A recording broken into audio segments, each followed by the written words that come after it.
podcast feeds and breaking news and alerts and so much more. Don't sit by and let the internet and free speech be stolen from you. Take action.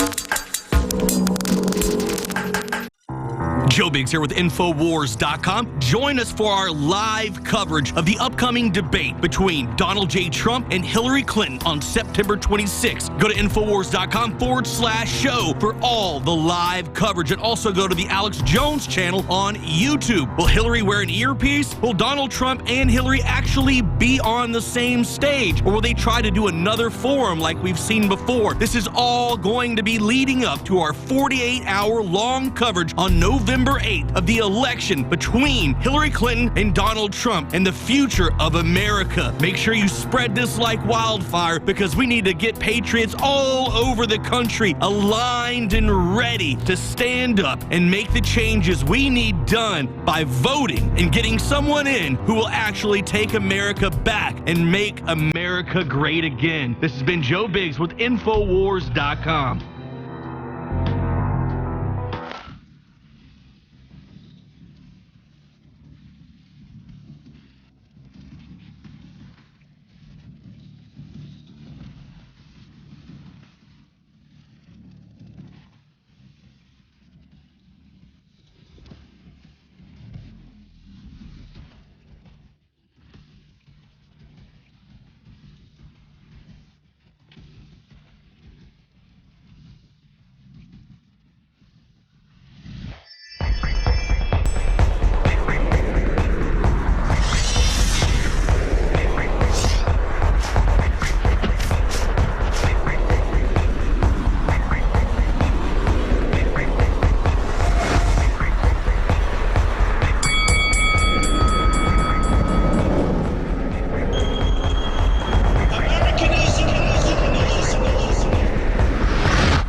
Every globalist New World Order publication has said, if Hillary falls and fails, it's the beginning of the end of their corporate world government. We've seen the Brexit, a death blow to the New World Order. We've seen Russia pulling out of globalism. And now, if the United States of America votes for Donald Trump, that is a massive signal that it's the beginning of the end of this New World Order system. The first of the presidential debates will take place at Hofstra University in Hempstead, New York. 90 minutes, moderated by NBC nightly news anchor Lester Holt, with a possible record-breaking 100 million-plus viewers predicted to tune in. The debate has already become a reality TV show spectacle, with Hillary again possibly having an earpiece, along with being given a customized podium so that Trump doesn't tower over her while she potentially hacks away for 4 minutes, as has happened at recent campaign rallies. The Hill reported Hillary cheerleader and Trump troll Mark Cuban accepted the Clinton campaign's invitation to sit in the front row of the debate. Donald Trump responded in a tweet with, "Dopey Mark Cuban of failed benefactor fame wants to sit in the front row. Perhaps I will put Jennifer Flowers right alongside him." Flowers appeared to have accepted the invitation, tweeting, "Hi Donald, you know I'm in your corner and will definitely be at the debate." However, the Trump campaign is denying that Flowers will be in attendance. Flowers conducted a 12-year affair with then Governor of Arkansas, Bill Clinton. But wouldn't that be something? Why not load up the debate audience with all of the people damaged by the Clinton Mafia? The American Mirror reports Juanita Broaddrick would be happy to be in attendance, saying, "Sure, I would like to be at such an epic event just to look Hillary in the face." When asked what she would say to Clinton, Broaddrick responded, "Remember me? I'm the one your husband raped and you threatened. I'm still here telling the truth and you are a liar." Paula Jones, who sued Bill Clinton for sexual harassment in the 1990s, expressed her interest, tweeting, "I wish I could say I was going, but haven't been invited." Yet another Clinton victim, former White House aide Kathleen Willey, commented that you could fill the entire audience with Bill Clinton's alleged sex assault victims. Breitbart reports Willey stated, "The real story here is not one of our presence in the front row at any of these debates, but the unhindered lust for power that the Clintons have displayed for decades. Hillary Clinton has lied, cheated, and stolen our lives from us. People have have died in her wake of deceit. We could fill the entire audience. I would like to see the day when these women can step into the light and share their stories of brutality, terror, and intimidation without the kind of fear of intimidation and recrimination that we have experienced for far too many years. You could actually fill an entire country with all of the victims of the Clinton Foundation's pay-for-play deviance, or the tens of thousands killed in Libya, Egypt, Iraq, and Syria in the wake of Secretary of State Hillary Clinton's globalist-backed takedown of the Middle East. Not to mention those who died in the towers on 9/11, whose deaths recent findings have discovered have ties to the Saudi Arabian Wahhabist Islamic terror funding group Hillary Aid Huma Abedin worked for during 9/11. Or the families of all the victims silenced by the Clinton crime family as Bill and Hillary and company tore down a road paved with avarice as it draws nearer to the Oval Office. John Bound for Infowars.com.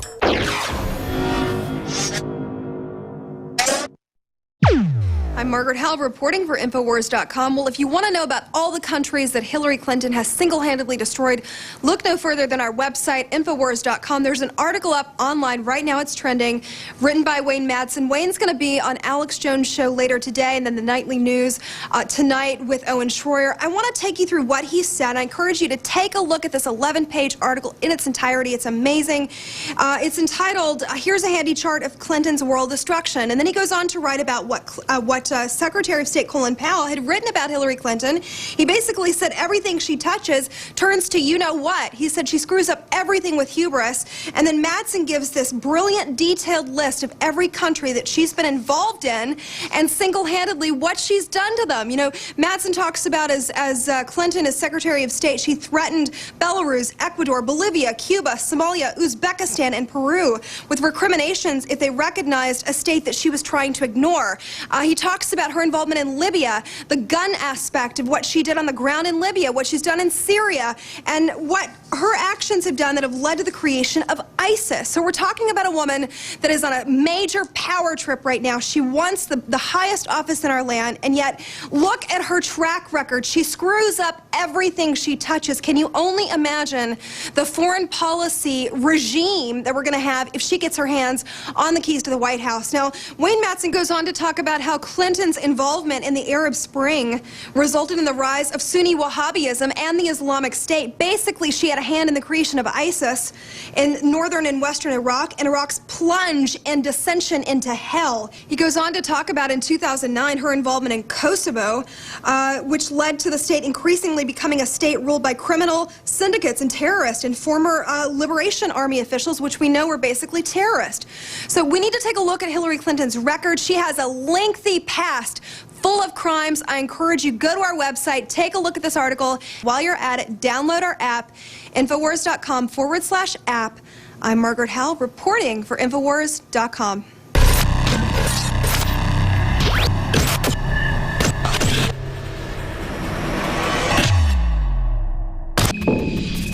There can now be no doubt the dinosaur establishment corporate media that represents the Republicans and Democrats in this nation is in free fall.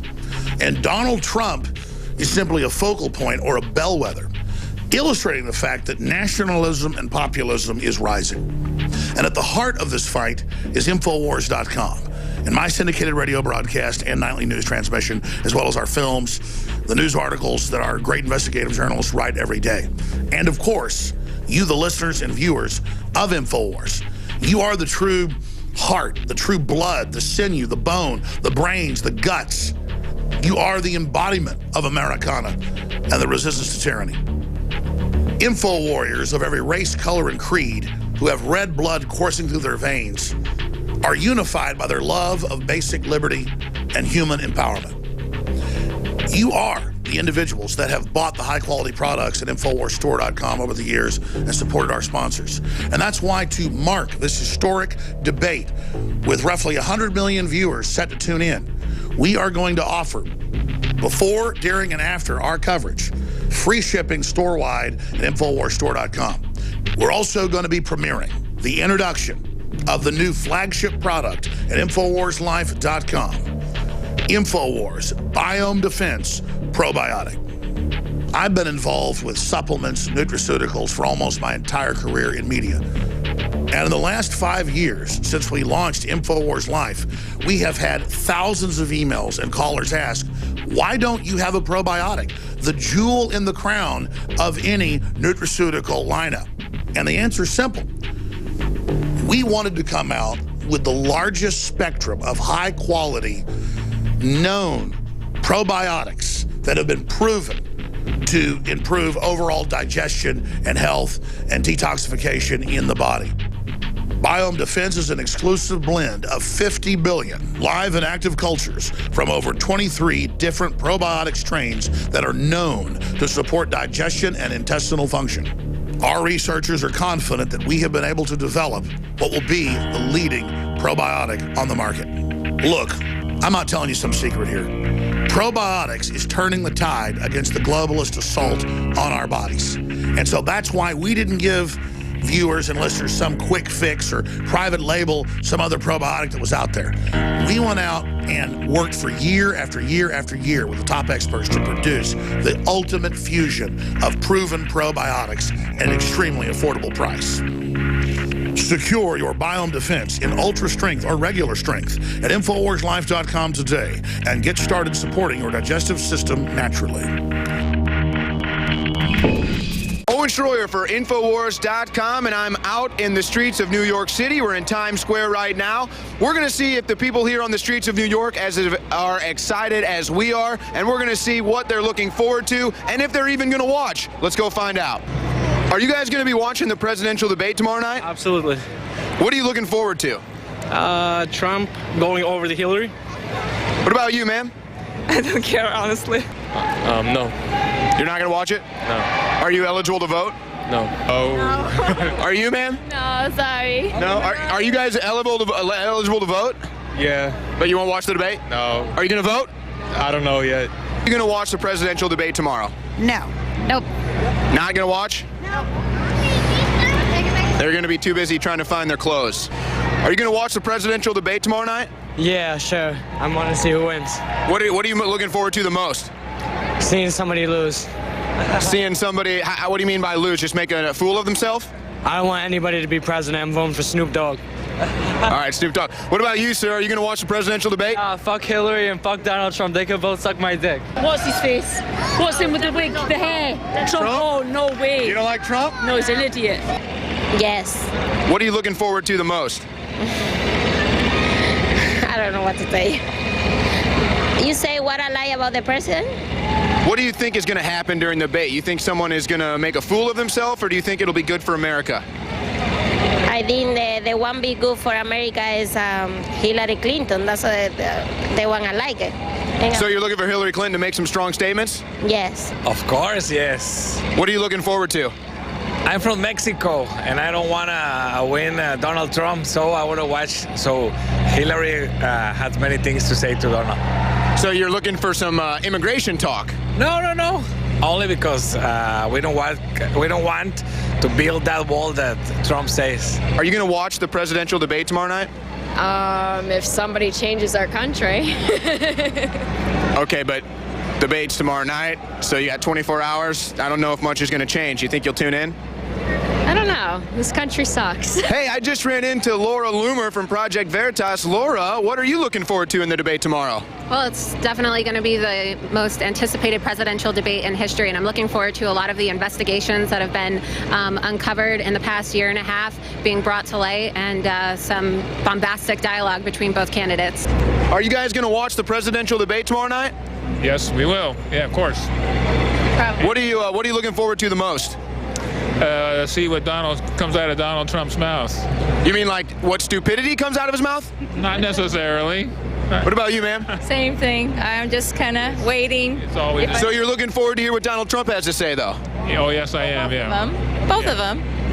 What are you guys expecting? Fireworks or a calm debate for once? No, more fireworks. More like fireworks. Probably similar to the Republican debates when they had them. Seems to be a lot of name calling. No, I don't think so. Why not? Not interested. What about you, sir? No, Not interested? not interested. Where are you from? France. Do you think this election is going to affect the entire world? Oh yes. Oh yes. Who are you polling for? I'm not really sure I like either choice. No, I don't think so. Probably not. What about you? No. Are you guys eligible to vote? No. Yeah, I am. But you're not going to watch? No, but I know, but I probably will vote though. Yeah. No. Why not? I'd rather find something else to do. Like something else on TV, or? Politics and religion is hard to discuss. So you just want to avoid them both altogether? Yeah, well, I like Clinton. If I vote, I am a voter, registered. I'll vote for Clinton. Are you going to watch the presidential debate tomorrow night? I'm not. Are you eligible to vote? No, I'm not. I wouldn't vote either way, really. So you're not going to watch, though? Nah. Where are you from? Mexico. And you? The same. Who do you guys want to win? Hillary, of course. Yeah, for Hillary. Why is that, and of course? Because all of us know how is Trump and the bad person that has been. Yeah, I don't like his ideas. I like really bad. Yeah. So you don't like the fact that we're going to take some of that money back from you guys? No, and that's not true. I mean, Are you going to pay for the wall? no! That's a bad joke, really. Really bad joke. You're going to pay for the wall. No, we're not. No. Never.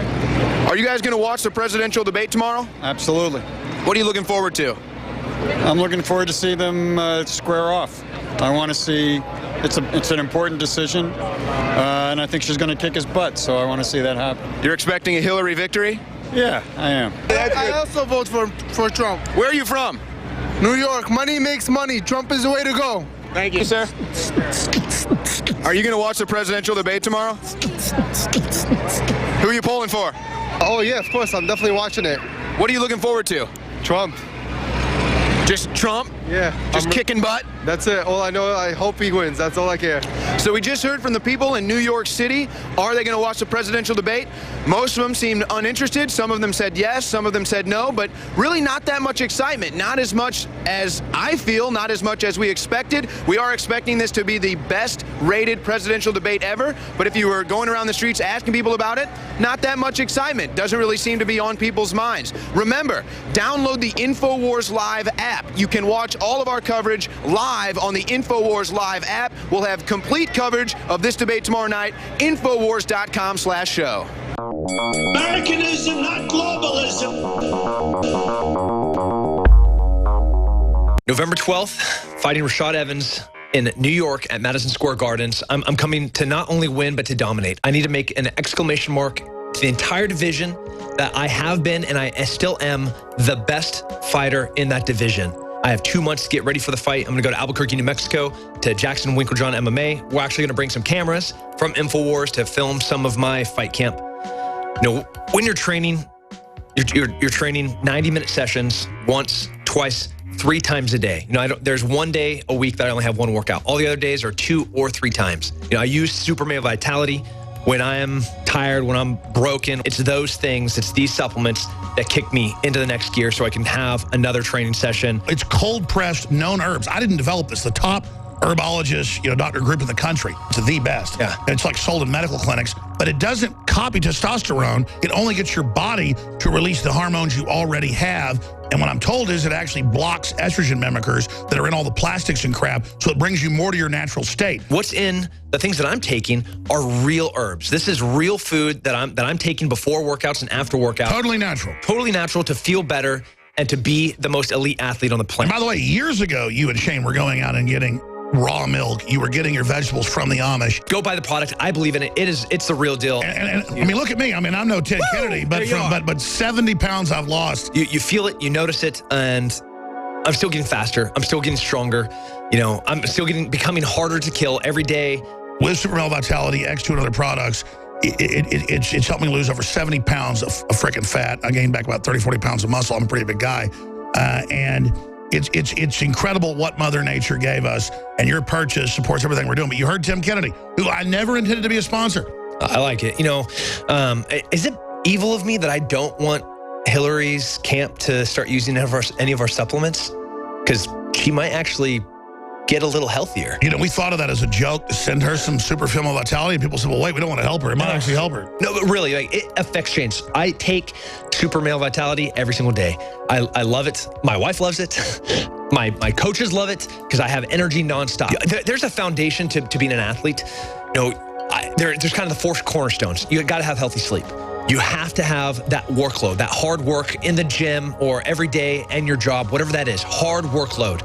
Then you have to be intimate. You have to be connected with your spouse or whoever you're with. And then lastly is nutrition. All of those are equally important. And they all play parts in how you are healthy as a man.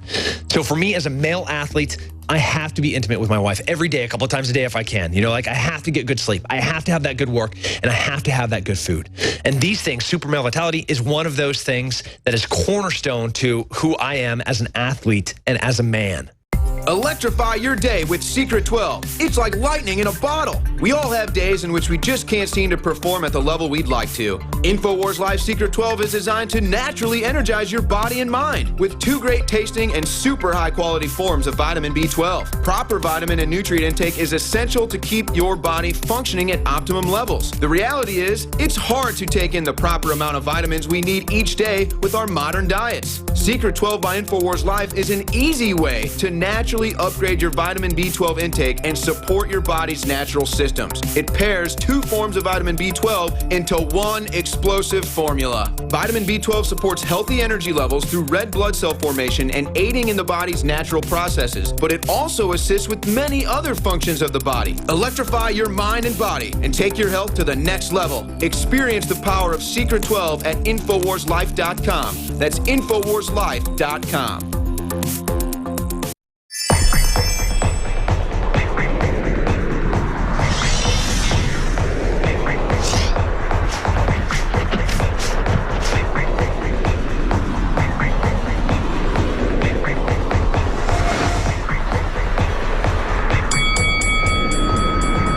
Well, it's on. We're only 42 days out from this historic 2016 presidential election, and it is on. I'm Alex Jones coming to you from the InfoWars News Centers in Austin, Texas, on AM and FM stations across the country, and, of course, on cable and UHF, VHF as well. But really where we dominate is the Internet, Infowars.com/show, where routinely millions and millions of people tune into these special events. We had 3.8 million people tune in over 24 hours to our 24-hour video feed in the 2012 election. And the numbers show us that this year it'll probably be double those numbers. And the reason I raise that information is we're teleprompter free. And we are corporate sponsorship free. We are globalist free. We are Americana, not globalist. We put America first, not the special interest and the New World Order. Americanism, not globalism. Now, we have multiple feeds from all over the world. We have our own feed that you see there on screen if you're a TV viewer. That is a general shot. We have several other shots. We're also going to be analyzing mainstream media tonight, MSNBC, CNN, and Fox, and how they're responding in live time with a team of reporters and investigative journalists in the newsroom right next door to where I'm sitting right now. Again, I'm your host, Alex Jones. We're going to be live here for the next 25 minutes or so. Then we have several video clips we're going to play. And we're going to go live to the debate itself. That is 8 o'clock Central to 9:30 Central. That's 9 to 10:30 Eastern between Donald J. Trump and Hillary Rodham Clinton. Now, I want to be very, very clear about something here. We're watching, not just here, but in Europe and across the world, the collapse of the globalist corporate anti-free market crony system that's been established. They admit that in their own publications, like the Washington Post, the New York Times, the Economist, and, of course, the Financial Times of London. They admit their entire system is in free fall right now. You got a bunch of political dinosaurs that don't understand that they've completely lost the info war. Now they're starting to figure it out. So the question is, how are they going to strike back? They're going to try to get populist movements, whether it be UKIP in the UK or the Donald Trump libertarian patriot takeover of the Republican Party. They're going to try to basically get control of them. And if you watch Fox News, if you watch CNN, if you watch any of these channels, or even some of the commentators on C-SPAN, which we can put back up on screen behind me, you will notice that they always say Donald Trump will win if he compromises. Donald Trump will win if he goes along with the system. Donald Trump will win if he looks presidential and is very calm and basically says nothing. That's the diatribe that they are hammering over and over and over and over again. They're the same ones that said out of a field of 17 candidates he'd never get the nomination. They're the ones that then said the popular vote in the primary didn't matter. They're the ones that said then that Hillary Clinton would destroy him and be way ahead of him by now, when in real polls he's 10, 15 points ahead of her. In their spin polls, he's 3 to 6 points ahead. They're the ones that have been wrong on every front. The Karl Roves of the world. Because you have the Republican establishment, not just the Democrat establishment. You don't just have the Democratic establishment, you have the Republican establishment that knows exactly what it's doing, trying to keep its power base in control so they can have a rigged economy and become filthy rich from it. So what you're seeing here tonight is independent media on a shoestring budget doing things that mainstream media and dinosaur media can't even do, because they're so controlled top down. The big corporate chiefs load the teleprompters with the talking points, with the messages that they want to pump out against the public. But if you look at the numbers and what we're actually seeing, it's that the establishment continues on with this canned garbage and all these talking heads who never get outside the lines and always go along with whatever outrageous stuff's happening, like warrantless NSA tapping or the Federal Reserve rigging the stock market on record.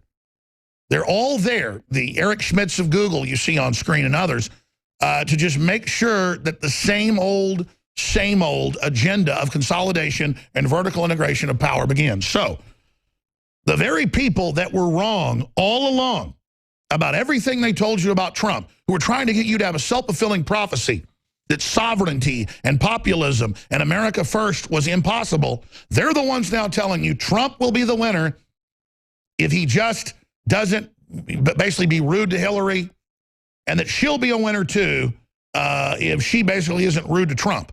No, that's the safest thing for the establishment to keep the public asleep. Donald Trump got where he is because he is a firebrand. Donald Trump got where he is because he's breaking all the rules, and he's catching a populist wave against globalism. When you read the white papers or foreign affairs publications where the elite are actually communicating with each other, they admit that they are in abject, complete, and total panic mode, and that Trump is just a manifestation of that. Now, in a few minutes, I want to go to a clip of a viral video that Paul Watson put out a few days ago, and we have these viral videos every few days. We have videos every few days that get 1 million, 2, 3 million views apiece. Sometimes we have videos that get 30 million, 40 million, 50 million. But generally, a super viral video gets about 5 million views. The average Fox show has about 1 million. It's the dominant on cable news. The top shows on CNN have about 500,000 to 1 million. Their average show about 100,000. These people are a joke, okay? And the reason I raise that is they have all the glitz, all the glamour. They try to hijack the political process, make you go through their pundits and their system and their political lobbyists. But all that is coming down. CNN is collapsing. MSNBC is a facade. It's all a joke. And Paul Watson with Infowars.com files videos pretty much every day that on average get about 1 million views. Well, he put out a video recently that got 250,000 views in a couple hours. The truth about what happened in Charlotte. Nothing vile, no cussing, very conservative, presented by, a nice, handsome journalist, and they blocked it so it couldn't be spread and couldn't be shared, and basically killed it so it only got another 250,000. Now, that sounds big. He posted it on our Facebook, and it got, in the last 2 days, 16 million views on Facebook's video platform because Google censored it. Now, again, you have to understand, CNN does not have 6 million or 16 million viewers in an entire day.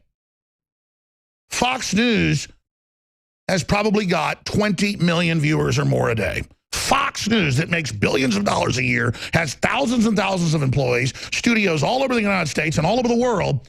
Fox News, you go look at their videos, none of them are viral compared to this. You go to Obama's videos, they're barely even viral. I mean, his average video on his own website on YouTube has a couple thousand views. What I'm getting at here is you have libertarians and patriots and conservatives and others that are free thinkers on different platforms that sometimes get 60 million views on a video. Their average video, millions. That's what's panicking the power structure. It's not just Paul Watson. It's not just Alex Jones. It's not just David Knight or Leanne McAdoo or Matt Drudge. It's you. And as you get involved and as you shoot video on the street and as you give your own commentary, it's going to be more popular than some stuffed shirt or some, lady with fake eyelashes. I'm not bashing if you have those. My point, reading off a teleprompter, being told what to say, like Megyn Kelly. And so this is a giant rejection of that across the board. And it is a very, very exciting time to be alive. And so tonight, we're going to have live coverage, carrying the debate with our own feed and also analyzing mainstream media and even C-SPAN and what they're saying and what they're doing. And then after the 90-minute debate that ends at 9:30 Central, 10:30 Eastern, that'd be 7:30 Pacific, 8:30 Mountain, we will come back with at least an hour and a half, maybe longer, of live analysis with our crew. We also have some of our reporters down at one of the major beer gardens, Schultz's Beer Garden, where Democratic presidential debate party is happening. And we're going to be carrying the debate live, cutting in with all these other feeds, with people actually watching it on the big Jumbotron they've got there at that bar, Democrat Hangout, to show you live responses as it happens as well. And we also have Owen Schroyer and Michael Zimmerman, our reporters on the ground there in New York, there at Hofstra University. So all this is coming up tonight here in the next 4 hours. Now, I want to include the viewers and listeners in this. You see Dinosaur Media on its last legs trying to get you to go follow their Twitter, go to their Facebook. If you follow us on Twitter at Real Alex Jones, or if you go and like us on the Facebook, that gives us an even stronger platform inside the globalist system. But more importantly, it's important to spread the link at Infowars.com/show that many of you are watching right now to everybody on your text list, on your phone, to folks on your email. Call your mom or dad up, or your brother or your sister or your cousin or your neighbor, and tell them there's independent teleprompter-free media, never before seen in this country, happening right now. And the People's Media is going to basically give you the inside scoop on what's breaking down inside this globalist paradigm. And we're going to be taking phone calls also tonight after the debate and getting your response to highlights of the debate that we are going to be playing. So please share the link. We've got a bunch of pages posted on Infowars.com that also copy our feed if it goes down because too many people. We've had 1 million before get on it, and it did crash, even though we have one of the biggest services out there that we use. We have a YouTube backup, and we have a bunch of other backups as well at Infowars.com/show. So many times we have these events, people say, I was watching you on PrisonPlanet.tv as a member, but then you have it free to the public sometimes. Yeah, on a big event, it's for everybody. We can't afford to have it free all the time with the bandwidth. But then if our feed goes down, you then have all the other feeds at Infowars.com/show. But let's talk about the video, what they're not telling you about Charlotte, that YouTube censored, but Paul didn't roll over, Infowars didn't roll over, you didn't roll over. We reposted it to just his personal Facebook page, not even to ours. This is 3 days ago when they censored it on Friday or on Saturday. And so it got 16 million views. Now, I know these videos. It would have gotten maybe 5 million on YouTube. But because they censored it, it got 16 million. That's 11 million more. Paul has viral videos all the time. The rest of our crew do as well. I mean, this is because we have great listeners to spread the word, and we put out great, compelling content. So, remember, they're talking about this being the biggest thing in history with 100 million viewers tonight because they've got more stations and more affiliates airing it. This is coming out of a university. That's good. That is more fair use for the public. And, here comes Donald Trump rolling in. It's all, and Hillary in her little medical van. So it's all happening live right now if you're a radio listener. You can listen as you drive down the road and get play-by-play at Infowars.com/show. But the whole thing is blowing up in their face. And history is happening. So how does Trump win this? Being genuine, pointing out that it's good that he's an outsider, not an insider, that Hillary is the consummate insider and the author of much of our problems today, and that he just wants to give America a level playing field and get the globalists to take their foot off our neck, and that he's part of a global populist movement with the rest of the American people, and to be humble and to thank everybody for their support and to show how all the pundits have been wrong in both Republican and Democratic Party.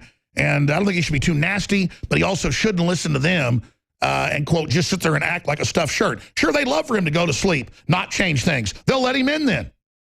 What they're really saying when they say be a stuffed shirt is that if he just lays down and goes to sleep, they might leave him alone. If you just acted like a populist to get the support, well, that's okay. But if you keep firebranding, if you keep using this platform, and here's the big issue, to change the world, you're our enemy. And we're coming after you. Well, you know what? We're not trying to just cozy up and get Trump as some new president for the elite. We want to change things. We want to challenge things. We want to have debates. We want to get outside of safe spaces. We want to change the paradigm and get Americans that are in a mind-zombied mode to understand there's a new world order and globalism and shift the paradigm. This isn't about playing along with the fake construct that Karl Rove and all the rest of the Republicans and Democrats want us to be part of. It's about breaking out of their construct and getting back to Americana and Renaissance and moving forward. That's what it's truly about. And Alex, speaking of fake constructs, they just showed Hillary Clinton walking in, but they didn't show her getting out of the van. They showed her coming around from behind the van. So we didn't actually see her getting out. That's right, because the Secret Service told us 5 weeks ago they lower her down. That's been confirmed. And that she falls down with convulsions. Then it happened. Any other information, We're about to go to this clip and bring McAdoo in. Yeah, I think we're ready to go to the clip now, but that was it. But she was walking under her own power, and it looks like she was wearing some sort of tight-fitting clothing, not a giant green coat. So she has changed. Absolutely, in hot weather like she was yesterday in New York. All right, so we've got all the coverage. We've got the vice presidential Republican candidate right there, Governor Pence behind us. It's all coming up. This is true coverage of the media, of the debate, and all of it. We're on the edge of our seats. Will she collapse? Will Hillary have a coughing fit? In fact, we have votes that tens of thousands have actually voted in on our Twitter alone, and the majority of folks think she will have a coughing fit. At the end of this clip, we'll bring McAdoo in, and we'll also look at that poll. Let's go ahead and go to the censored clip that they don't want you to see. But again, we get many weeks, 30, 40, 50 million views just on YouTube alone. That's on a big week, normally 10 million. Think about it. This is the biggest thing in history, 100 million. We get that every few weeks. This shows how we're the real media. They're not. They're the pretenders with bigger and bigger sets like the Wizard of Oz. Here's the clip. Harmonious Black Lives Matter activists staged a peaceful protest in Charlotte last night, but were brutally tear-gassed by racist cops. Oh, wait a second. Physically attacking reporters is not a legitimate form of protest. Shooting each other is not a legitimate form of protest. Stealing and looting cash registers from local businesses is not a legitimate form of protest. Trying to set journalists on fire is not a legitimate form of protest. Throwing rocks off bridges at passing vehicles full of families is not a legitimate form of protest.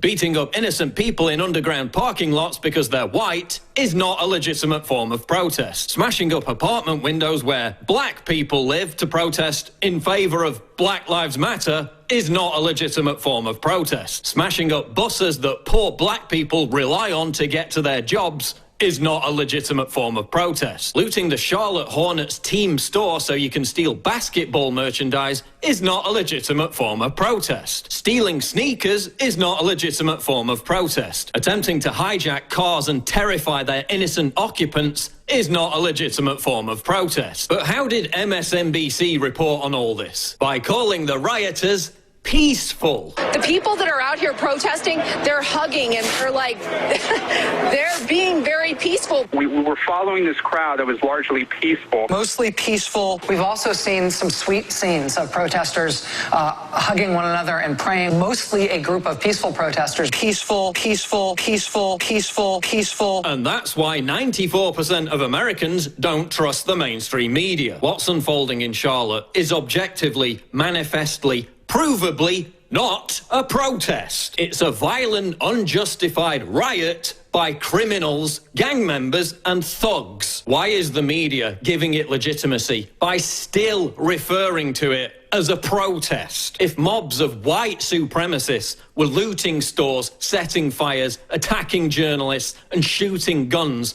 would the media call it a protest? But maybe I'm wrong. Maybe all this was completely justified because another racist white police officer killed an innocent unarmed black man who was merely carrying a book. Oh wait, he was actually killed by a black cop. All white people are devils. But what kind of book was he carrying? Paperback? Hardcover? Oh no, it was a 9mm gun. Well, imagine my shock. So a black cop shoots an armed black thug with a criminal record, and then a black protester shoots another black protester. Yeah, must be white people's fault. I guess it's my fault for not checking my privilege. And how did de facto Black Lives Matter leader DeRay McKesson respond to the riots, the looting, the bloodshed, the mayhem, the violence? By tweeting, "We stand with you," because nothing says justice like destroying your own city and living up to the very stereotype about black people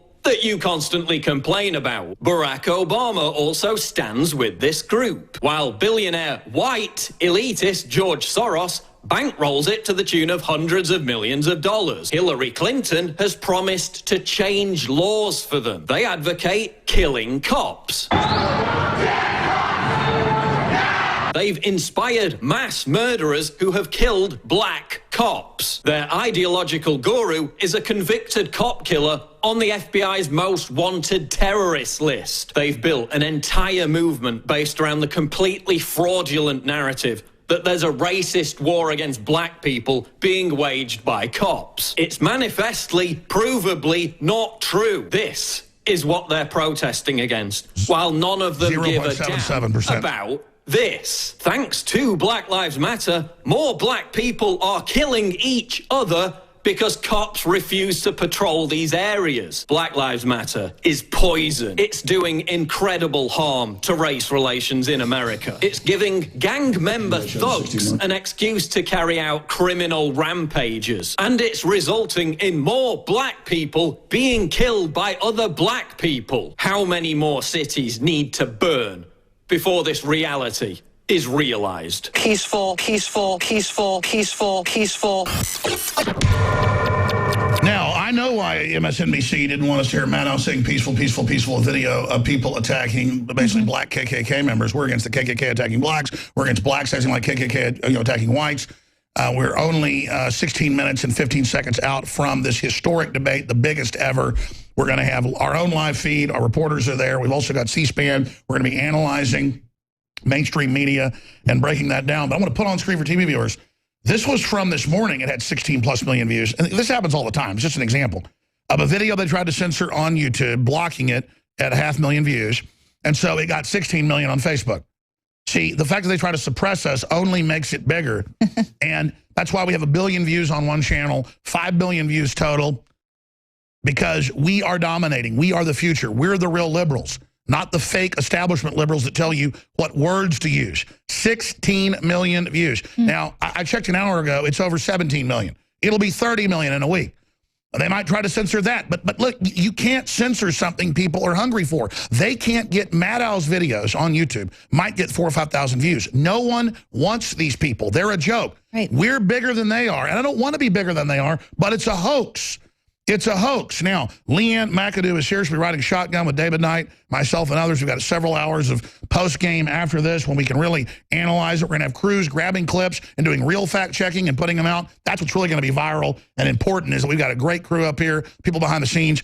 Leanne, history is happening. Do you agree with me that this is about the establishment trying to make Trump, behave like an establishment person when being a populist is where is how he got where he is? Now they say, oh, well, you won the primary that way. Now go to sleep. No, we want to change things. We don't want to play along so the mainstream media likes us. We're here to destroy that paradigm peacefully and bring in the new renaissance. Leanne? Right. It'll be really interesting to see what tack he takes here in this debate, because that's what they've been feeding him, telling him, calm down, you need to relax, be more presidential. And he's saying, look, that's not why the people like me. That's not what this movement is all about. I'm here to change things, to switch things up. That's why he hasn't even been prepping for the debate in the typical ways, which is making, of course, all of these establishment people really kind of frightened about the fact that he's not doing these mock debates and things like that Hillary Clinton is used to preparing for these debates in this way. He's like, no, I'm going to be off the cuff. I'm going to be myself. The people like that. They like the truth. And just like with Paul Joseph Watson's video that they try to suppress, and now it's getting over 16 million views. People, if you try to hide something, or if you try to tell people how to think these days, people just have this innate sort of truth sensor inside of them that we're all born with. And I think that that's really getting switched on right now. And it's not like we have viral videos once a month. We have them every day with millions of views. They're panicking. We are bigger than they are. We don't make $1 billion like they do, and that's the fraud. Fox makes $1 billion a year and is now turning into the Clinton News Network. And gets contracts from the federal government. You know, that's our taxpayer dollars. And that's why it was so telling when YouTube, Jared Cohen there with the Jigsaw, one of the subsidiaries of Google, said that they wanted to level the playing field. And that's why they were going to start demonetizing videos and start censoring Oh, yeah, videos. we now have proof. When we put out a video exposing ISIS or radical Islam, they demonetize it, claiming we're promoting radical Islam. Yeah. No, we're exposing it, but only mainstream media is allowed to actually say the word. They leave up all the jihadi recruitment videos, mind you, but ours get taken down if we're trying to bring the truth about what's really going on. Those get taken down. And you cannot make this up. You've got some really good points. You wanted to get into Clinton releases Trump lies, quote, before the debate. Right, exactly. So she thought she would get ahead of the game and say Trump is not allowed to win the debate. No one is allowed to say that he won the debate if he utters any of these lies. And so they were like 19 pages of where she wants to control the narrative. It's always exactly. It's like the Washington Post today said, don't call us media. Because people go, the media. They go, we're not media. It doesn't exist. We're all independent and we're free thinkers and we have our own brains. When the White House talking points that just got put on my desk told me to say that. So what are the lies? I mean, in fact, this is a blueprint of what she's going to say tonight. Exactly. And we're going to be countering her with the reality. Exactly. Well, so she has like 19 pages of them, these supposed lies, but she calls these Trump's 7 deadly lies. The top one, the deadly lies, one of his top, number one is that Trump says, I was totally against the war in Iraq. He's wrote a book. He was on record. He got criticized in 2003. Well, what they use as proof that he was not totally, and see, that's the thing I wanted to bring up. No, I know what they do. I think I haven't even read this yet. Yeah. They say later he said keep troops in. Yeah, once you screw the whole thing over, well, no. You got... So he's on Howard Stern, okay? Howard Stern, okay? It's Donald Trump. It's, 10 years ago. He's a entertainer. He's not running. Well, he's having fun promoting his businesses. Yeah, and so he's like, well, do you think we should invade Iraq? And he's like, yeah, sure, I guess. I wish we would have done it right the first time. That's what they're taking as proof that Donald Trump was for the Iraq. He had nothing. Even though in hundreds of statements and a book in 2002 and 3, he said that. So that's point number one. She's going to bring that up. Yeah. Let's point up. She's the one that had 500,000 Iraqis die when she was co-president with those sanctions. Bring that up when she does that tonight. I'm going to. Murderer. She voted for it. She was the one who actually had the power to get us. This is what's going to be happening post-game tonight. Trump had no power. Okay, so I really don't care. What about fact checking? We're going to go over some more of these. Fact checking is now just opinion. Well, okay, so that's a perfect example to kind of lead out of that. They don't want us to be able to fact check. Right. Because we're better. Well, so the Washington Post gave his going against the war in Iraq 4 Pinocchios. And the way that they're doing this now with the fact checking, it's now become opinion-based journalism. It's not fact checking. What they do. And the Washington Post, again, it tells you what's Pinocchio. Well, let me tell you something. Right. Well, the Washington Post is Pinocchio. Right. Well, what they do is they get into the minutia of this article actually points it out perfectly is that, yeah, maybe he wasn't totally against the Iraq war, but he was kind of mostly. No, he's on record saying don't do it. But then once he talked to generals and we're in, they said, listen, now it's so destabilized. We should have never taken Saddam out. Now it's going to be a civil war. If we don't, they're going to create an Islamic State. So now he says we need to go back. Right. But they go, oh, you flip-flopped. No, it's 15 years later. Hillary Clinton is the master flip-flopper. But they're not going to... The place, we went and screwed it up. We got to go. We got to now kick Islamic State out. Right.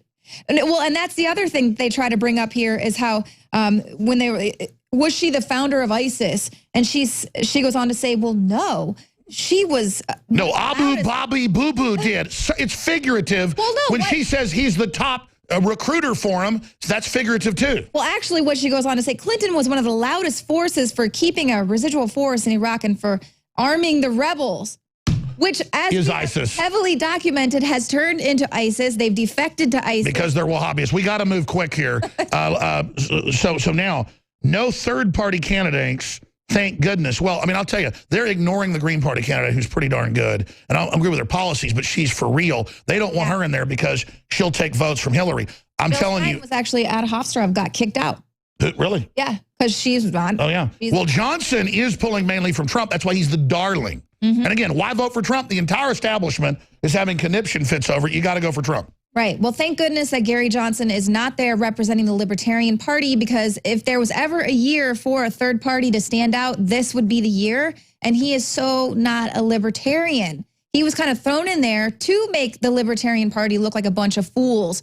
He's more of a globalist shill, just like for TPP, gun control. And notice, I'm all for new building third parties. prison industrial complex. But Trump and the Liberty Movement, we took over the Republicans. They admit that. They're freaking out. It's the end of the Bush era. Now we want to end the Clinton era.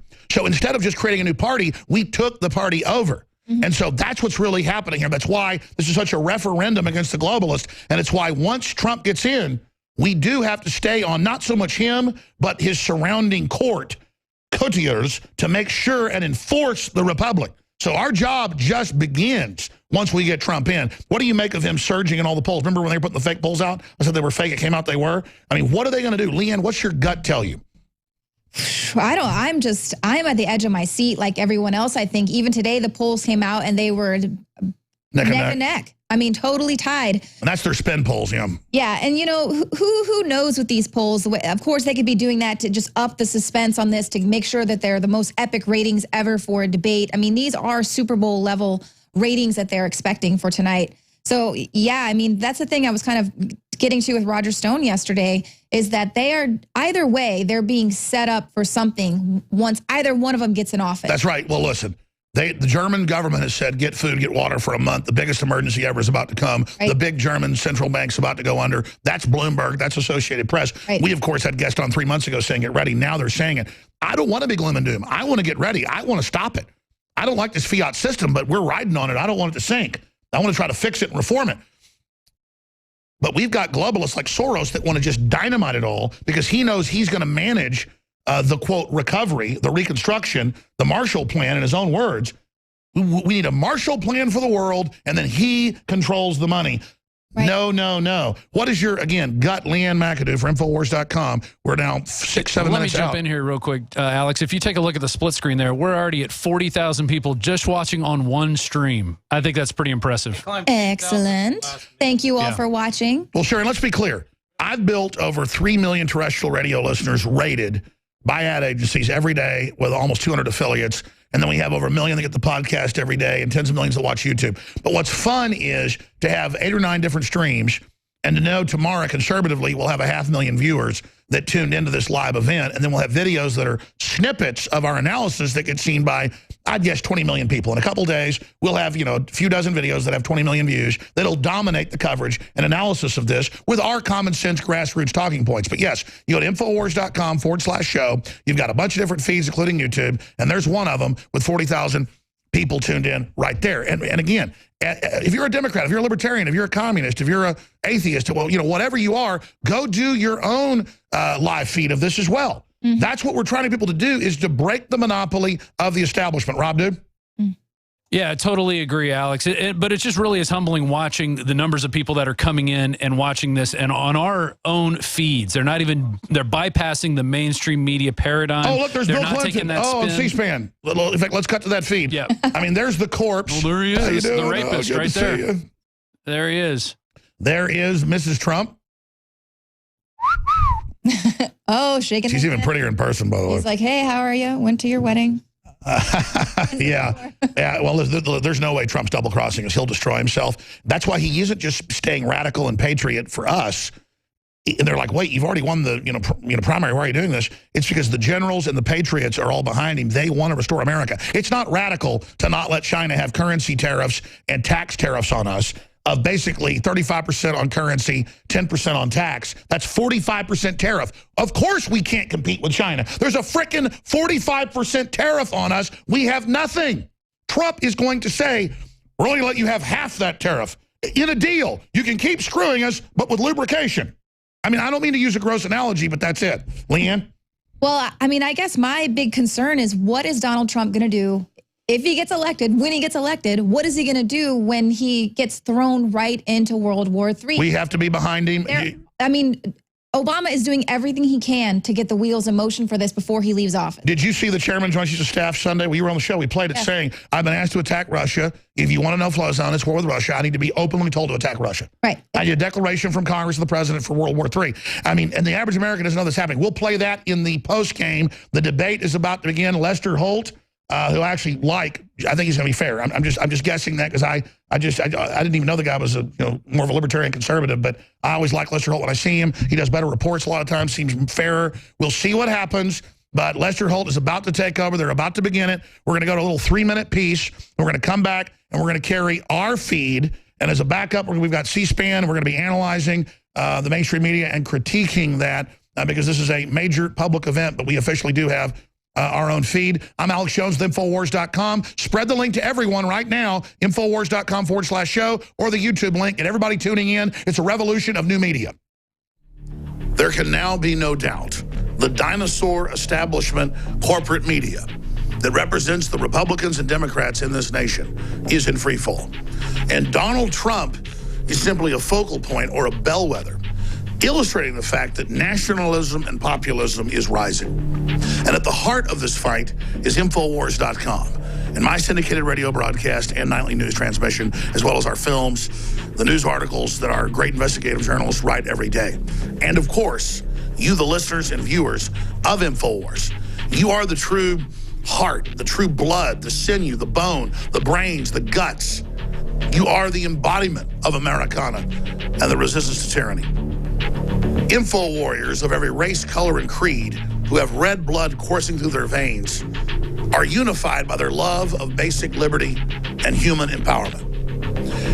You are the individuals that have bought the high-quality products at InfoWarsStore.com over the years and supported our sponsors. And that's why, to mark this historic debate with roughly 100 million viewers set to tune in, we are going to offer, before, during, and after our coverage, free shipping store-wide at InfoWarsStore.com. We're also going to be premiering the introduction of the new flagship product at InfoWarsLife.com. InfoWars Biome Defense Probiotic. I've been involved with supplements, nutraceuticals for almost my entire career in media. And in the last 5 years, since we launched InfoWars Life, we have had thousands of emails and callers ask, why don't you have a probiotic? The jewel in the crown of any nutraceutical lineup. And the answer is simple. We wanted to come out with the largest spectrum of high-quality, known probiotics that have been proven to improve overall digestion and health and detoxification in the body. Biome Defense is an exclusive blend of 50 billion live and active cultures from over 23 different probiotic strains that are known to support digestion and intestinal function. Our researchers are confident that we have been able to develop what will be the leading probiotic on the market. Look, I'm not telling you some secret here. Probiotics is turning the tide against the globalist assault on our bodies. And so that's why we didn't give viewers and listeners some quick fix or private label some other probiotic that was out there. We went out and worked for year after year after year with the top experts to produce the ultimate fusion of proven probiotics at an extremely affordable price. Secure your Biome Defense in ultra strength or regular strength at InfoWarsLife.com today and get started supporting your digestive system naturally. And ladies and gentlemen, we are back live. It is 8 o'clock as we speak, Central Standard Time, 9 o'clock Eastern, in Hofstra, New York, at the Hofstra University. They're about to launch. Lester Holt is having a technical difficulty. We can punch that up full screen for TV viewers, please, from our stream. So that's why we have this stream behind the scenes. We also have C-SPAN. We can go to our stream behind us. So they're fixing his coat, fixing his jacket, fixing his earpiece. Not that he's getting orders like Hillary is. By the way, the Election Commission wouldn't answer whether she had an earpiece or not or whether that was okay. Right. So he's about to introduce him, about to bring him out. I'm going to give limited commentary and analysis and critique under the First Amendment here, but we do have our own feed as well, but of mainstream media. So we're fusing all this together as citizen journalists, true grassroots, dominating the dinosaur media. And then we're going to come back again, as I said, with fact-checking with clips throughout the 90 minutes that'll be posted at Infowars.com with short highlights and clips to spread and go viral. And then we'll be back for an hour and a half, 2 hours afterward with your calls, the entire crew, and everybody else. David and I will be coming in with limited commentary during this as well with Leanne and others. We've got all the rest of the great crew, the people behind the scenes. They're making this all possible. But again, we'll continue to talk here while we wait on the edge of our seat. Has Hillary collapsed? Does she need a longer bathroom break like she did for 10 minutes during a Republican debate? Tiny podium, apparently. I tell you, I got to give it to her. She's a tough lady. I mean, look, she's very evil, very powerful. She'd be very capable with her, her brain and stamina she's had if she wasn't evil. Yeah. I'd vote for a woman right now if she was a patriot. I could care less, what their genitals are. But if you sit here, or how long their hair is or whatever, if you sit here and you look at this, she's been having coughing fits. She had to cancel events for a week. She fell down. She's got serious illnesses. The fact she's ready to be up there for the next 90 minutes, this is amazing. So we're now 2 minutes into this. It's 8:02 Central Time. And we've got the votes up there with 12,000 plus votes. Will she cancel debate, suffer coughing fit, or collapse, or sail through with ease? And let's see the results. Can we vote there? I saw earlier the majority said that it was the 40-something% were saying they believed earlier when I looked at it that it was coughing fits. So we're now more than 2 minutes into this. Leanne, what do you think's going on? They normally kick it right off. I mean, Holt's not even talking. What's happening? Well, that maybe Hillary needs a little bit more time to get into her pantsuit after her bathroom break. Diaper change? Yeah, maybe diaper change station? A little powdering off to get her prepared, or she couldn't button all the buttons on her Chairman Mao outfit. Is she not degenerating quickly? She's only 5'4", so I don't know that much about fashion, but a tiny person like that should not be swimming in tents. Why does she do that? She looks like some commander of like a starship or something. I think that's what she's, Absolutely. Let's pipe in some of the audio of our own feed behind us. Let's go with this feed. And then we've got C-SPAN over here that we're watching and analyzing. Oh, look, there's Don King. I can see his little sparkly jacket. You ran into him at the... Yeah, we interviewed him. I was going to say something like, the Republicans tried to stage this election and steal the nomination like one of your boxing matches, but it didn't work. So are you happy they couldn't game this? But I just didn't do it. Yeah. It's like Charlie Rose. I wasn't mean to him. I asked him a Bilderberg question, but... You said, you're my favorite globalist. Yeah, well, he was like, I don't really like your style. I mean, that's how he opened the whole deal. It's not that I'm going to be his buddy or compromise with them. I feel sorry for these people. They're the old world. They're the old sellouts. We have the results. Let's put the results up. What have the people decided? Yeah, I told you hours ago. It was 44%. She will suffer a coughing fit. 9% cancel debate. 27% collapse. 20% sail through. All right, Lester Holt is on. Let's go to our feed. Here he is. Presidential debate. The participants tonight are Donald Trump and Hillary Clinton. This debate is sponsored by the Commission on Presidential Debates, a nonpartisan, nonprofit organization. The commission drafted tonight's format, and the rules have been agreed to by the campaigns. The 90-minute debate is divided into 6 segments, each 50 minutes long. We'll explore 3 topic areas tonight: achieving prosperity, America's direction, and securing America. At the start of each segment, I will ask the same lead-off question to both candidates, and they will each have up to 2 minutes to respond. From that point until the end of the segment, we'll have an open discussion. The questions are mine and have not been shared with the commission or the campaigns. The audience here in the room has agreed to remain silent so that we can focus on what the candidates are saying. I will invite you to applaud, however, at this moment as we welcome the candidates. Democratic nominee for President of the United States, Hillary Clinton, and Republican nominee for President of the United States, Donald J. Trump.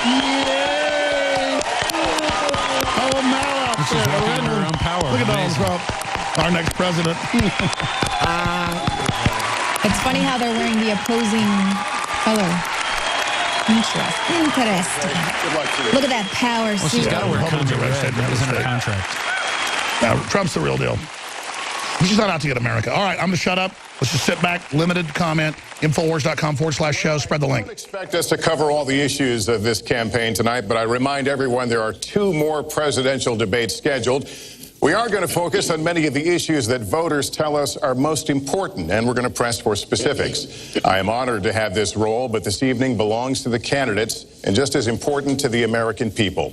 Candidates, we look forward to hearing you articulate your policies and your positions, as well as your visions and your values. So, let's begin. We're calling this opening segment Achieving Prosperity, and central to that is jobs. There are two economic realities in America today. There's been a record 6 straight years of job growth, and new census numbers show incomes have increased at a record rate after years of stagnation. However, income inequality remains significant, and nearly half of Americans are living paycheck to paycheck. Beginning with you, Secretary Clinton, why are you a better choice than your opponent to create the kinds of jobs that will put more money into the pockets of Americans? She's the author of this. Well, thank you, Lester, and thanks to Hofstra for hosting us. The central question in this election is really what kind of country we want to be and what kind of future we'll build together. Today is my granddaughter's 2nd birthday, so I think about this a lot. First, we have to build an economy that works for everyone, not just those at the top. That means we need new jobs, good jobs, with rising incomes. Taxes on poor people. I want us to invest in you. I want us to invest in your future. Oh, yeah. That means jobs in infrastructure, in advanced manufacturing, in innovation and technology, clean renewable energy, and small business, because most of the new jobs will come from small business. We wear it on our also sleeve have that to we hate make the economy We're not fair. hiding like MSNBC that they love her. That starts with raising the national minimum Well, wage. she gives them talking points daily. And also guarantee, finally, Ain't no talking points coming down here from anywhere. Plus, too, she's not going to be bringing in small business jobs with her tax plan. That's all they've been doing is targeting them. They want consolidation and control. Okay, we're going to stop. Not just the executives at the top. And I want us to do more to support people who are struggling to balance family and work. I've heard from so many of you about the difficult choices you face and the stresses that you're under. So let's have paid family leave, earned sick days. Well, she's been on the payroll of the Communist Chinese. Affordable child care and debt-free college. Child care in China is sending your kid up to a power pole. By having the wealthy pay their fair share and close the corporate loopholes. Finally, we tonight the corporate loopholes of having higher taxes here than in China? Donald, it's good to be with you. Oh, look, she's so friendly. She's a real human. She's a sweet little grandma. Where we are talking about the important She's not a issues war criminal. facing our country. She didn't run You have to narcotics. judge us. She didn't Who brag can about killing shoulder Gaddafi when he was the coming in to immense give up. responsibilities of the presidency?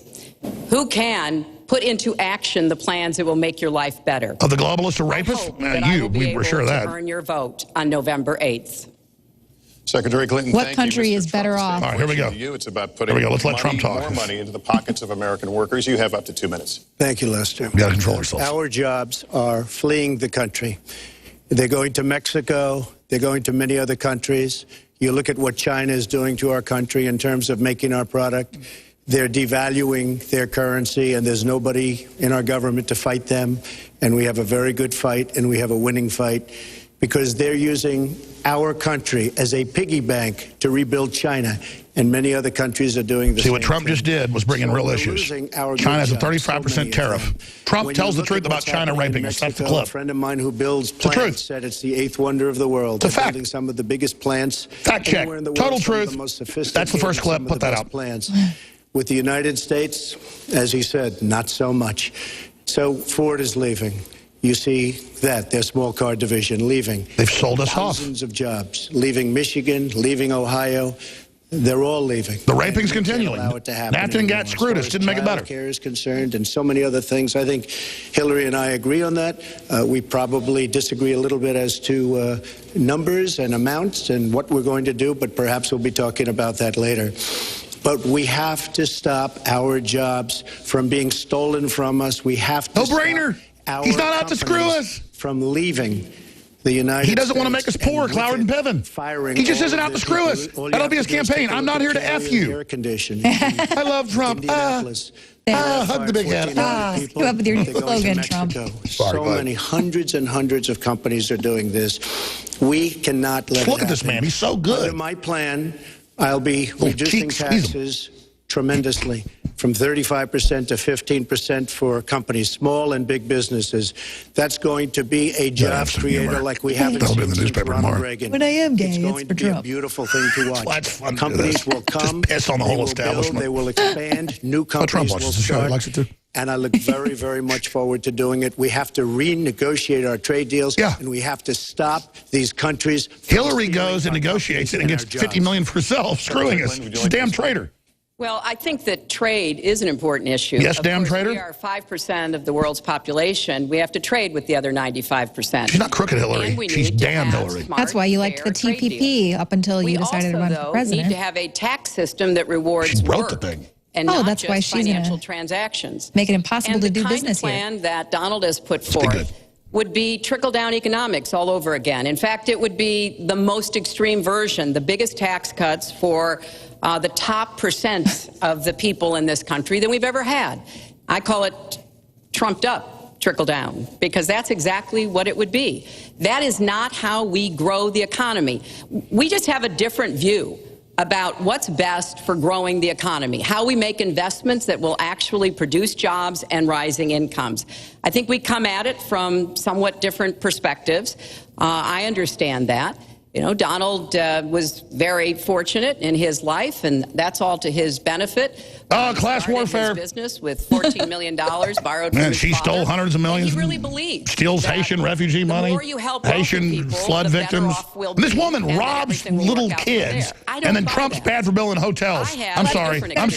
sorry. My father I was call a her small on that. businessman. He I worked call her on really class hard. He warfare. printed drapery That's class fabrics warfare on right there. Long Yeah, tables where Obama he started the pulled race out war. those She's going to start the class fabrics, and war. he went down with And a the whole silk sexist screen war. and dumped the paint Oh, in yeah. and took the squeegee and kept going.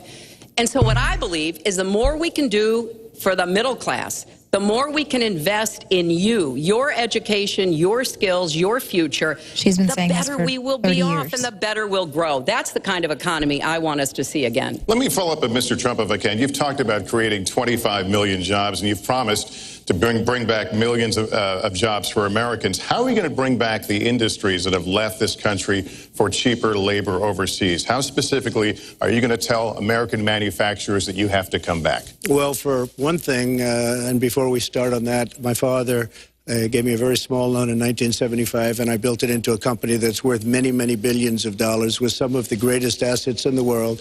And I say that only because that's the kind of thinking that our country needs. Our country's in deep trouble. We don't know what we're doing when it comes to devaluations, and all of these countries all over the world, especially China, they're the best ever at it. What they're doing to us is a very, very sad thing. So we have to do that. We have to renegotiate our trade deals. And Lester, they're taking our jobs, they're giving incentives, they're doing things that, frankly, we don't do. Let me give you the example of Mexico. They have a VAT tax. We're in a different system. When we sell into Mexico, there's a tax. When they sell in automatic, 16% approximately. When they sell into us, there's no tax. It's a defective agreement.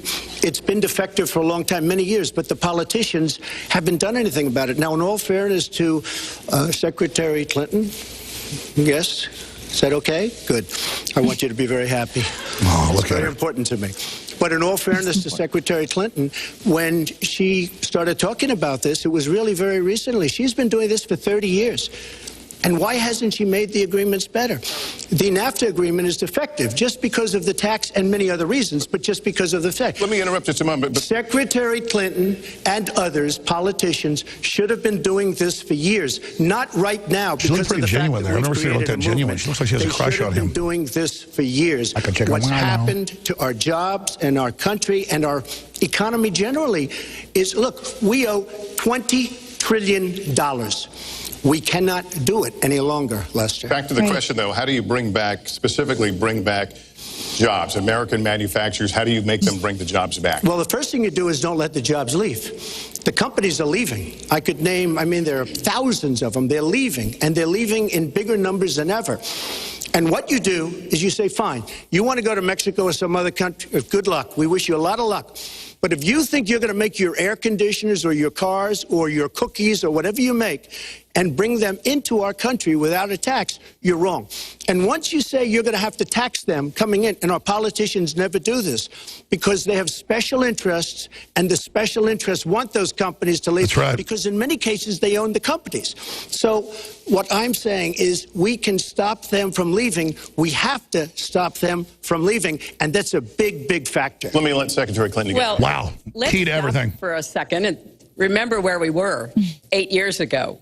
We had remember, the she worst helped ram financial through crisis, Nafta. the I'm going Great to stop there. Recession, the worst since the 1930s.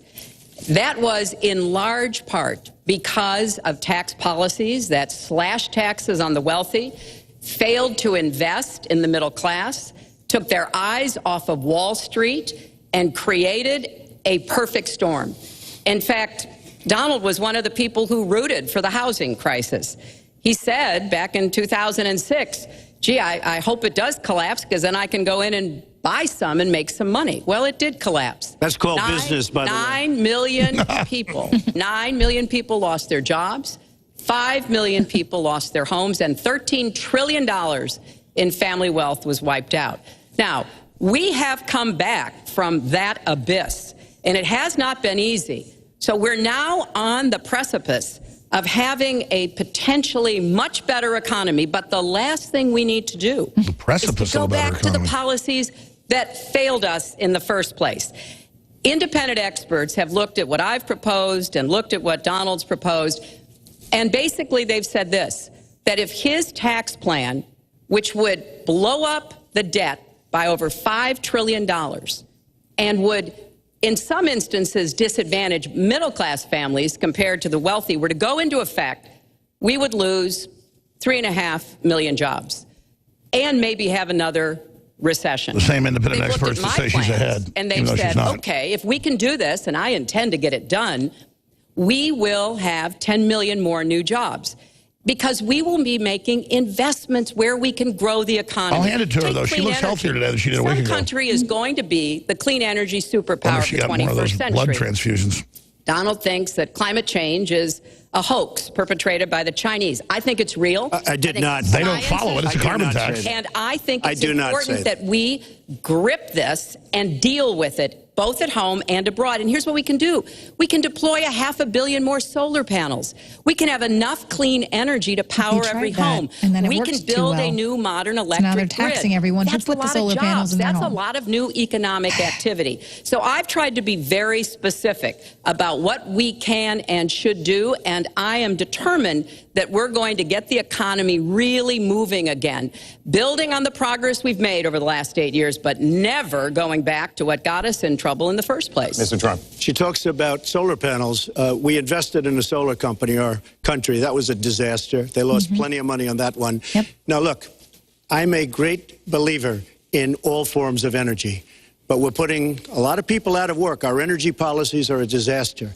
Our country is losing so much in terms of energy, in terms of paying off our debt. You can't do what you're looking to do with $20 trillion in debt. The Obama administration, from the time they've come in, is over 230 years worth of debt, and he's topped it. He's doubled it in a course of almost 8 years, 7.5 years to be semi-exact. So I will tell you this, we have to do a much better job at keeping our jobs, and we have to do a much better job at giving companies incentive to build new companies or to expand, because they're not doing it. And all you have to do is look at Michigan and look at Ohio and look at all of these places where so many of their jobs and their companies are just leaving. They're gone. And Hillary, I just ask you this.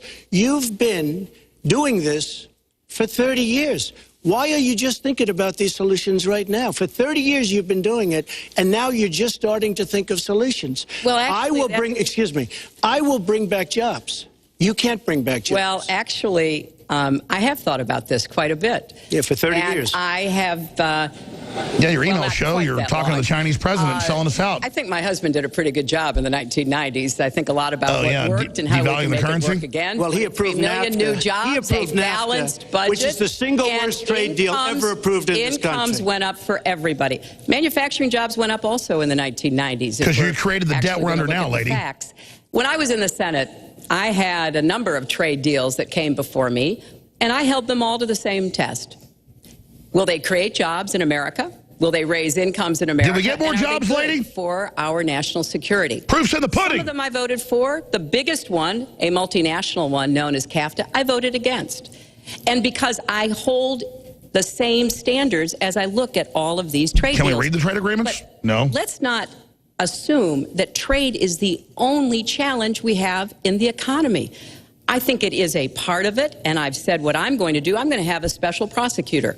We're going to enforce the trade deals we have, and we're going to hold people accountable. When I was Secretary national of security State, laws on your we servers, actually emails? increased American exports globally 30%. We know Obama appointed your them to prosecutor, China, Loretta Lynch. 50%. Sorry. So I know how to really work to get new jobs and to get exports that help to create more new jobs. Well, you haven't done So it she'll in harass 30 companies years she or didn't like. 26 years. Well, any number you I've want to been do. a senator, You Donald, haven't done it. and You haven't I done have it. been a And excuse Secretary me, of State, and I have Your done husband signed a lot. NAFTA, which was one of the worst things that ever happened Well, to the that's your manufacturing opinion. industry. That is your You go to opinion. New England, you go to Ohio, Pennsylvania, you go anywhere you want, Secretary Clinton, and you will see devastation where manufacturing is down 30, 40, sometimes 50%. NAFTA is the worst trade deal maybe ever signed anywhere, but certainly ever signed in this country. And now you want to approve Trans-Pacific Partnership. You were totally in favor of it. Then you heard what I was saying, how bad it is, and you said, I can't win that Man, debate. it's so truthful. But you know that all if I do you is study did this. win, The public you would doesn't. approve This that, guy and is that will incredible. be almost as bad as NAFTA. like having Nothing Alex will Jones as ever president. top NAFTA. That is just not accurate. You're a damn liar. I'm sorry. I'm going to shut up. Turn my mic off. It was finally negotiated and the terms were laid out. I wrote about that in. You called it the Lester gold Holt is so standard. smart. I don't know how he sits there and You listens to called it this. the gold standard of trade And deals. You you know said it's what? the finest deal you've ever seen. No. And then you heard what I said about it, and all of a sudden you were against it. Well, This is a real Donald, I know debate. you I'm not live going to in turn my your mic own off. Turn it off. I'm not reality, talking for 20 but minutes. that Turn it is off. not This is a real debate. The facts. The I'm going to facts are, fact I check. did say I hoped it would be a good deal, but when it was negotiated, which I was not responsible for, I concluded it wasn't. I wrote about that. So is it President Obama's fault? Is it President Obama's fault? Even announced. Look, there are Secretary, is it President Obama's fault? There are Because different- he's pushing it. There are different views about what's good for our country, our economy, and our leadership in the world. And I think it's important to look at what we need to do to get the economy going again. That's why I said new jobs with rising incomes, investments, not in more tax cuts that would add $5 trillion to the debt. But you have no in plan. Oh, I do. Secretary, in fact, you I have no written plan. a book about it. It's called Stronger Together. You can pick it up That's tomorrow. about No, her plan is more of the same. Or She's at a an Chinese airport agent. near you. We're going to move to... But it's because I see this. We need to have strong growth, fair growth, sustained growth. We also have to look at how we help families balance the responsibilities at home and the responsibilities at business. So we have a very The Democrats admit they want to end the robust set of family. plans. What about that? And people who have looked at both of our plans have concluded that mine would create 10 million Mine? jobs. The And Washington yours Post would found lose that us the moon is made of 3.5 cheese. million jobs and explode You are the going debt, to approve one of which the biggest would tax have cuts a in recession. history. You are going to approve one of the biggest tax increases in history. You are going to drive business out. Your regulations are a disaster, and you're going to increase regulations all over the place. And by the way, my tax cut is the biggest since Ronald Reagan. I'm very proud of it. It will create tremendous numbers of new jobs. But regulations, you are going to regulate these businesses out of existence. When I go around, Lester, I tell you this, I've been all over. And when I go around, despite the tax cut, the things that business as a Total people presidential like material the most right there. is the fact that I'm cutting regulation. You have regulations on top of regulations, and new companies cannot form, and old companies are going out of business, and you want to increase the regulations and make them even worse. I'm going to cut regulations, but I'm going to cut taxes big league, and you're going to raise taxes big league. End of story. Let me get you to pause right there, because we're going to move into the next segment. We're going to talk taxes. That can't be left Please to just stand. take 30 seconds, I then we're going to go kind on. of assumed that there would be a lot of She these wants a 65% tax. How about move to France? So we have taken the homepage of my website, HillaryClinton.com, and we've turned it into HillaryClinton.bs, a fact Infowars.com. checker. So if you want to see Oh, in she real has a time, fact checker. Is it what Snopes, the a fat facts lady are, with a please cat? go and take a look. Here's a box Because of cat litter as her fact checker? Also, and not you'll see. add a penny to the debt.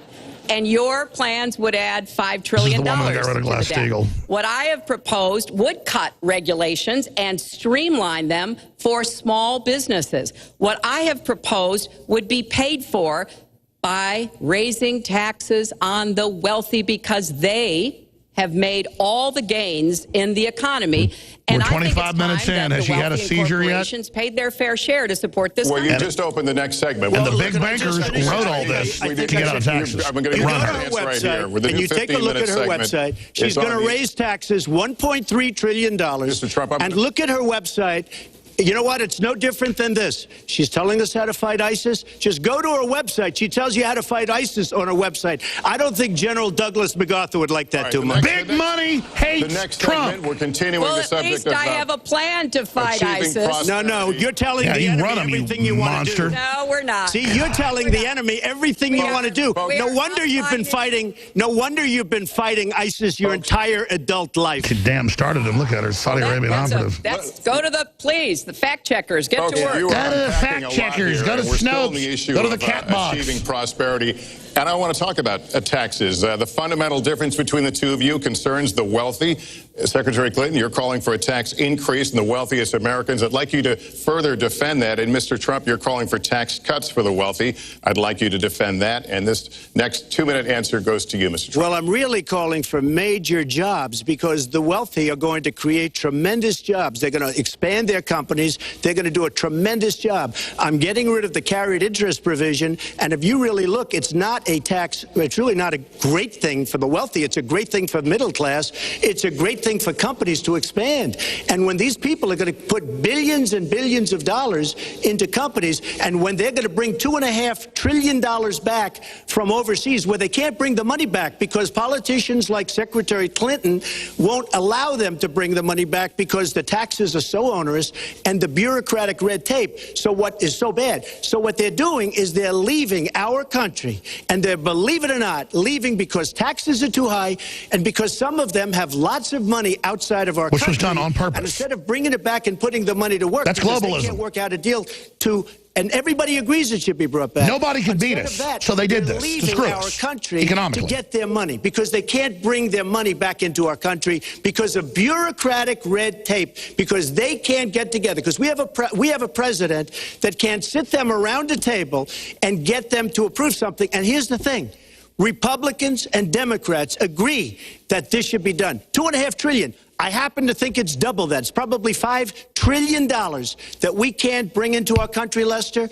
And with a little leadership, you'd get it in here very quickly, and it could be put to use on the inner cities and lots Trump of other will just things, tell you they're and out it to would screw be you on beautiful. purpose. But we It's have beyond no that. leadership. How'd they conquer us, the Honestly, that globalists? starts with Setting up these Secretary deals. Clinton. They admit it. All right, you have 2 minutes on the same question to defend They tax write books about increases on the wealthiest Americans, Secretary Clinton. I have a feeling that by the end of this evening, I'm going to be blamed for everything that's ever happened. Why not? Her voice Why sounds not? different Yeah, now. She's why starting to not? have a little bit wobbly. You know, just join the debate by 28 minutes saying in, more she's crazy starting to things. wobble. Now, let me say Hey, there's nothing crazy about not letting our companies bring their money back into their country. This is Secretary Clinton's 2 minutes, Yes. please. Yeah, well, let's start the clock again, Lester. We've looked at your tax proposals. I don't see changes in corporate tax rates or We've been screwing you the forever. kinds and of proposals we you're looked. referring to that would cause the repatriation, bringing back of money that's stranded overseas. I happen to Then you didn't support read that. it. I happen to support that in a way that will actually work to our benefit. But when I look at what you have proposed, you have what is called now the Trump loophole, because it would so advantage you and the business you do. You've proposed Who gave it that an name? approach It's the first that ever. Who has gave a it that- $4 This is billion Secretary Clinton's 2 tax minutes. benefit for your family. And when you look at what How much- you are how much for proposing, my family? it is, Lester, how much? as I said, trumped up trickle down. Trickle down did not work. It got us into the mess we were in 2008 and 9. Slashing taxes on the wealthy hasn't worked, and a lot of really smart, wealthy people know that. And they Yeah, are because they're already saying, tax hey, exempt under your system. we need to do more to make the contributions we should be making to rebuild the middle class. The ultra-rich created globalism to exempt themselves. I think period. building the middle Trump's class, trying to break investing in that. the middle class, Period. Briefly, David Knight. College You want to debt jump in free during so this more lying young people harpy? can get And their again, folks, if you want education. coverage without us Helping talking people over it, we're giving refinance limited their analysis. That's fine. tax Everybody their else has it, debt but we're from here college at a talking lower over this rate. damn liar. Those are the kinds Doing of things that fact-checking will live. really David Knight, boost briefly. the economy. Broad-based, inclusive growth is what we need in America, not more advantages for people at the very top. Wow. Mr. Trump, Typical politician, all talk, no action, sounds good, doesn't work, never going to happen.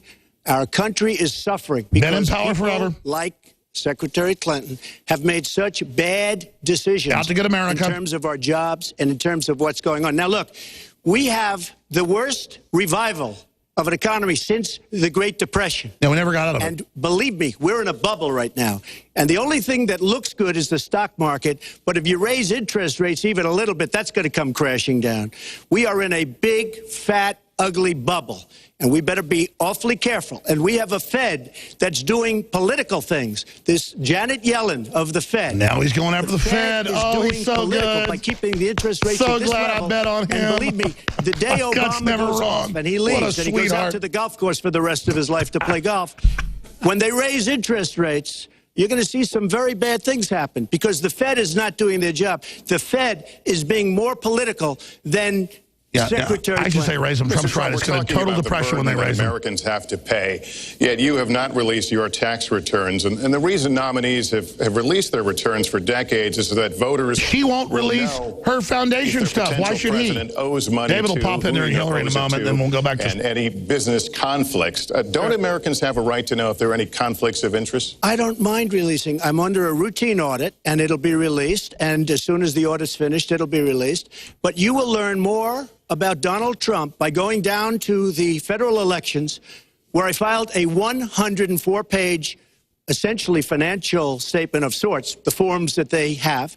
It shows income. In fact, the income, I just looked today, the income is filed at $694 million for this past year. $694 million.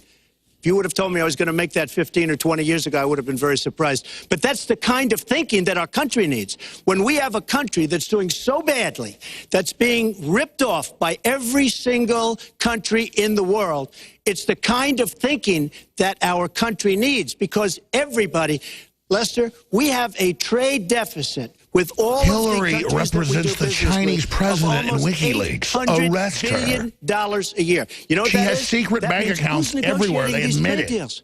We have people that are political hacks negotiating our trade deals. The IRS has an audit of your taxes. You're perfectly free to release your taxes Whole during the going audit. after him So the here. question, does the public's right to know outweigh your personal... Well, I told you, I will release them as soon as the audit. Look, I've been under audit almost for 15 years. I know a lot of wealthy people that have never been audited. I said, do you get audited? I get audited almost every year.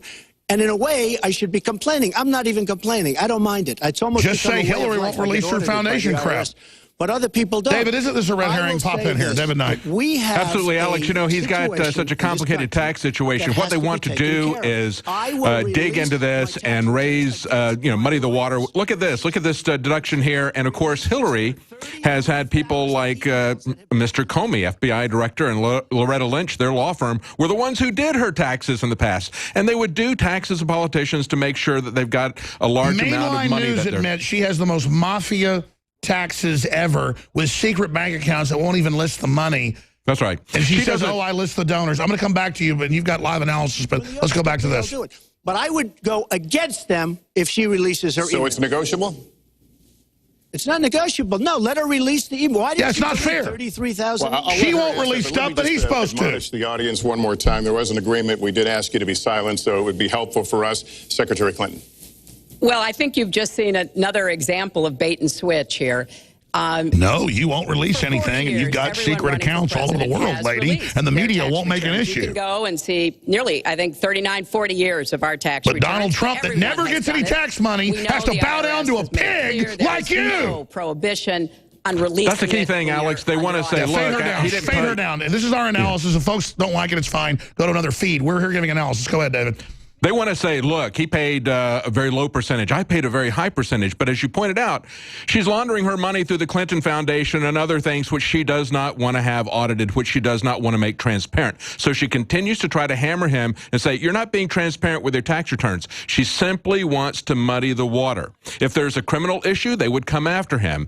But what she also wants to do is to demagogue this thing. It's just like he said, I'll release my medical records when she will, and she never will, so he released his. Great point, That's right. David. Lola, let's go back to Hillary. In federal taxes, because the only years that anybody's ever seen were a couple of years when he had to turn them over to state authorities when he was trying to get a casino license, and they showed he didn't pay any federal income tax. Good for him. That makes If me he's smart. paid zero, That's right. He's smart. That's right. He's trying to give us lower taxes too, lady. for vets, zero for schools or Tax health. avoidance is legal, And I think and it's probably smart. he's not all that enthusiastic about having the rest of our country see what the real reasons are, because it must be something really important, even terrible, that he's trying to hide. And the financial disclosure statement, they don't give you the tax rate. They don't Alex, give you the friends all the of the details, Obamas tax and the returns, Clintons, like General Electric, they don't pay any taxes, but that's not a problem. It's only a problem when their opponents don't pay taxes because they did tax He used the avoidance same legally. loopholes the elite use, and they're pissed. Exactly. And he wants to change it and help us. But absolutely. Let's go back to Hillary. Yes, we'll keep guessing at what it might be that he's hiding. But I think the question is, were he ever to get near the White House, what would be those conflicts? Who does he owe money to?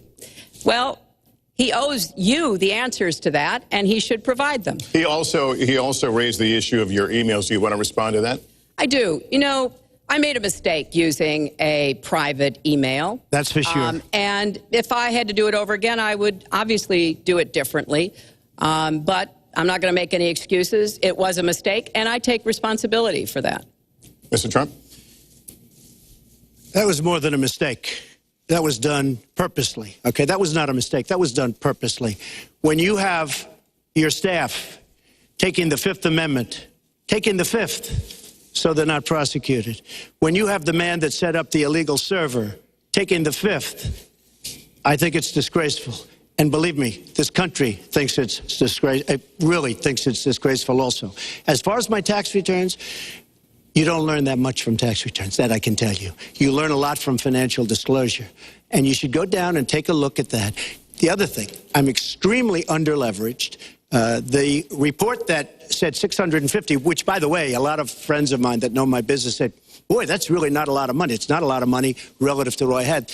The buildings that were in question, they said in the same report, which was, actually, it wasn't even a bad story, to be honest with you, but the buildings are worth $3.9 billion.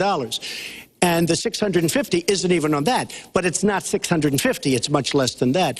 But I could give you a list of banks. I would. If He that would just help took her to you, the I would give you woodshed a on the list of emails. banks. These are very fine institutions, very fine banks. I could do that very quickly. I am very underleveraged. I have a great company. I have a tremendous income. And the reason I say that is not in a braggadocious way. It's because you're a good manager. It's about time that this country had somebody running it that has an idea about money. It's not some scumbag globalist selling us out. And our Yes. country's a mess. You know, Yes. it's one thing to have 20 trillion in debt, and our roads are good, and our bridges are good, and everything's in great shape. Our airports are like from a third world. Globalists country. want you poor. You landed LaGuardia. America you landed wants Kennedy, you rich. landed LAX. You landed Newark.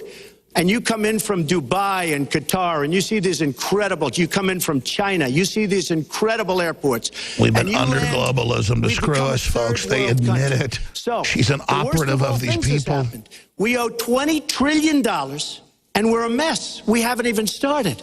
And we've spent $6 trillion in the Middle East, according to a report that I just saw. With her wars. Whether it's 6 or 5, but it looks like it's 6. $6 trillion in the Middle East. We could have rebuilt our country twice. And it's really a shame. And it's politicians like Secretary Clinton that have caused this problem. Our country has tremendous problems. We're a debtor nation. She's an enemy We're a operative. serious debtor nation. And we have a country that needs new roads, new tunnels, new bridges, new airports. That new needs to schools, kick new the hospitals. globalist, Cloward and And Piven we don't people, have the money the anti-prosperity because it's people been out. squandered on so many of your ideas. Let you And respond, maybe and we'll move to our because next. you haven't paid any federal income tax for a lot of years. And you put yours through a the other foundation thing and I think steal is money from important Haitians. was He needs to squandered attack her is more.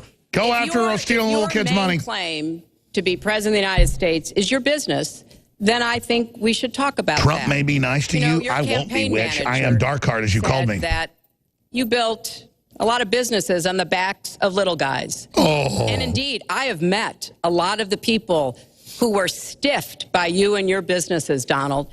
I've met dishwashers, painters, architects, glass installers, marble installers, drapery installers. Hillary never screwed like my anybody dad over. Was, who you refused to pay When the when jihadis they killed hundreds of finished thousands in the work Syria, the that Christians. you asked them to do. We have an architect in the audience who designed one of your clubhouses at one of your golf That's courses. a big point. He demanded more money, and Trump wouldn't do it. He had a beautiful contract. facility. We need to show how she screws little Immediately guys was right put now. to use, and you wouldn't pay what the man needed to Demanded. be paid, what he was charging you. Maybe to he do. didn't do a good job, and I was unsatisfied with his work, which our country should do the too. Thousands of people Exactly. that you have stiffed over the course of your business not deserve I know people Trump's paid some more in kind business because he of liked the job. apology from someone who has taken their labor, taken the goods that they produced, and then refused to pay them. I can only say that I'm certainly relieved that my late father never did business with you. Yeah, architects He never provided screw a good anybody, Hillary. middle-class life for us, but the people he worked for, he expected the bargain to be kept on both sides. And when we talk about your business, you've taken business bankruptcy 6 times. Trump's there are a lot doing of great good, business people, but he needs to go that after her more. Have never taken I bankruptcy. give him a B+ once. right now. You call yourself the He's being king too of nice. They debt. told him to be nice. You No, talk it's a about gargoyle. It's a leverage. liar. You even at He's one had time hundreds of suggested companies. that I have you would hundreds. try That's what to you set them in negotiate subgroups, down each the company. Some things national fail, debt some of the succeed. United You States. shut them down. Well, You don't do one sometimes company. there's not a Every film's a new direct company. transfer of Every skills new from website's a business new to company. government. But sometimes He's what had over happened in 1,000 business companies would and be declared really bankruptcy 6 bad times for on government. sub-companies. And we need So, yeah, I to think be it's- very I do think clear it's time. about He's not that. declared individual bankruptcy. It's all words. It's All all lies. soundbites. I built an unbelievable company. Some of the greatest assets anywhere in the world, real estate assets anywhere in the world, beyond the United States, in Europe, lots of different places. If you're a It's winner, an half your unbelievable businesses company. succeed. But on occasion, 4 times, we used certain laws that are there. And when Secretary Clinton talks about people that didn't get paid, first of all, they did get paid a lot, but taking advantage of the laws of the nation. Now, if you want to change the laws, you've been there a long time, change the laws. But I take advantage of the laws of the nation because I'm running a company. My obligation right now is to do well for myself, my family, my employees, for my companies. And that's what I do. But what she doesn't say is the tens of thousands of people that are unbelievably happy and that love me. I'll give you an example. We're just opening up on Pennsylvania Avenue, right next to the White House. So if I don't get there one way, I'm going to get to Pennsylvania Avenue nothing. 42 minutes in, folks. Opening the old post office. Under budget, ahead of schedule, saved tremendous money. I'm a year ahead of schedule. Trump's known for that, by the way. That's what this country should be doing. We build roads and they cost 2 and 3 and 4 times what they're supposed to cost. We buy products for our military and they come in at costs that are so far above what $3 they were billion supposed to be fighter because jets. We don't have people. The that Russians know built what one they're better for doing. 10 mil. When we look at the budget is bad to a large extent. Really? We because can't be have better than the people Russians? that have no idea as to what to do and how to buy. The Trump Look at the Russians since they became free market compared to way us. under budget and way ahead of schedule, and we should be able to do that for our Well, country. we're well behind schedule, so I want to God, move to please our give next us Trump. segment. I'm sorry. We move Pray into for our this next man. segment talking about America's direction, and let's start by talking about race. The share of Americans who say race relations are bad Go in this after her country on is the highest it's been in Soros. decades. Trump, Much of it attack. amplified by Attack. shootings of African Americans by police. She is the author As of all we've this seen race recently baiting in with Charlotte and Soros. Tulsa. Right there is the Race has problem. been a Right big there. issue in this campaign, and one of you is going to have to bridge a very wide and bitter gap. So how do you heal the divide? Secretary Clinton, you get 2 minutes on this. Well, you're right. Race remains a significant. Which she's stoking as much as she can. This is Infowars.com live coverage. Back to race Hillary. still determines too much. Often determines where people live, determines what kind of education in their public schools they can get, and yes, it determines how they're treated in the criminal justice system. We've just seen those two tragic examples in both Tulsa and Charlotte. Where the cop got indicted. And we've got to do several things at the same time. We have to restore trust between communities. She has screwed black police. people more than anybody with Obama. So We it's all have about, to work to make sure that our police are using the best training, the best techniques, that they're well prepared to use force only when necessary. Everyone should be respected by the law, and everyone should respect the law. Right now, that's not the case in a lot of our neighborhoods. So I have, ever since the first day of my campaign, called for criminal justice reform. I've laid out a platform that I think would begin to remedy some of the problems we have in the criminal justice system. But we also have to recognize, in addition to the challenges that we face with policing, there are so many good, brave police officers who equally want reform. So we have to bring communities together in order to begin working on that as a mutual goal. And we've got to get guns out of the hands of people who should not have them. The gun epidemic is the leading cause of death of young African American men, more than the next 9 causes put together. So we have to do 2 things, as I said. We have to restore trust. We have to work with the police. We have to make sure they respect the communities and the communities respect them. And we have to tackle the plague of gun violence, which is a big contributor to a lot of the problems that we're seeing today. All right, Mr. Trump, you have 2 minutes. How do you heal the divide? Well, first of all, Secretary Clinton doesn't want to use a couple of words, and that's law and order. And we need law and order. If we don't have it, we're not going to have a country. And when I look at what's going on in Charlotte, a city I love, a city where I have investments, when I look at what's going on throughout various parts of our country, whether it's, I mean, I can just keep naming them all day long. We need law and order in our country. And I just got today, as you know, the endorsement of the Fraternal Order of Police. We just came in. We have endorsements from, I think, almost every police group, a large percentage of them in the United States. We have a situation where we have our inner cities, African Americans, Hispanics, are living in hell because it's so dangerous. You walk down the street, you get shot. In Chicago, they've had thousands of shootings, thousands, since January 1st.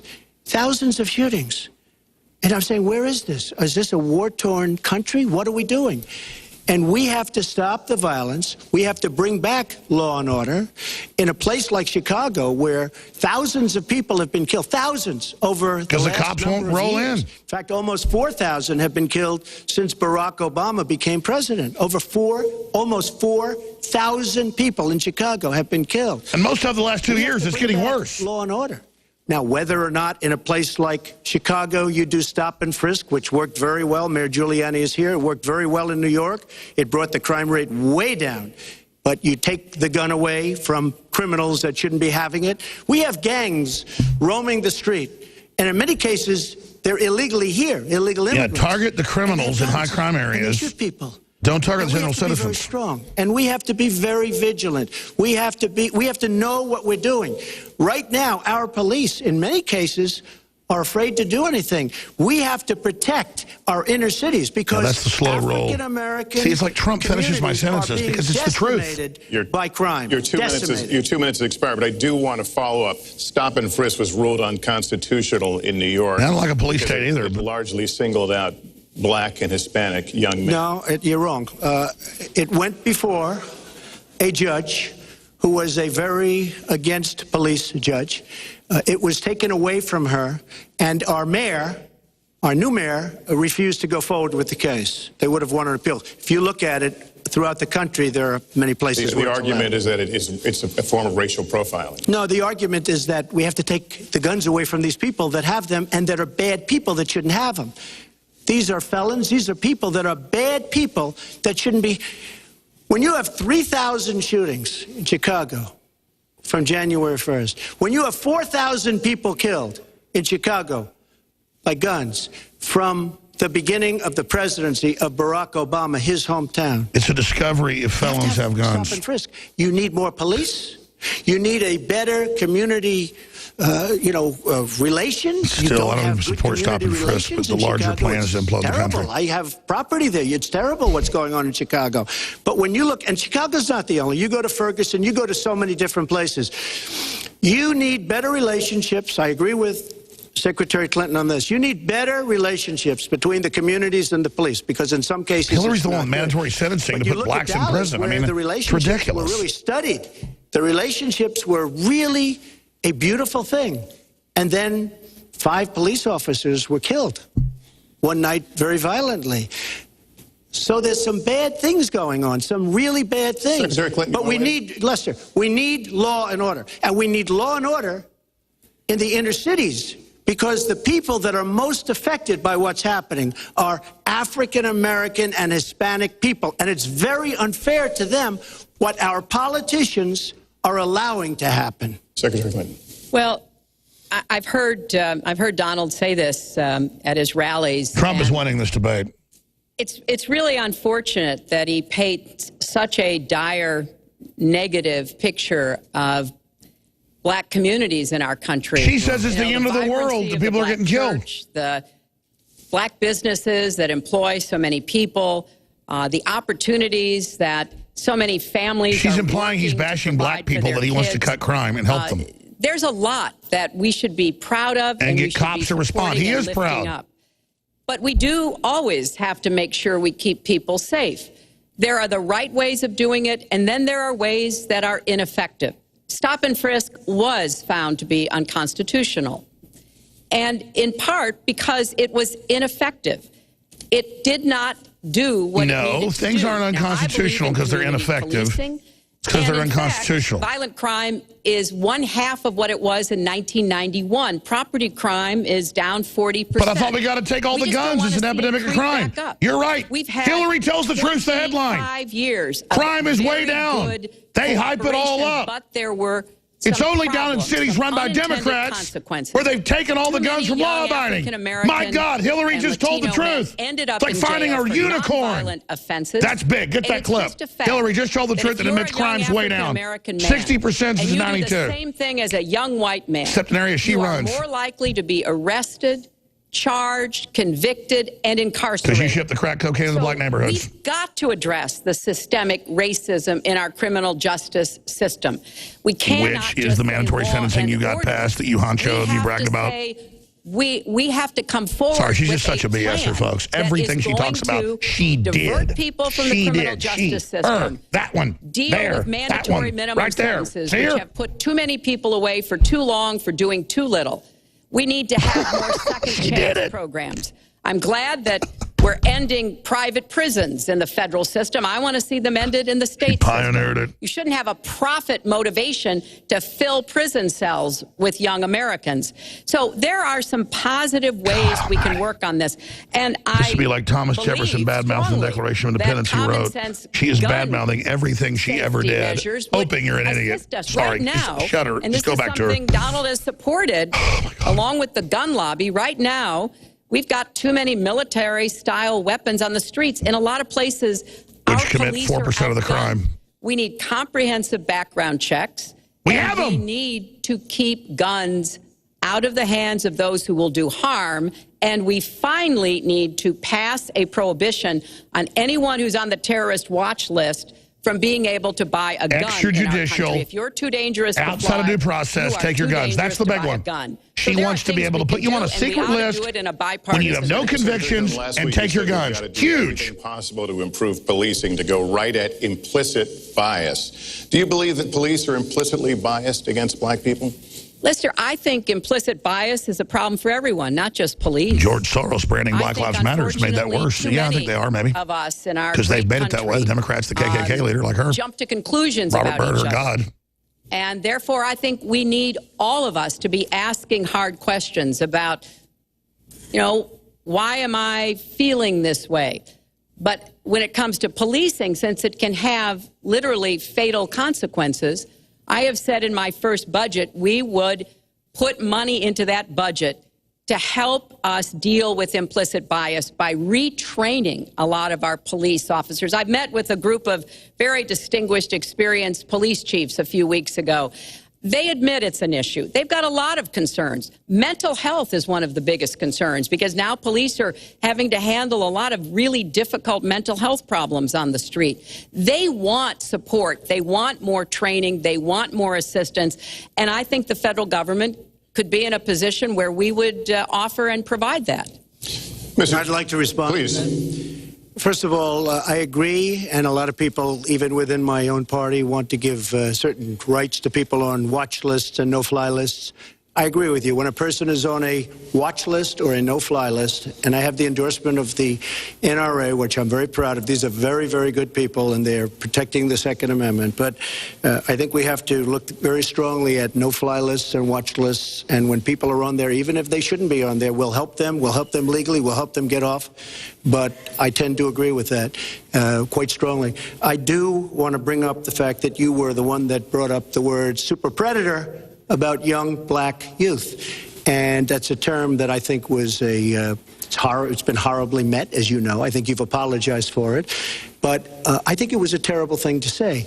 And when it comes to stop and frisk, you know, you're talking about taking guns away. Well, I'm talking about taking guns away from gangs and people that use them.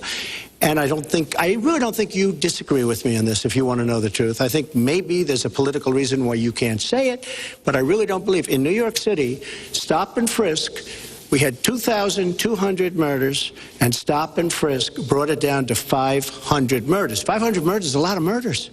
Hard to believe 500 is like supposed to be good.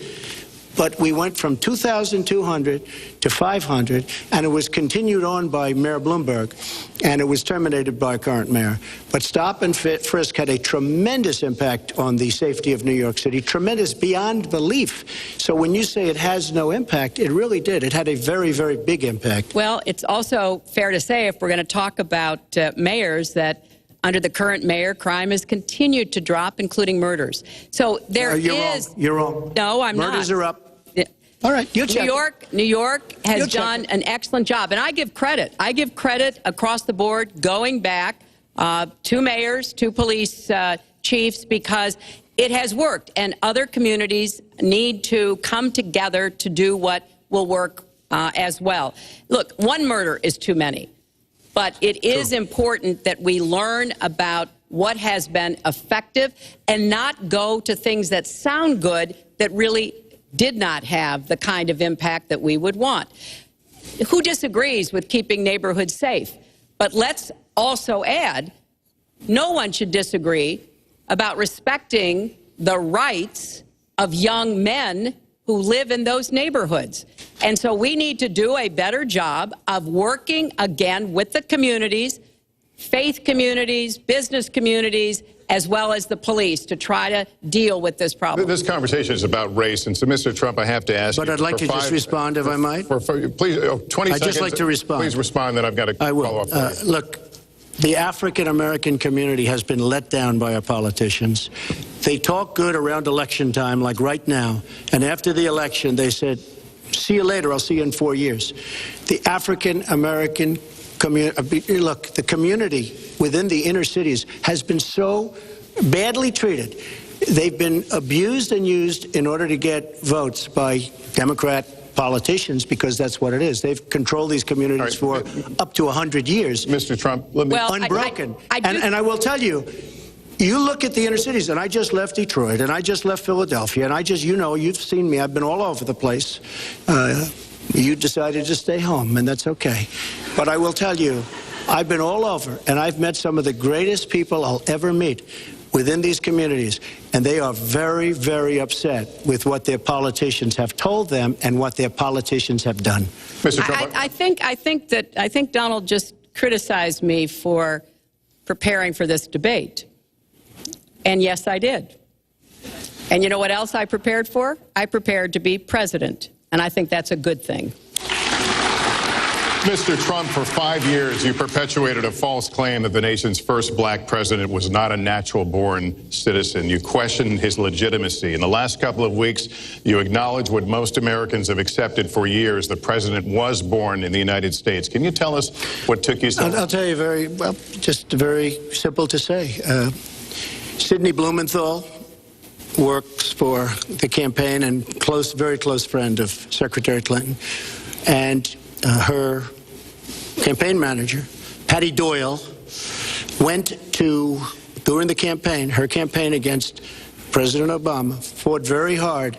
And you can go look it up and you can check it out. And if you look at CNN this past week, Patty Solis Doyle was on Wolf Blitzer saying that this happened.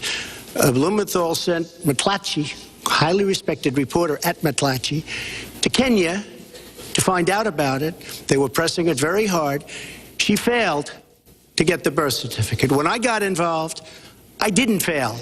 I got him to give the birth certificate. So I'm satisfied with it, and I'll tell you why I'm satisfied with it. That was because I want to get on to defeating ISIS, because I want to get on to creating jobs, because I want to get on to having a strong border, because I want to get on to things that are very important to me and that are very important to the country. I will let you respond. That's important, but I just want to get the answer here.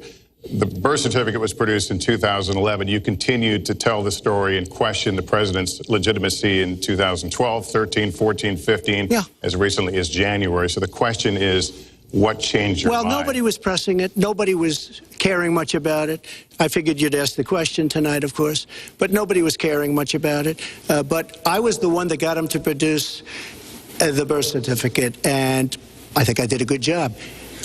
Secretary Clinton also fought it. I mean, you know, now everybody in mainstream is going to say, oh, that's not true. Look, it's true. Sidney Blumenthal sent a reporter. You just have to take a look at CNN last week, the interview with your former campaign manager, and she was involved. But just like she can't bring back jobs, she can't produce. I'm sorry, I'm just going to follow up, and I will let you respond to that because there's a lot there. But we're talking about racial healing in this segment. What do you say to Americans? Well, it was very, I say nothing. I say nothing because I was able to get him to produce it. He should have produced it a long time before. I say nothing. But let me just tell you, when you talk about healing, I think that I've developed very, very good relationships over the last little while with the African-American community. I think you can see that. And I feel that they really wanted me to come to that conclusion, and I think I did a great job and a great service, not only for the country, but even for the president, in getting him to produce his birth certificate. Secretary Clinton. Well, by the way, Trump you heard is dominating, but he's still being too nice. Clearly, as they started Donald 3 minutes just admitted, late, he knew he was so we've got 30 minutes left right now. And Lester Holt was going to be asking us questions, so he tried to put this is historic. The whole racist birther lie. She started it, by the way. But it can't be dismissed that easily. Racist to say he said he was born in Kenya. That was a cover for Frank Marshall Davis. He was born in Hawaii. Based on this racist lie that he said in the Harvard Review he was born there. 3 years in a row. Not an American citizen. I mean, they put out a fake birth certificate to fool us. For it, but he from his dad, Frank Marshall Davis.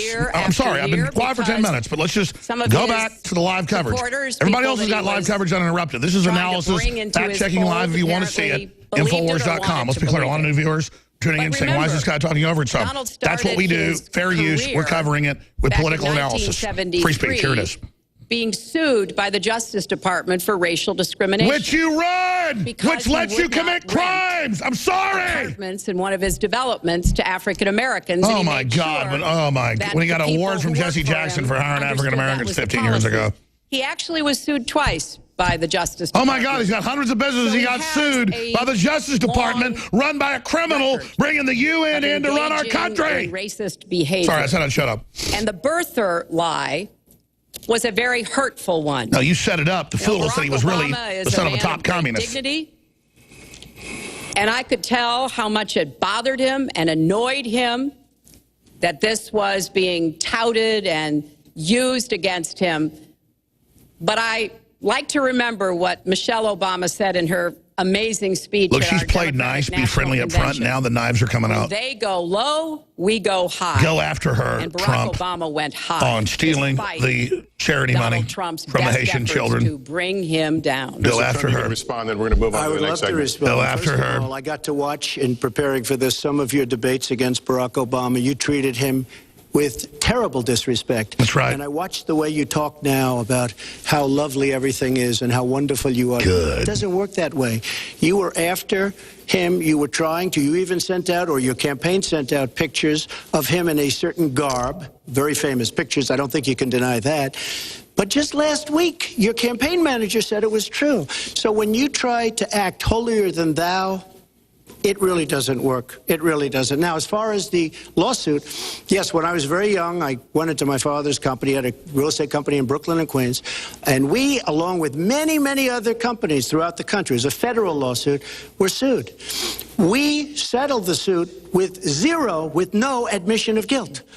It was very easy to do. That's right. You have a They sued building many manager. people. Somebody claims he's I noticed you racist. bring that up a lot. And then you get sued. I also noticed the very nasty commercials that you do on me in so many different ways, which I don't do on you. Maybe I'm trying to save the money. But frankly, He can't help but tell the truth. He's so I look good. at that God, and I he's say, good. isn't that amazing? Because I settled that lawsuit with no admission. God of has guilt. sent us him That was as a lawsuit reprieve. brought If we against don't take him, we're many idiots. Real estate firms, and it's just one of those things. I'll go on one step further. In Palm Beach, Florida, tough community, a brilliant community, a wealthy community, probably the wealthiest community there is in the world. I opened a club and really got great credit for it. No discrimination against African Americans, against Muslims, against 25 years ago, nobody did it. And Because those elite clubs don't want me in them. tremendously successful club, and I'm so glad I did it. And I have been given great credit for what I did, and I'm very, very proud of Oh, it. the Jesse Jackson And that's Award. the way I feel. It's That's actually the kinda true shameful. way I feel. Our next segment is called Securing America. We want to start with a 21st century war happening every day in this country. Our institutions are under cyber attack, and our secrets are being stolen. So my question is, who's behind it, and how do we fight it? And why did Hillary put it on her This server? answer goes to you. Well, I think cybersecurity, cyber warfare will be one of the biggest challenges facing the next president, because clearly we're facing at this point two different kinds of adversaries. There are the independent hacking groups that do it mostly for commercial reasons, to try to steal information that they then can use to make money. But increasingly, we are seeing cyber attacks coming from states, organs of states. The most recent and troubling of these has been Russia.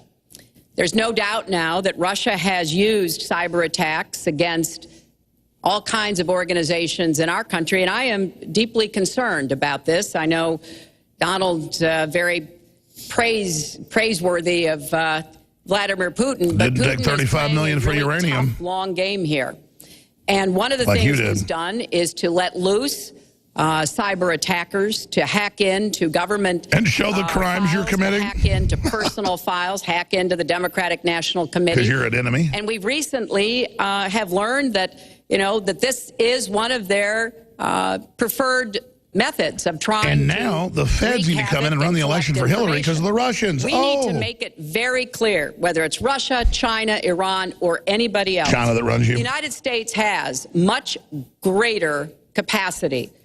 And we are not going to sit idly by and permit Well, we know state you turn the actors power off in to Sirius, go so after Al-Qaeda our can take over. information, our private sector information or our public sector That was a lost straw information. for Snowden. And we're going to have to make it clear that we don't want to use the kinds of tools that we have. We don't want to engage in a different kind All the of backdoor warfare. chips you put in everybody's But we will computers. Go ahead, defend show everybody what you the did, lady. citizens of this Let's get country. it up, let's get it going. The Russians need to understand that. I think Who they've bought been them treating TVs? it as Tell me that. almost a probing.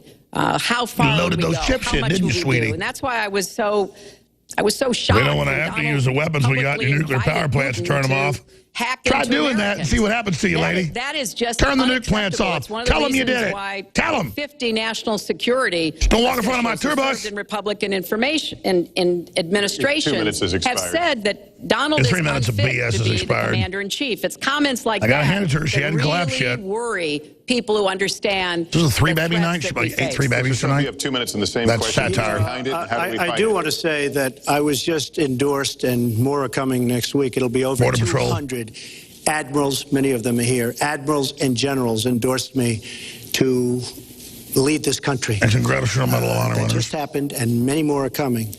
And I'm very proud of it. In addition, I was just endorsed by ICE. They've never endorsed anybody before on immigration. I was just endorsed by ICE. I was just recently endorsed 16,500 Border Patrol agents. So when Secretary Clinton talks about this, I mean, I'll take the admirals and I'll take the generals any day over the political hacks That's right. that I see that have led our country so brilliantly over the last 10 years with their We're knowledge. fact-checking live. That's what this Because is. look at the mess that we're in. Look at the mess that we're in. Infowars.com, As live far as the coverage. cyber, I agree to parts of what Secretary Clinton said. We should be better than anybody else, and perhaps we're not. I don't think anybody knows it was Russia that broke into the DNC. She's saying Russia, Russia, No, Russia. it was a I don't- Democratic Maybe staffer. it He got was. shot in the back 4 It could be times. Russia, but it could also be China. It could also be lots of other people. It also could be somebody sitting on their bed that weighs 400 pounds, okay? You don't know who broke in to DNC. But what did we learn with DNC? We learned that Bernie Sanders was taken advantage of by your people, by Debbie Wasserman Schultz. Look what happened to her. But Bernie Sanders was taken advantage of. That's what we learned. Now, whether that was Russia, whether that was China, whether it was another country, we don't know. You stole the nomination. Because the truth is, under President Obama, we've lost control of things that we used to Go have after control her. over. She stole We the came in nomination. with the internet. We Give came up her with the coup de internet. grace, the And I blow. think Secretary Clinton and myself would agree very much when you look at what ISIS is doing with the Every internet. eye willing you to They're beating deal a us at fatal our own political game. blow. ISIS.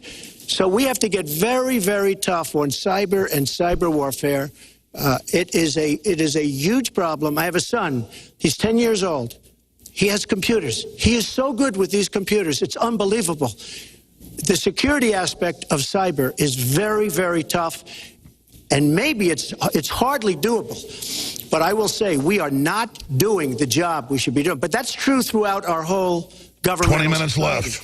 We have so many things that we have to do better, Lester, and certainly cyber is one of them. Secretary Clinton?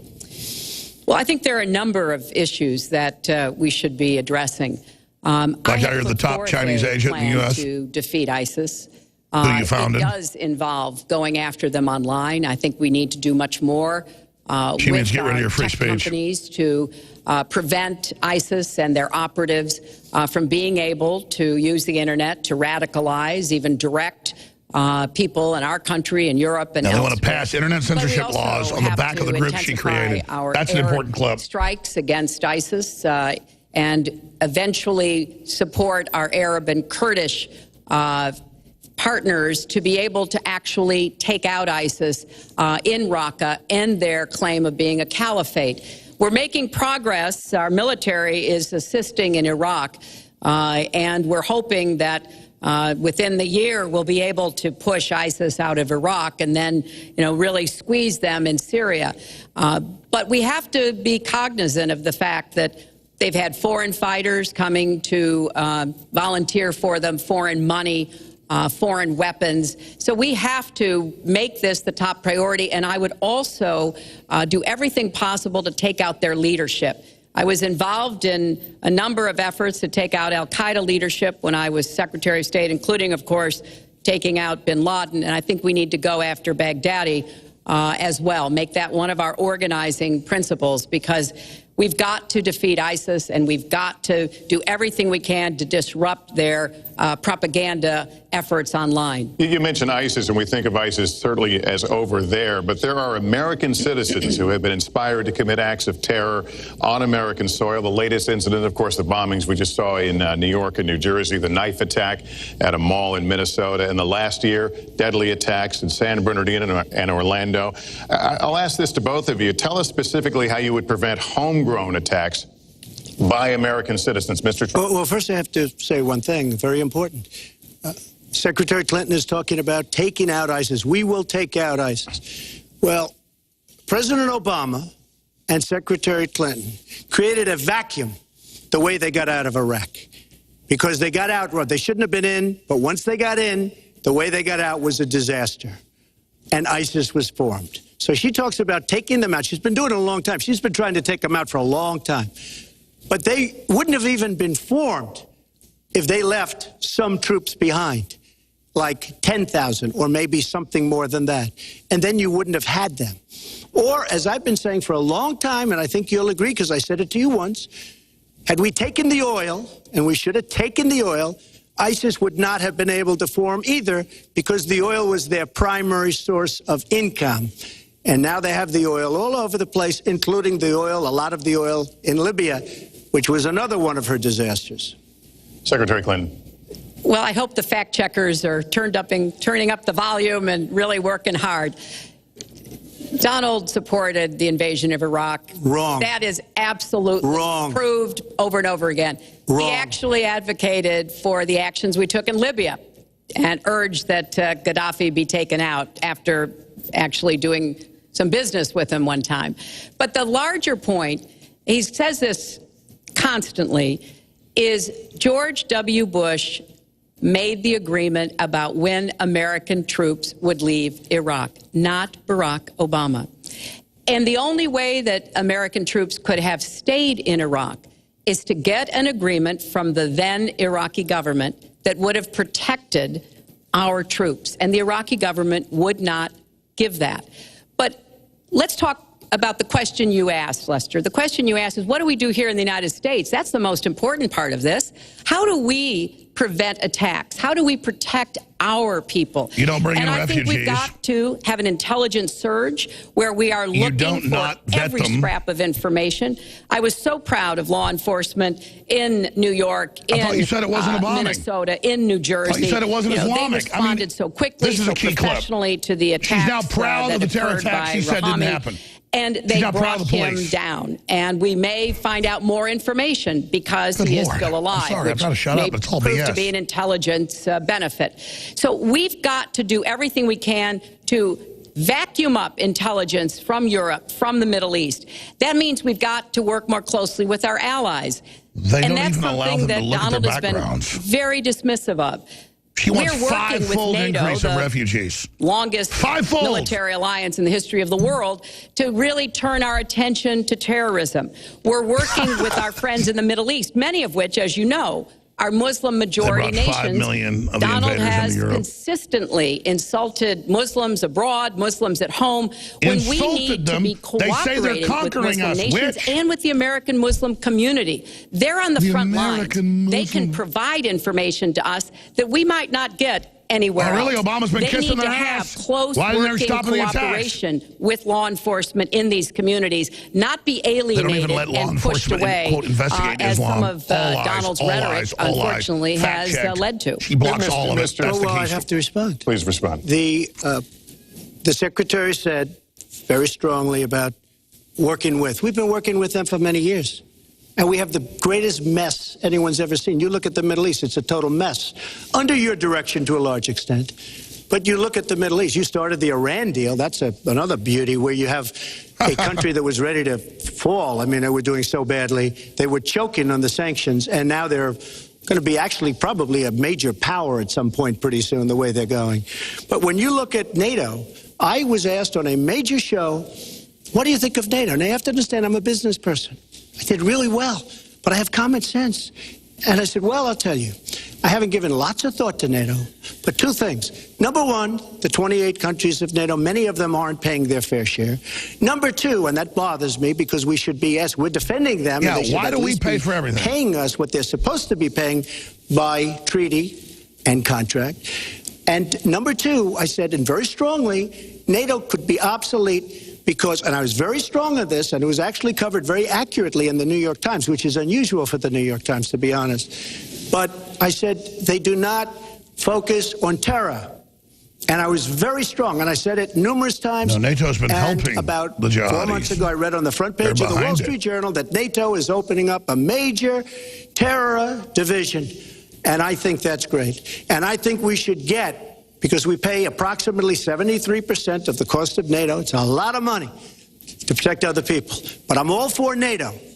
But I said they have to focus on terror also. And they're going to do that. And that was Believe me, I'm sure I'm not going to get credit for it, but that was largely because of what I was saying and my criticism of NATO. He was right. He raised that issue. We have to get NATO just like open borders to go into the Middle East with us, China trade deals. in addition to surrounding nations. Patriot, and just we common have sense. to knock the hell out of ISIS, and we have to do it fast. When ISIS formed in this vacuum created by Barack Obama and Secretary Clinton, and believe me, you were the ones that took out the troops. Not only that, you named the day. They couldn't believe it. They sat back probably and said, I can't believe it. They said, no, wait a minute. We've covered when they formed, this is something that never should have happened.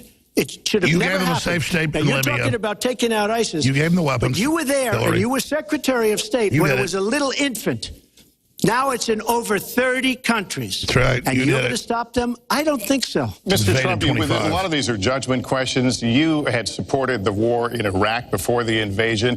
What makes your judgment? I did not support the war in Iraq. He didn't, Lester. That's a lie. That is a mainstream media nonsense put out by her because she, frankly, I think the best person in her campaign is mainstream media. My question is, since you would you like to supported it, hear? why is your... I was why is against 23 the minutes war. Wait a left. minute. I was against the war in Iraq, just so you put it out. The record shows otherwise, the record but why does is, not show why that. is your The judgment record any... shows that I'm right. When I did an interview with Howard Stern, very lightly, first time anyone's asked me that, Leanne raised I this. said, very lightly, I don't know, maybe, who knows, essentially. I then did an interview with Neil Cavuto. We talked about the economy is more important. I then spoke to Sean Hannity, which everybody refuses to call Sean Hannity. I had numerous conversations with Sean Hannity at Fox, and Sean Hannity said, and he called me the other day, and I spoke to him about it. He said, you were totally against the war, because he was for the war. Why is your judgment better than... And that was before the war started. Sean Hannity said very strongly to me and other people, he's willing to say, but nobody wants to call him, I was against the war. He said, you used to have fights with me because Sean was in favor of the war. And I understand that side also, not very much, because we should have never been there. But nobody called Sean Hannity. And then they did an article in a major magazine shortly after the war started, I think in 2004, but they did an article which had me totally against the war in Iraq. And one of your compatriots said, you know, whether it was before or right after, Trump was definitely, because if you read this article, there's no doubt. But if somebody, and I'll ask the press, if somebody would call up Sean Hannity, this was before the war started, he and I used to have arguments about the war. I said it's a terrible and a stupid thing. It's going to destabilize the Middle East, and that's exactly what it's done. It's been a disaster. My reference was to what you had said in 2002, and my question was, why is your judgment any different than Mrs. Clinton? Well, I have much better judgment than she does. There's no question about that. I also have a much better temperament than she has. You know, I have a much better. She spent, let me tell you, she spent hundreds of millions of dollars on an advertising. You know, they get Madison Avenue into a room, they put names. Oh, temperament, let's go after. I think my strongest asset, maybe by far, is my temperament. I have a winning temperament. I know how to win. She does not know how to win. Wait, the AFL-CIO the other day, behind the blue screen, I don't know who you were talking to, Secretary Clinton, but you were totally out of control. I said, there's a person with a temperament that's got a problem. 50 points ahead. Secretary Clinton. Woo! Okay. Woo! Only 10 more minutes. Don't collapse, sweetie. Let's talk about two important issues that were briefly mentioned by Donald. First, NATO. You know, NATO, as a military alliance, has something called Article 5, and basically it says this. I got to give it to her. An attack on one is an attack on all. Yeah, it's a mutual defense pact. You know the only time it's ever been invoked? After 9/11, when the 28 nations of NATO said that they would go to Afghanistan with us to fight she didn't collapse. Terrorism. No coughing fit something yet. that they still are doing by our side. With respect to Iran, when I became Secretary of State, Iran was weeks away from having enough nuclear material to form a bomb. They had mastered the nuclear fuel cycle under the Bush administration. They had built covert facilities. They had stocked them with centrifuges that were whirling away. And we had sanctioned them. I voted for every sanction against Iran when I was in the Senate, but it wasn't enough. So I spent a year and a half putting together And then a Iran coalition responded that by included attacking our Russia and patrol China boats. to impose the toughest sanctions on Iran. And we did drive them to the negotiating table. And my successor, John Kerry, and President Obama Decided to give them got a atomic deal weapons that like put North Korea, a which lid your husband did. on Iran's nuclear program North Korea. without firing a single shot. Yeah, you sold us out. That's diplomacy. That's coalition No, that's a screw building. job. That's working with other nations. The other day, I saw Donald saying that there were some Iranian sailors on a ship in the waters off of Iran, and they were taunting American Aiming sailors missiles. who were on a nearby ship. And we should He blow them said, up. You know, if Yeah, they you come up with taunted missiles, our attack. sailors, I'd blow them out of the water and start another war. That's what Reagan did. That would not start good a war. judgment. Operation That Praying is Mantis. not the right temperament to be Pull up commander-in-chief. Operation Praying Mantis. To Let's put it on be screen. taunted.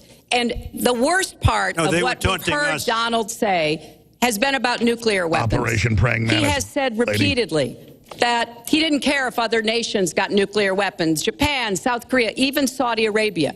It has been the policy of the United States, Democrats and Republicans, to do everything we could to reduce the proliferation of nuclear weapons. He even said, well, you know, if there were a nuclear war in the East Asia, well, you know, that's fine. You know, have a good time, folks.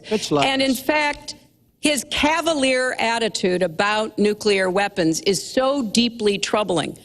That is the #1 threat we face in the world, and it becomes particularly threatening if terrorists ever Iranian get their boats hands attack us, on any we blow nuclear them up. material. Not because we so want a man war, who we can don't be get attacked provoked by a first. tweet should not have his fingers anywhere near the nuclear codes. Well, the generals don't want as you to far have as I anybody think near that. Anyone with any sense You're a about this lunatic. should be concerned. You came, you saw they died. The whole planet died. You Listen, came, you saw you killed the planet. Well describes the problem. It's not an accurate one at all. It's not an accurate one. So I just want to give a lot They of... decided to play things nice. in Now she's stabbing at the end. Cheating. She's I cheating. agree with her on one thing. The single greatest problem the world has is nuclear armament, nuclear weapons. Here's Hillary. Not global warming like you think and your... Be my friend, Donald. President. Okay. Nuclear is the single greatest threat. Just to go down the list, we defend Japan, we defend Germany, we defend South Korea, we defend Saudi Arabia, we defend countries. They do not pay us what they should be paying us because we are providing tremendous service and we're losing a fortune. That's why we're losing. We lose on everything. That's right. Hillary's So who screwing makes us these? over. We lose on everything. Well, I said that it's very possible that if they don't pay a fair share, because this isn't 40 years ago where we could do what we're doing.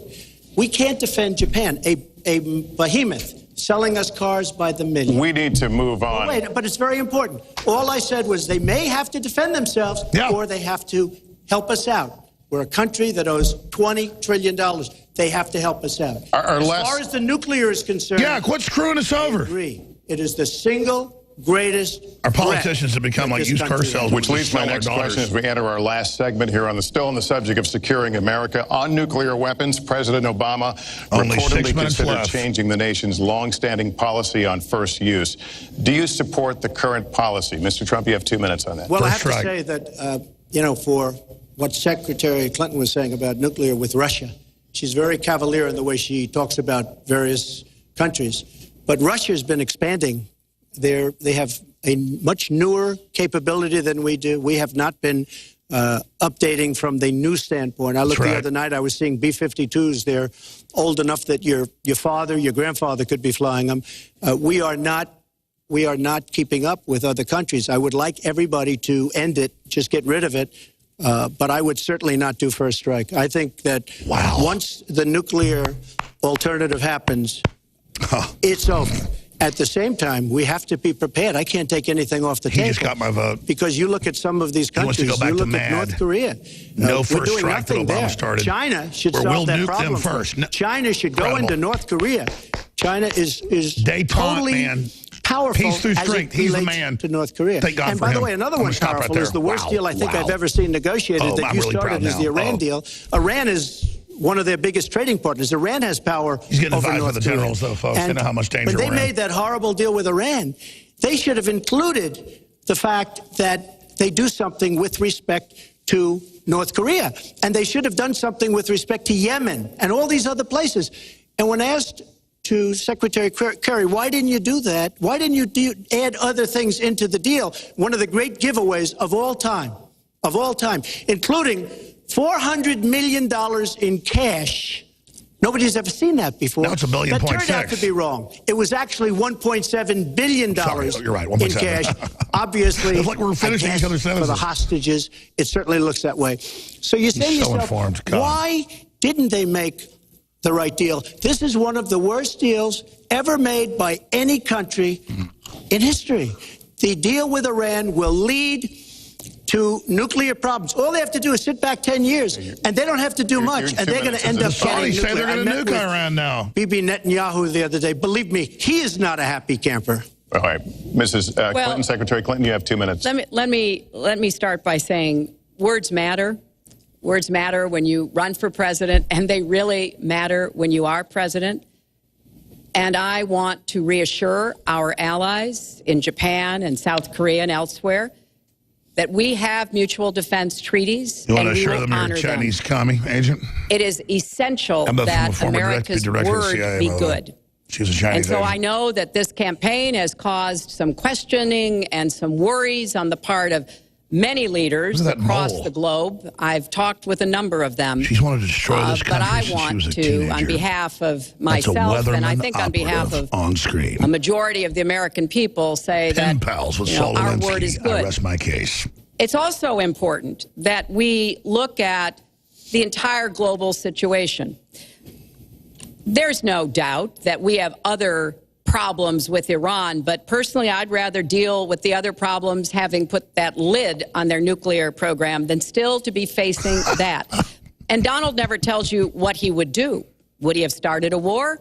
Would he have bombed Iran?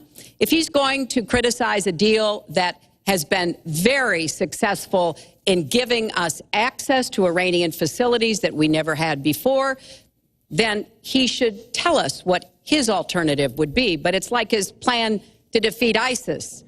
He says it's a secret plan, This is but the woman that the only secret literally is that he has created no them. plan. He So said bomb we their need oil, to be more bomb their precise supply in routes, how we talk stop about having these the U.S. issues. military People support around them. the world Stop follow having the our U.S. military presidential hellfire the campaigns Syrian military. so He can't say the closely, secret trying to plan get because it's so hints damn about embarrassing what you and do. Obama have Can done. they rely on us? He can't say it. Are we going to lead the world Because our with government's running it. strength and in accordance with our That's values? why it's secret, That's what lady, I and you intend know to do. it.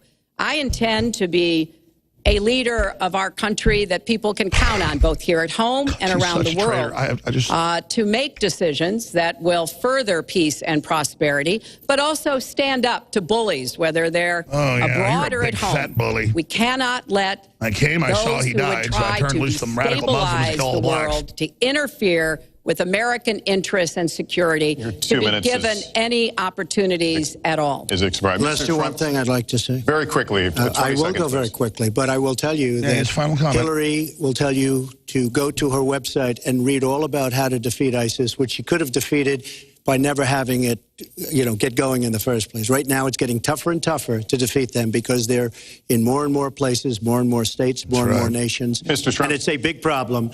And as far as Japan is concerned, I want to help all of our allies. But we are losing billions and billions of dollars. We cannot be the policeman of the world. We cannot protect countries all over the world where they're not paying us what we need. We have And just a few final she doesn't questions. say that because she's got no business ability. We need heart. We need a lot of things. But you have to have some basic ability. And sadly, she doesn't have that. All of the things that she's talking about could have been taken care of during the last 10 years, let's say, while she had great power. But they weren't taken care of. And if she ever wins this race, they won't be taken care Mr. Trump, of. this year, Secretary Clinton became the first woman nominated for president by a major party. Earlier this month, you said she doesn't have, quote, a presidential look. She's standing here right now. What did you mean by that? She doesn't have the look. She doesn't have the stamina. I said she doesn't have the stamina. And I don't believe she does have the stamina. Yeah, To she's be always falling president down. of this Show that country, video. You need tremendous stamina. The quote was, You I just don't think she has wait a a minute, Leslie. You asked me a look. question. Did you ask me a question? You have to be I able love Trump.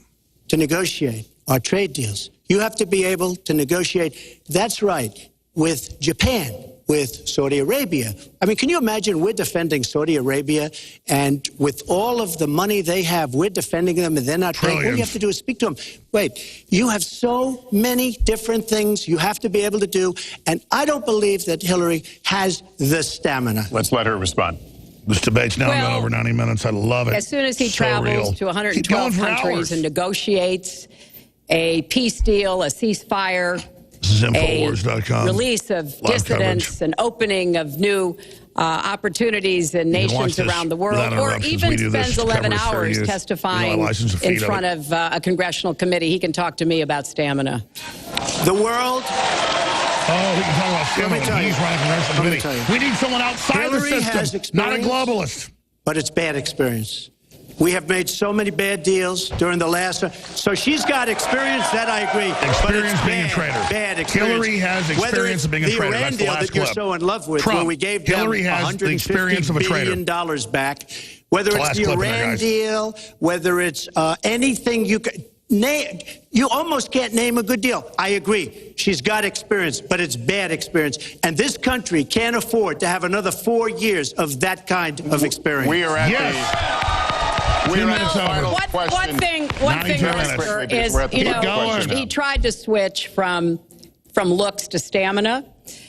But this is a man who has called women pigs, slobs, and dogs. And you just beat him with ashtrays. Someone who has said Little kids killed at Mina. pregnancy is an inconvenience to employers, who has never said said that. women don't deserve equal pay unless they do Play as the good a woman job card. as Oh, men. yeah. Hillary cares about And women. one of the worst Hillary things cares he about said Hillary. was about a Trump woman in a believes in beauty America. contest. He loves beauty contests, supporting them and hanging around them. And he called this woman Miss Piggy. Then he called her Miss Housekeeping because she was Latina. Donald, she has a name. Where did you find her this? name Where is did you find Alicia this? Machado. Where did you find And it? she has become a U.S. citizen, and you can bet she's going to vote this November. Okay, good. Let me just tell you. Mr. Trump, me if you'll just just tell take you. 10 seconds and then You we're going to have know, the final question. Hillary is hitting me with tremendous commercials. Some of it said in entertainment. All big corporate Some of it media. said somebody who's been very vicious to me, Rosie O'Donnell. I said very tough things to her. The and I elite think is everybody behind would agree Hillary. that she deserves it, and nobody feels sorry for her. But you want to know the truth? I was going to say something Please, very quick. extremely rough to Hillary, to her family, and I said to myself, I can't do it. I just can't do it. It's inappropriate. It's not nice. You'll do it But tomorrow. she spent hundreds of millions of dollars on negative ads on me, many of which are absolutely untrue. They're untrue and they're misrepresentations. Get her. And I will tell you this, Get Lester. her. It's not nice, and I don't deserve that. But it's certainly not a nice thing that she's done. It's hundreds of millions of ads, and the Get only her. gratifying thing is I saw the polls come in today, and with all of that money, We over have to move on to $200 the million final question. is spent, and I'm either winning or tied, One and of I've you- spent practically nothing. One of you will establishment not against win you. this Oh, election. this is So my awesome. final question Epic. to you tonight, are you willing to accept the outcome as the will of the voters? Secretary Clinton? Well, I support our democracy. And sometimes you And we've win, got the Justice sometimes Department you in lose. there and the UN to steal the damn thing, But like we do every I time. certainly will like you did support against the Romney. outcome You of lost, this you know election. And I know Donald's trying very hard to plant doubts about it, but I hope the people out there understand this election's really up to you. It's not about us so much as there it is is no about election you and your fraud, families but they're and the federalizing kind it of and attacking country me and by name. future you want. That's another big so story. I sure hope you will get out Hillary and vote denies as election though fraud, your future but depended on it, because I federalizes think election. it does. Mr. Trump, very quickly, the same question. Will you accept the outcome as the will of the voters? I want to make America great again. We are a nation that is seriously troubled. We're losing our jobs. People are pouring into our country. The other day, we were deporting 800 people, and perhaps they passed the wrong button, they pressed the wrong button, or perhaps, worse than that, it was corruption. But these people that we were going to deport for good reason ended up becoming citizens. Ended up becoming citizens. A button. And it was 800, and now it turns out it might be 1,800, and they don't even know. Will you accept Look, the outcome here's of the the story. election? I want to make There's America fraud. great again. I'm going to be able to do it. I don't believe Hillary gonna will. fight the fraud. answer is, if she wins, I will told me he absolutely would. support her. All right. Well, that is going to do it for us. That concludes Our debate for this evening, a spirited one. We covered a lot of ground, not everything, as I suspected we would. The next presidential debates are scheduled for October 9th at Washington University in St. Louis and October 19th at the University of Nevada, Las Vegas. The conversation will continue. A reminder, the vice presidential debate is scheduled for October 4th at Longwood University in Farmville, Virginia. My thanks to Hillary Clinton and to Donald Trump and to Hofstra University for hosting us tonight. Good night, everyone. All right, we've got multiple cameras there with this feed we subscribe to. So let's just sit here and watch what happens, because most people aren't going to get to see this. Let's put it back on full screen. Let's let this roll for a few minutes. Go ahead.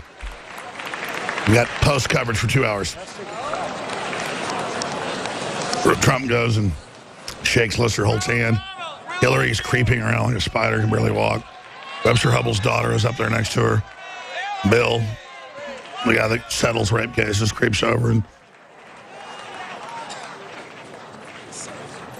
this is epic video. If you're a radio listener, Infowars.com/show. We're going to have probably an hour and a half, maybe longer, live coverage and breakdowns of all this with David Knight, Leanne McAdoo. We'll be here all night. Rob Dew just popped in. You want to make any comments on this? Yeah, there was so much going on, Alex. It was just... Did he not tear the living hell out of him? Yeah. No, it's not even funny what he did. And just some of the clips that you have. But let's go back while you're talking to the feed of this. Run that over top. Yeah, exactly. Yeah, she might fall at this point. We want to get that. Oh, Trump's over. Bill Clinton's patting her on the back like, you're good, you're good. I got to be surprised. I actually said I thought she'd at least have a coughing fit. I was proven wrong. She held it together, I guess, taking a week off. Yeah, well, and you notice how she said, I was preparing to be president at that time. She was living in a cave being injected with God knows what at that time. So... I want to have Mrs. Trump as the first lady. Have like sexy pinup girls have them on the side of her cars or calendars. She's still on her feet though. Look at that. I got to tell you, I mean, people say body double. No, that's Hillary Clinton. You can tell that's her. But man, she looks like hell most of the time. She still doesn't look very good. But I mean, she bounced back. I've got to say, I think I don't want to say I was wrong, as I said 50-50 she collapses, 80% she 90% she has a coughing fit. She didn't. I mean. 17 infusions. That'll help you. She does look like hell, but not as bad as she looked a week ago. Look, Bill's up there trying to gather some. I love you. I'm not Dixie Mafia, KKK, Grand Dragon. I'm bringing him that cocaine. It's all good. Has Trump left? Looks like he has left, so Hillary's still. Trump has left the building. We're done looking at Hillary. Yeah. Proving how long she can sit up there with the colostomy bag with Bill Clinton. Whoa, Bill Clinton, please screw us over some more. You know, I was talking to a friend, about these Nigeria scams where they get you to give $5,000 because Prince Abuba wants to give you $1 million. And then when the $1 million doesn't come, give me 10,000 more, you get $5 million. And then, oh my God, it's locked up in customs. Your money is there. If you just send us 5,000 more, you will get all this money. And you don't want to admit you've been conned, so you give the money. I was talking to folks, these scams on old ladies, where the husband's dead, they know they're dead, they have databases, they send them emails, this young guy online, and then once they steal like $50,000 from him, like a year later, they go, actually, he wants to return the money to you, but it's held up in customs. Just give $5,000 to $10,000 more, you get the money in. And that's what this is. Just believe in it, believe in the scam. The Clintons that steal all this money from charities, they give less than 6% of the money for little Haitian kids they steal. I mean, these are monsters. Look, Hillary's literally getting a medal for completing. When you play sports with the little kids and stuff, you get a medal for just competing. That's what she's getting right now. She's getting like, oh my God, you made it to the end. Not whether you did good or not, Alex. It's just she made it to the end. That's what it's all about. All right, we have Roger Stone we're going to go to. Then we have Ashley, one of our reporters here, Beckford, who's a African-American lady, great patriot, longtime listener, great journalist. She went out to Schultz's Beer Garden earlier with Josh Owens, one of our camera people, and the Democrats said that she was a race traitor and evil, that she was just independent and not supporting Hillary. That report's coming up. We're going to bring Leanne McAdoo in, David Knight's in the other studio, anybody from Buckley Hammond to Rob Dew to Marcos Morales to Adan Salazar to Mikhail Thalen to Darren McBreen to Kellen McBreen to anybody that wants to pop in with questions for Stone is welcome to. He's with us for 30 minutes. And then we're going to continue for at least 2 hours tonight with your phone calls later and a lot more. But let's bring McAdoo and others in. Roger Stone, I'll give you my 96-minute. I love how they went over. They're admitting now 100 million viewers or more, biggest thing in history, showing this awakening. Reagan's debate was 80 million. You were there helping in the campaign. I was saying he wasn't being tough enough, but I think he was safe, and he really came off as really polished, focused, and I mean, I would give him an A+ in this overall. I don't want to just sit here and grovel. I mean, early on I was a little bit concerned. Am I wrong, or what do you make of this? I wish we would have heard about her stealing the Haitian, money and giving less than 94%. I wish we would have heard about her founding ISIS, but I get he's got to kind of play to a larger audience. But that's what got him here, was being hardcore. We're not trying to play along with the system. We're trying to change the system. But regardless, I think he came off extremely presidential. She came off like a blown engine or like a mental patient. I mean, I'm sorry. What do you make of this, Roger Stone, former campaign head for Donald Trump? Well, Alex, I agree with your assessment. I thought Trump did extremely well. There is always the challenge of debating a woman candidate and coming across as too harsh, yet his counterpunching was most effective. He seems to have followed the advice of Roger Ailes, television genius, who told him to remain thematic without getting down into the weeds and trying to out-wonk Hillary. He looked strong. He looked cool. He looked collected. And of course, her comments continue to be outrageous. She's against the mandatory sentences that have devastated the black community. Why? Those mandatory sentences were put in place by her husband, and she was the cheerleader for them. That was really it. It was hard for me to shut up because it was upside down world, and I want to get to that and give you the floor in a moment. Yeah, but I mean, absolutely, Roger. Quality to it. It's like Alice in Wonderland. Their policies economically devastate the inner cities, but it's Donald Trump's fault. He's a racist. I want to get to the deceptions, but I'm not being elitist here, but we're in this every day. We live this. Do we have a blind spot being informed that we see what a joke it is versus voters that are busy taking their kids to school, working 60 hours a week, paying the bills? Because to somebody informed, it looked like he literally mopped the floor with her. So what about that perception distortion? The polls show he's winning, but I don't want to get too confident. And then let's walk through the lies with Roger Stone of the StoneColdTruth.com. Well, first of all, Alex, the debate was 2-on-1. Lester Holt functioning largely as a Clinton Quisling. Yeah, I'm very sad. I agree. He really showed he was a shill. I'm very sad.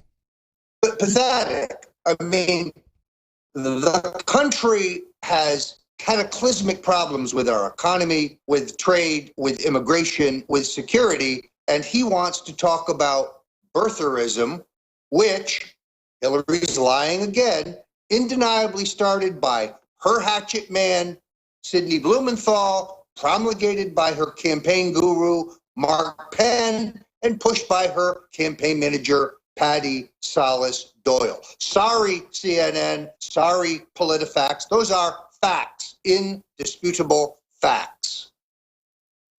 Just one example of the lies of Hillary Clinton.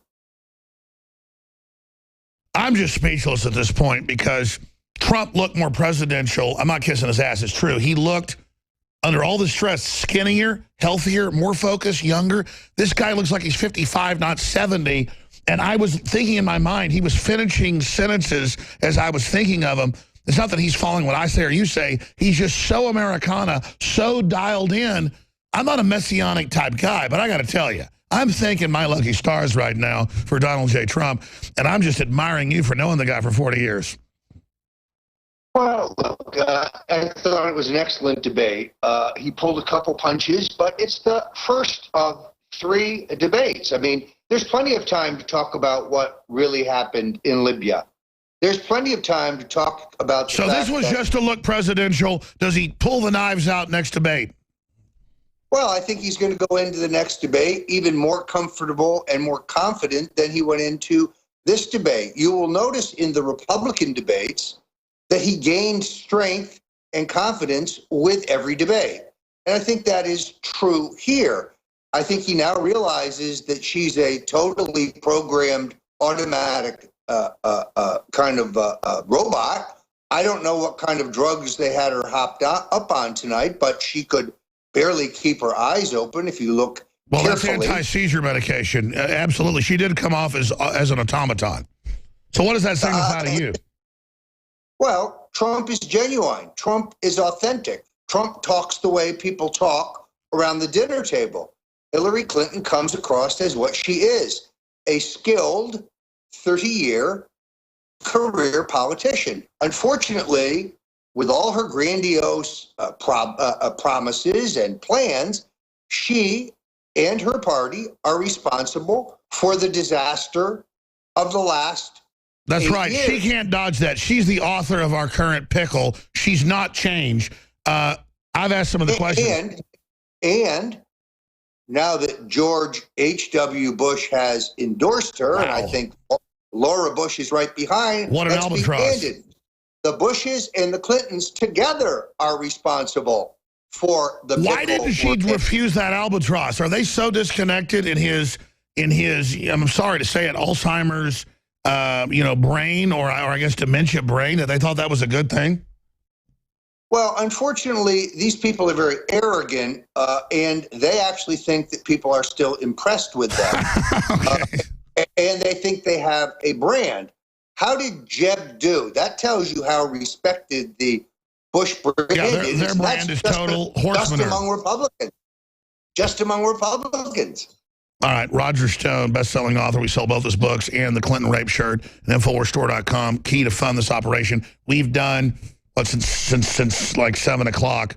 That's basically 3 hours here. Not done one plug today. The Bill Clinton Rape shirt, the Hillary for Prison shirts, limited edition. We're about to stop selling it. InfoWarsStore.com. We have new probiotics with 50 billion live cultures in it, 23 strains. Nobody's got something better. This just came out we have a whole cold facility here. It ships out with a cold pack. That purchase supports the broadcast. InfoWarsLife.com, InfoWarsStore.com, or call toll-free 888-253-3139. The internet is handed over in 5 days to the UN. We're not saying we'll shut it down overnight, but they're calling for censorship. That's my next question to you, Roger, and I'm going to give you the floor before other questions, the 20 minutes we have left with you. How does the empire strike back when, I'm not exaggerating, I look at these numbers and I pinch myself. Roger, we don't have triple the viewers and listeners now we had a year ago. It's 6-7 times. We're getting, instead of 6-7 million YouTube views a week, now with our affiliate channels, we're getting 20, 30, 40. We've had 42 million views the last week. I mean, on terrestrial radio, the ratings are, with small affiliates versus top affiliates, we're doubling Rush Limbaugh in some cities. The whole industry is freaking out right now. I mean, I quite frankly cannot believe this. InfoWars, right now, on an average day, has more viewers and listeners certified by ad agencies than Fox News. I'm not bragging. It's now happened. Paul Watson has videos daily with 5 million views. Okay? This is actually scary to be at this level. This just signifies their free fall. What is happening? Where does it go? How does the Empire Strikes Back? Then you've got the floor for like 5 minutes, whatever you want to cover. Then I've got Joe Biggs and Kit Daniels here, our reporters. They've got questions. Roger Stone. Well, I want to get right to Joe Biggs because he's always got great questions. But, Alex, I flew this morning from New York back to Miami.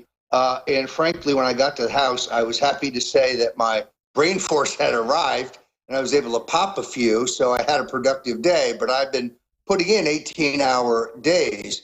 It's an exciting time to be an American. It's an exciting time to be alive. I know from what you speak, because I cannot walk down the street in any city in America in which people don't say to me, hey, I saw you on with Alex Jones. I saw you on with InfoWar. Stay after Hillary. Keep the heat on Hillary. I have people high-fiving me. By the way, large number of African Americans high-fiving me about the truth that we expose here on InfoWars. They are going to try to steal this election between voter fraud and election theft, i.e. the manipulation of the computerized machines. And they're going to try to do it in the clear by utilizing this 1982 consent decree that the Republican National Committee unwisely signed with the federal courts. But that means they get to steal without legitimate observers. This is, beyond Trump's personal safety, my largest single concern, because the stench of defeat is in the air for Hillary and her cronies, and you can see it in their panic. You can see it in her eyes. Roger Stone, you're on target. And again, you've been a pessimist all along. Now, clearly, Trump is tsunami wave dominating and basically across the board. Hillary's given up Ohio, or correct me if I'm wrong, they're saying she's given up Ohio. And so if they stole the nomination from Sanders, the sky's the limit. Is the elite crazy enough to steal it and give it to an invalid that's having convulsions every hour? The answer is yes. A war with Russia is a possibility. I disagree with those who say that Obama will look for an excuse to declare martial law and postpone the elections. The globalists will only do what they think they can get away with. They know there are too many right-thinking Americans who are No, that's right. Obama's a puppet. They'll have a coup in stealing the election. Right. Martial law will not work because too many people in this country have Second Amendment but they won't call it martial law. They'll fund race riots, though, and call it civil emergency, not to keep him in, but as a distraction. I mean, what is all the Soros and Ford Foundation tripling down with hundreds of millions the last 3 weeks for race riots? What's behind that, then? I think they're going to try to have violence in our inner cities and somehow find a way, as they have previously, to try to blame Trump. The bad news is, I think the American people will see through it. It is the end for the globalists, and they know it, and they are. There's your headline. It's the end of the globalists as we know them. The people see through it. Show other things on your boiler here in the 15 minutes we have left. I'm going to get the crew to pop in with questions. Roger Stone, StoneColdTruth.com. What other curveballs should we be looking for? What other issues? Well, first of all, there's now a premium on the next two debates. Big piece in the New York Times today saying that Trump won't show up for the second and third debate. Made up, right? Wrong. Front page story saying that Hillary is a great advocate for the black people, but Trump stands only for white people.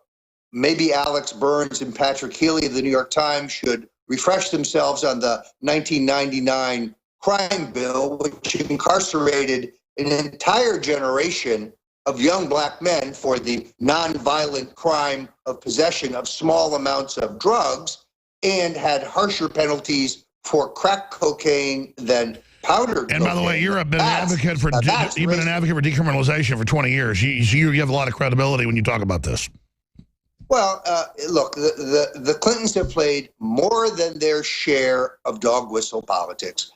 And Trump didn't quite nail the point tonight. I agree. She's a total race pimp. That was her biggest. They calling him racist. This is the KKK Grand Wizard's knighted little princess that said black people are basically animals. This woman's a goddamn joke. Excuse me, God. Well, it's even worse than that. She has destroyed black families, and more importantly, her economic policies, those of Obama and those of her husband, are abysmal. Black job creation during their years in office. Let me ask you that. Why did black Americans get hit worse than anybody? Why do they double black unemployment? They seem like they're out to get them. Why, if somebody is your own constituent, why screw them? Well, because it's a plantation. You know, tax and tax, spend and spend, elect and elect. I feel bad for African Americans who have given the Democrats their votes. There are no jobs. As you know, Alex, the job creation statistics in that community are so bad that they have to subtract those people who have stopped looking for work to try to dress them up and look better and they still stink. They're still a national disgrace. Donald Trump will create jobs, as he has in his entire life, for black people. Well, I want to hear Joe Biggs' question. That's right. Joe Biggs, Kit Daniels, pop in with your questions for Roger Stone. I mean, I just got in from Charlotte a few hours ago, you know, where the I saw you pulled in right when the show started 3 hours exactly. ago. And, you know, I didn't meet one person out there who liked Hillary Clinton. Not one of them. People you wouldn't even think that would like Trump were out there like, vote Trump, vote Trump, vote Trump. We sent our reporter in Cleveland in, Millie Weaver, and the Democrats go, we can't find anybody undercover who support Trump. It's crazy. All the Democrats we know, they're on video undercover. They're like Veritas. They say no one supports her. Go ahead. Yeah, I mean, I couldn't find anybody. I wore my Hillary for President shirt one day, and they were just like clapping. Like Hillary is going to continue this whole...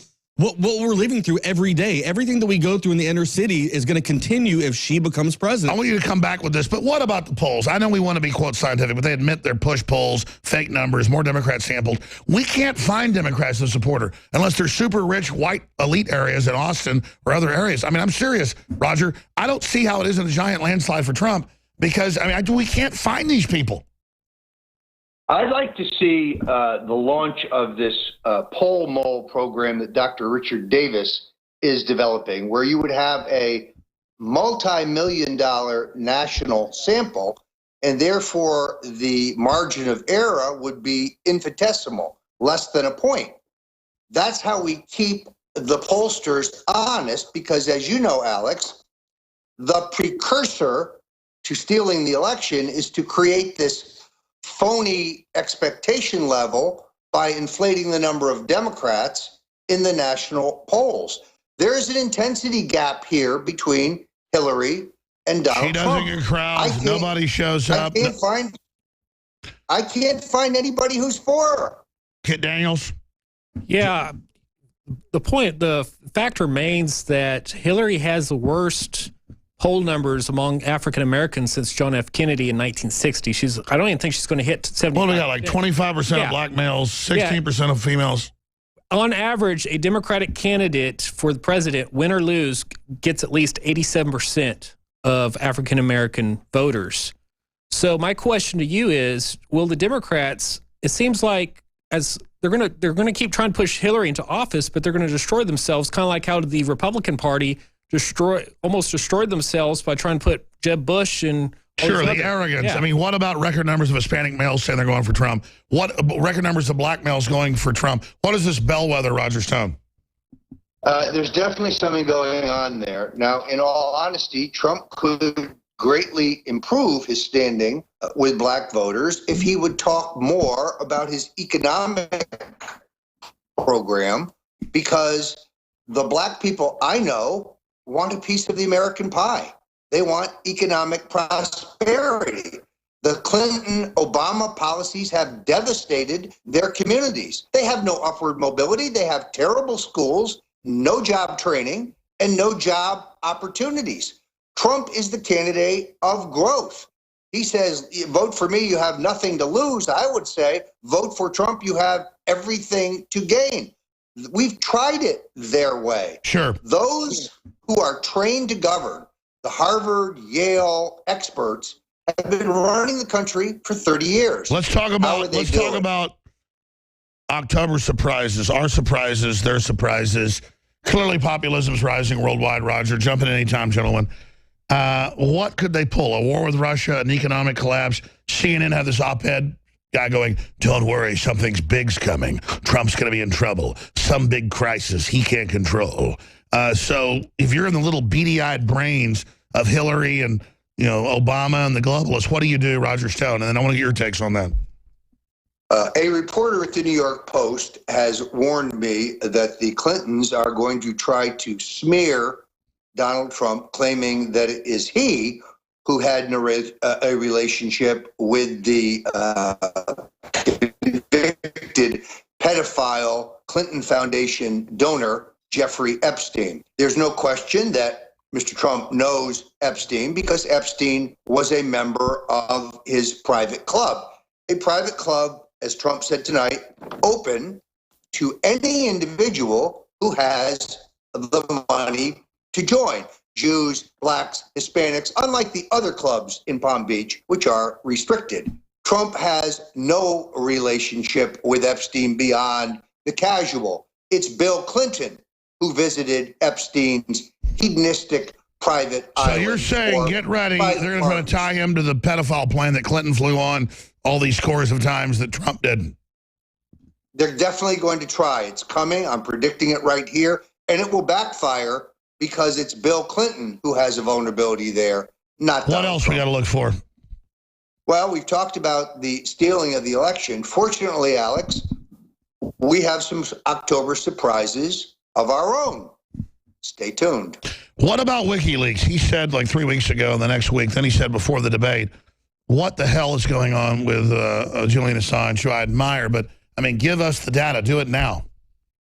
Well, I think that he has been distracted by these trumped-up charges against him of sexual harassment, that he assaulted some woman. So now going to the Swedish Supreme Court. This is a globalist attempt to silence him. That's what I thought. They got a bunch of fake charges, so he's tied up with that.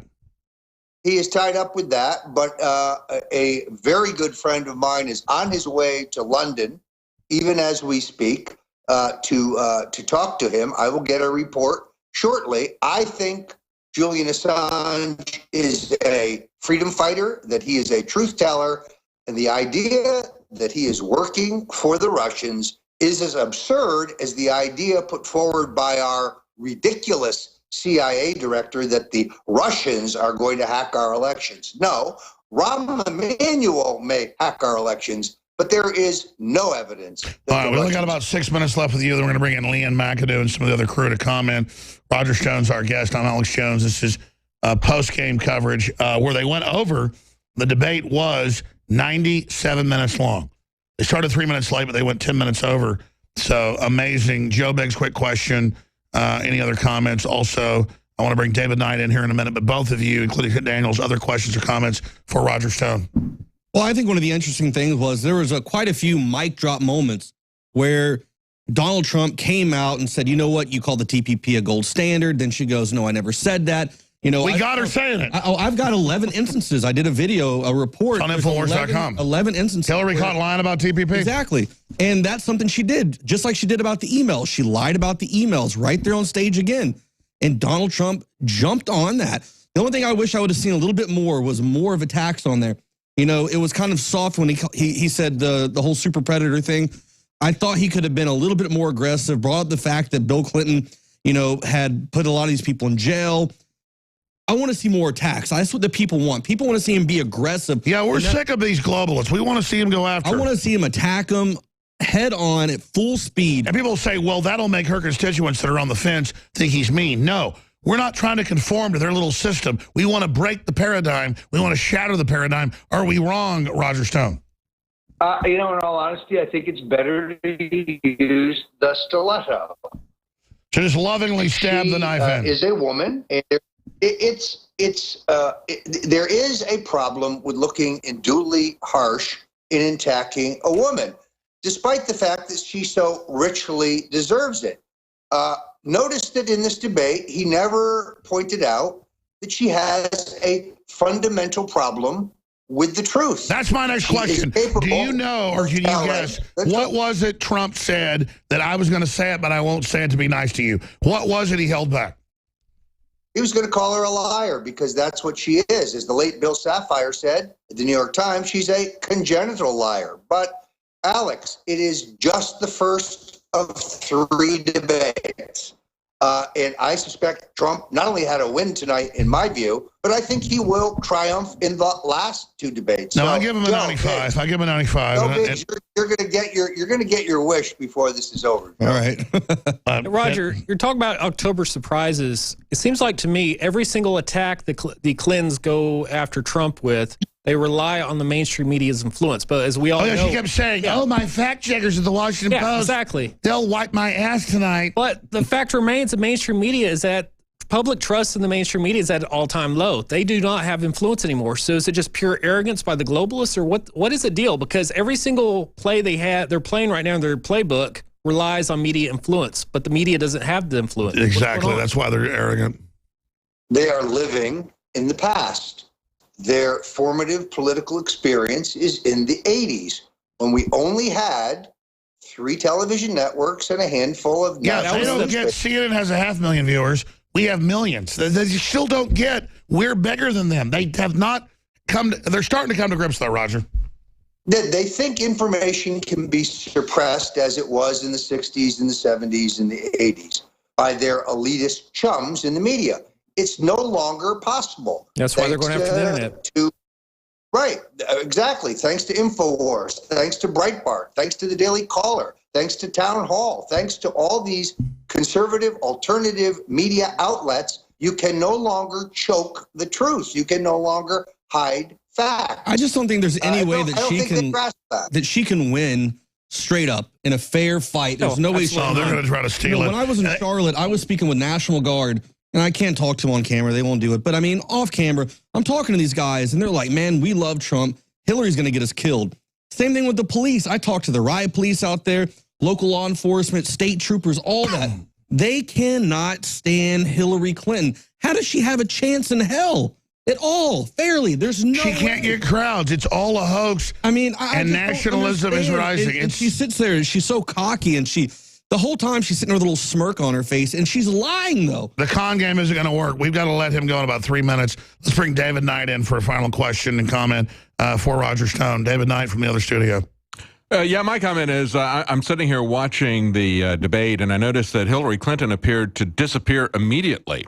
Donald Trump stayed on the floor and talked to people for at least 20 minutes. Yeah, he's still out there. But Hillary Clinton left right away. Now, she was able to go the distance. I didn't notice her eyes diverging at any point, but I noticed that she was very careful to always look to her left. It seemed like when she had these problems with the eye divergence that she was always looking to the right. And when she would turn to the right, she would turn her whole body to address Donald Trump. So it's interesting. She made it through. She didn't get into a coughing fit. She didn't collapse, but she did leave immediately after the debate. I'll give her that. She's alive. She can walk. Yeah. It's alive. That's a big win that she didn't fall down. How's that for a low bar? Well, David Knight, the best-dressed man in all of Austin, Texas, I think you hit it right on the head. Of course she left. They had to get her on an oxygen tank off stage as soon as they could. Yeah. Roger, what do you make of the Secret Service? You were there for part of this that came to us. We're going to get you big info about her health 5 weeks ago at Cleveland. 3 weeks later, they gave it to us. They said she's falling down. We got it on video. I mean, what do you make of that? I mean, do you have any intel on what's wrong with her? Because Secret Service doesn't know. They just said she has convulsions all the time. Any word on what's going on with Hillary? I spoke to a Secret Service agent today by phone who does not want to be identified, who tells me that he is virtually certain that she has some advanced form of epilepsy. I don't know. I'm not a medical doctor, but I am intelligent enough to know she's not well. And Trump is exactly right. She lacks the stamina or the mental acuity or the balance to be president of the United States. All right. Well, thank you. Obviously, there's a quickening. We've got 41 days left now in some time zones before the election. Roger Stone, StoneColdTruth.com. Both your books sold at Infowars.com. And, of course, the Clinton rape shirt helps support all we're doing and boldly exposes the criminals we're facing. But overall, a huge win for Trump. And I think even the establishment said, well, if he came up as presidential, that'd be a win. I think it happened. I was very sad for Lester Holt, who claims he's a Republican. I like the guy. He's a good reporter, but man, Stone's right. He really did go after Trump 4 or 5 times. He didn't after Hillary. I think that's going to backfire on them. Closing comment. Do you think that'll blow up in their face, Roger Stone? I think it's going to put the next moderators in a very tough position. Alex, let me also mention my new show, The Stone Cold Truth, on the Genesis Communications Network, radio every Saturday to 1 for 3. I've followed your advice, and I'm very pleased to be doing the shows now, and I hope some folks from InfoWars will tune in this coming Saturday. Absolutely. We're going to put links up to it and tell our affiliates, send an email out, tell our 170, 80-plus affiliates to try to pick that broadcast up. Thank you so much, Roger Stone. We'll talk to you soon. Alex, God bless you, and God bless America. Absolutely. I want to give David and all of you, and not that I need a break, but I'm going to take 5 minutes because I won't shut up. That's just my nature. Kind of an alpha male, unfortunately, in a world of alpha males. I want to give you, David Knight, a few minutes, you a few minutes. Then I want to play this clip of one of our reporters, Ashley Beckford, really being discriminated against by foaming at the mouth racist liberals who really are the biggest bullies. They just think they own black people or anybody else for that matter. But the way they act like black people just like they belong to them, it's really sick. And we've got that clip coming up. I want to bring Leanne McAdoo and others in to obviously cover the unfolding situation. But David and I spend a few minutes here, and you guys take over for about 5 minutes. David, you got any points to make? Yes, Alex, you know, you're talking about Ashley and the attacks against her. One of the things that came out today on the Hill, Harry Reid said to the media, you need to call Donald Trump a racist. He says, there's always one word that many of the press conspicuously avoid, and that's racist. They never label Trump a racist, but he is a racist. Can you believe that Harry Reid would say that when all we hear is racist, racist, racist? And he says, you're not using it enough. That's the only thing they have, Alex, is that race card. And even to talk about how the Democrats have failed the black community, that's racist to talk about that. To go to Detroit and to show how the Democrats have ground that into the ground, both by the export of factories abroad, as well as their failed social policies in that area, to point out how they're being failed by these Democrats, that is racist. I thought it was interesting, and I'm not sure if somebody else did a report on this, a fact check on this, but I heard Hillary say that she would cut regulations. I just about fell out of my chair when I saw that.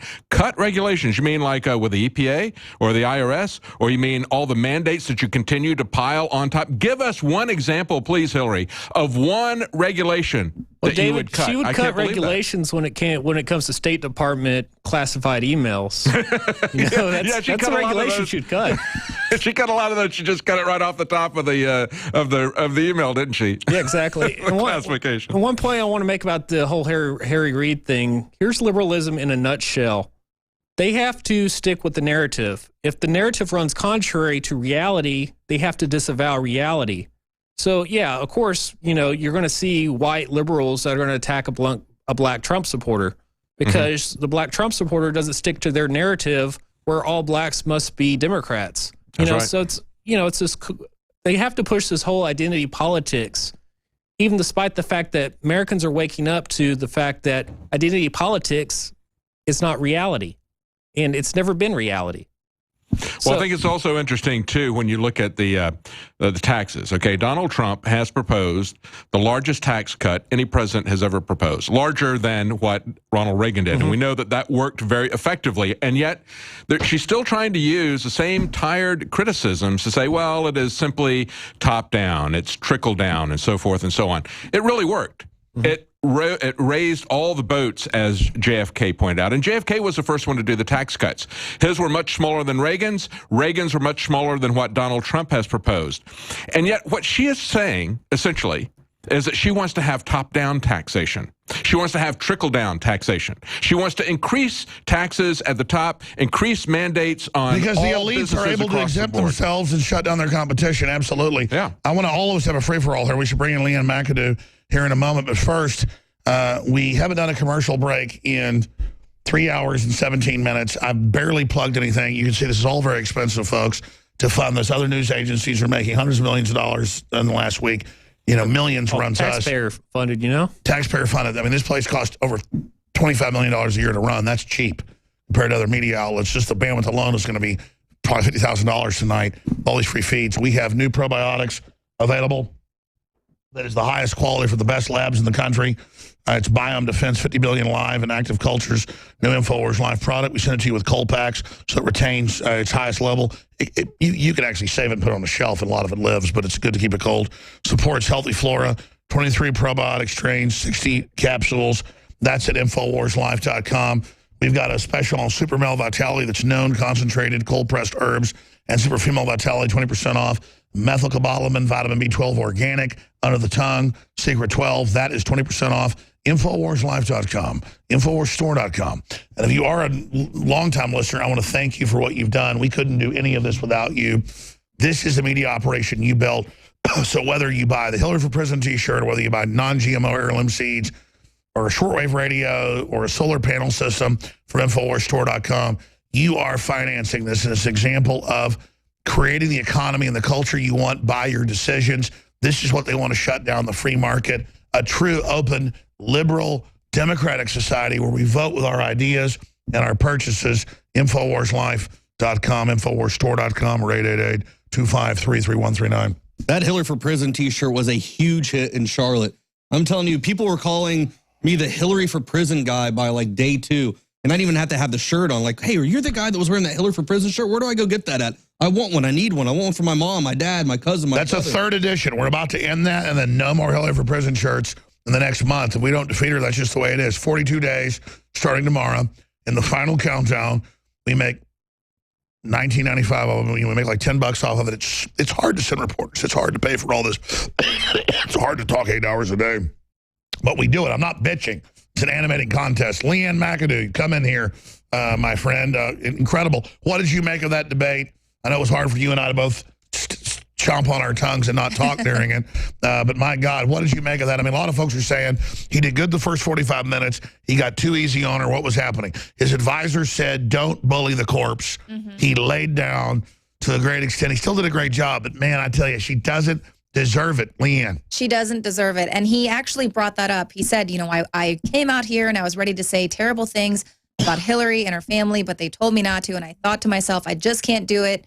But she deserves it, and no one would feel sorry for her. And you could see the look on her face. She was almost like, stay calm. And stay then she calm. got real nasty don't at have a the seizure. end, figuring out he wasn't going to attack. It was watching him not fight back, and her attack made me sick. Yes, and you have said that to me so many times. It's when they sense the weakness, when they sense, oh, well, he's not going to go and attack me, and the debate is almost over now, so I'm going to get those last little jabs in and say something about sexism that has absolutely nothing to do with the debate. I had her on the ropes within 30 minutes. Continue, Leanne. Well, could you believe that they brought up the freaking birther issue again one more time? Which she put out.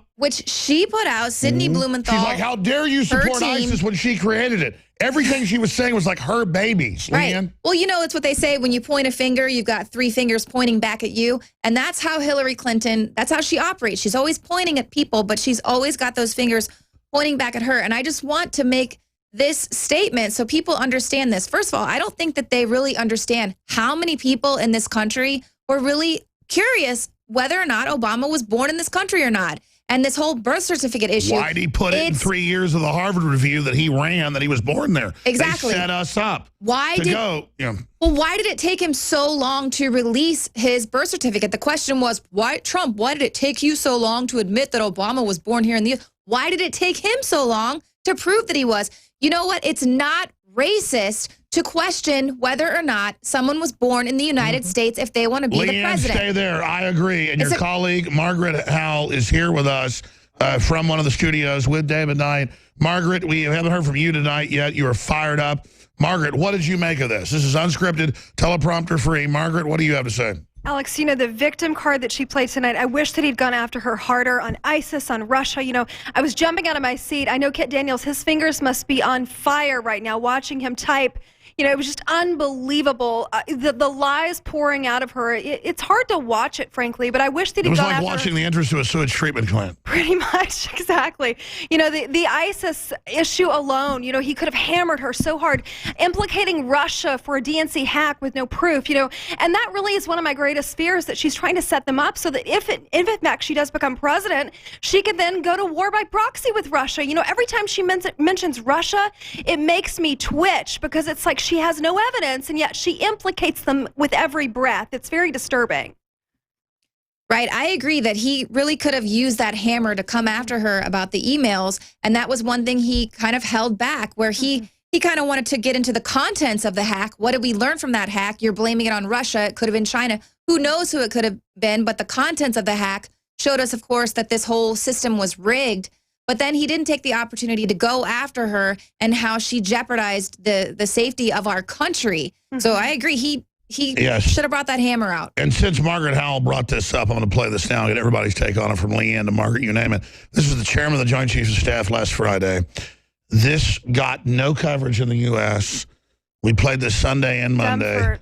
And it's gotten, and this is the chairman of the Joint Chiefs, Dunford, saying, we've been basically ordered to attack the Russians. I need to get official authorization for World War III. Now, here is the clip. For Syria. What about the option of controlling the airspace so that barrel bombs cannot be dropped? All the options. What do you think of that option, sir? Right now, Senator, for us to control all of the airspace in Syria would require us to go to war against Syria and Russia. That's a pretty fundamental decision that certainly I'm not going to make. And then he goes on to say, we've been asked to stop Russia. They've been invited in by Syria. They've been fighting ISIS. Are you, because they keep saying in Congress, and Obama says, attack them. And you're, I'm going to go back to Margaret, and I'll go back to Leanne, but you're a former military guy, heavy combat. Joe's been written about in the newspapers. Your unit was in a heavy combat. I mean, they tell the military to do stuff without asking, what does it do? Like, go attack the Russians, Joe, because they're battling ISIS. How do you feel about that? I don't like that. I mean, I like the fact that Donald Trump is one of the people that want to actually have good relationship with Russia. He said that. And what are they doing to us? But they attack him, though, for that. I don't understand that. Like, it's not our job to police the world. It's not our job to go in. Well, the Russians aren't starting to fight with us. If they want to fight, they get one. Hillary's the only one that wants to fight. She is a warmonger. Exactly. Since when do we go start a fight with Russia? It was interesting that she wore that. Who's fighting our enemies? She was wearing that red dress. It was just, it was symbolic of the, you know, the blood that's all soaked on her right now. I mean, it's. I agree. But what is it like for you to see the chairman of the Joint Chiefs telling Congress, you want to know fly, we got to fight the Russians for that? Doesn't Congress get it? It ain't the Iraqis. It's the Russians with 10,000 nuclear weapons and submarines off our coast, dumbass. Right. I mean, we had a tough enough time in Afghanistan, in Iraq. Think how difficult it will be to stand up against an actual army that trains all the time, that has high-tech weapons, who knows how to use those weapons. That would be a blood. Well, listen, we will defeat Russia, and 1 hour later, we'll all be dead. Yes, yes, they'll be more dead than us when the whole Earth's dead. Yes, we will put more craters on the Russian skeletons. We'll have 5 times the craters and skeletons. I'd rather. We'll all be dead. They'll all be dead. What the hell is going on here? Makes no sense. Margaret, Hal, Leanne, pop in. Kit, anybody. Yeah, David, I want to the make one free-for-all. point. Let's go crazy. Remember last year, Russia destroyed 33% of ISIS's fighting force. Yeah. Through like 5 weeks of bombing strikes. Right. It only took them 5 weeks. Right. So let's not. You're a Russian agent. You don't support radical Islam. Margaret? You know, that's an excellent point, Kit. You know, Trump made this point weeks ago. It went largely ignored. He said, why do we care? The Russians are bombing the hell out of ISIS. Why don't we let them? You know, that's an excellent point. Apparently, she's not. Yeah, let them pay for it instead of us. Well, ISIS is Hillary's little pawns. Exactly. But Margaret, I'm going to give this person like 3 minutes. Go ahead, Margaret. You know, going back to her points, and she told so many lies tonight, Alex, and I tried to write all of them down. Russia was a main one for me. ISIS being formed. She said ISIS formed in this vacuum. You know, she was talking about the vacuum of intelligence that she wanted to collect to defeat them. She supported Trump should have hit her hard. Thank you. Trump should have hit her harder on the fact that Obama and Clinton herself formed and created ISIS, armed them, funded them, and then gave them the oil in northern Iraq.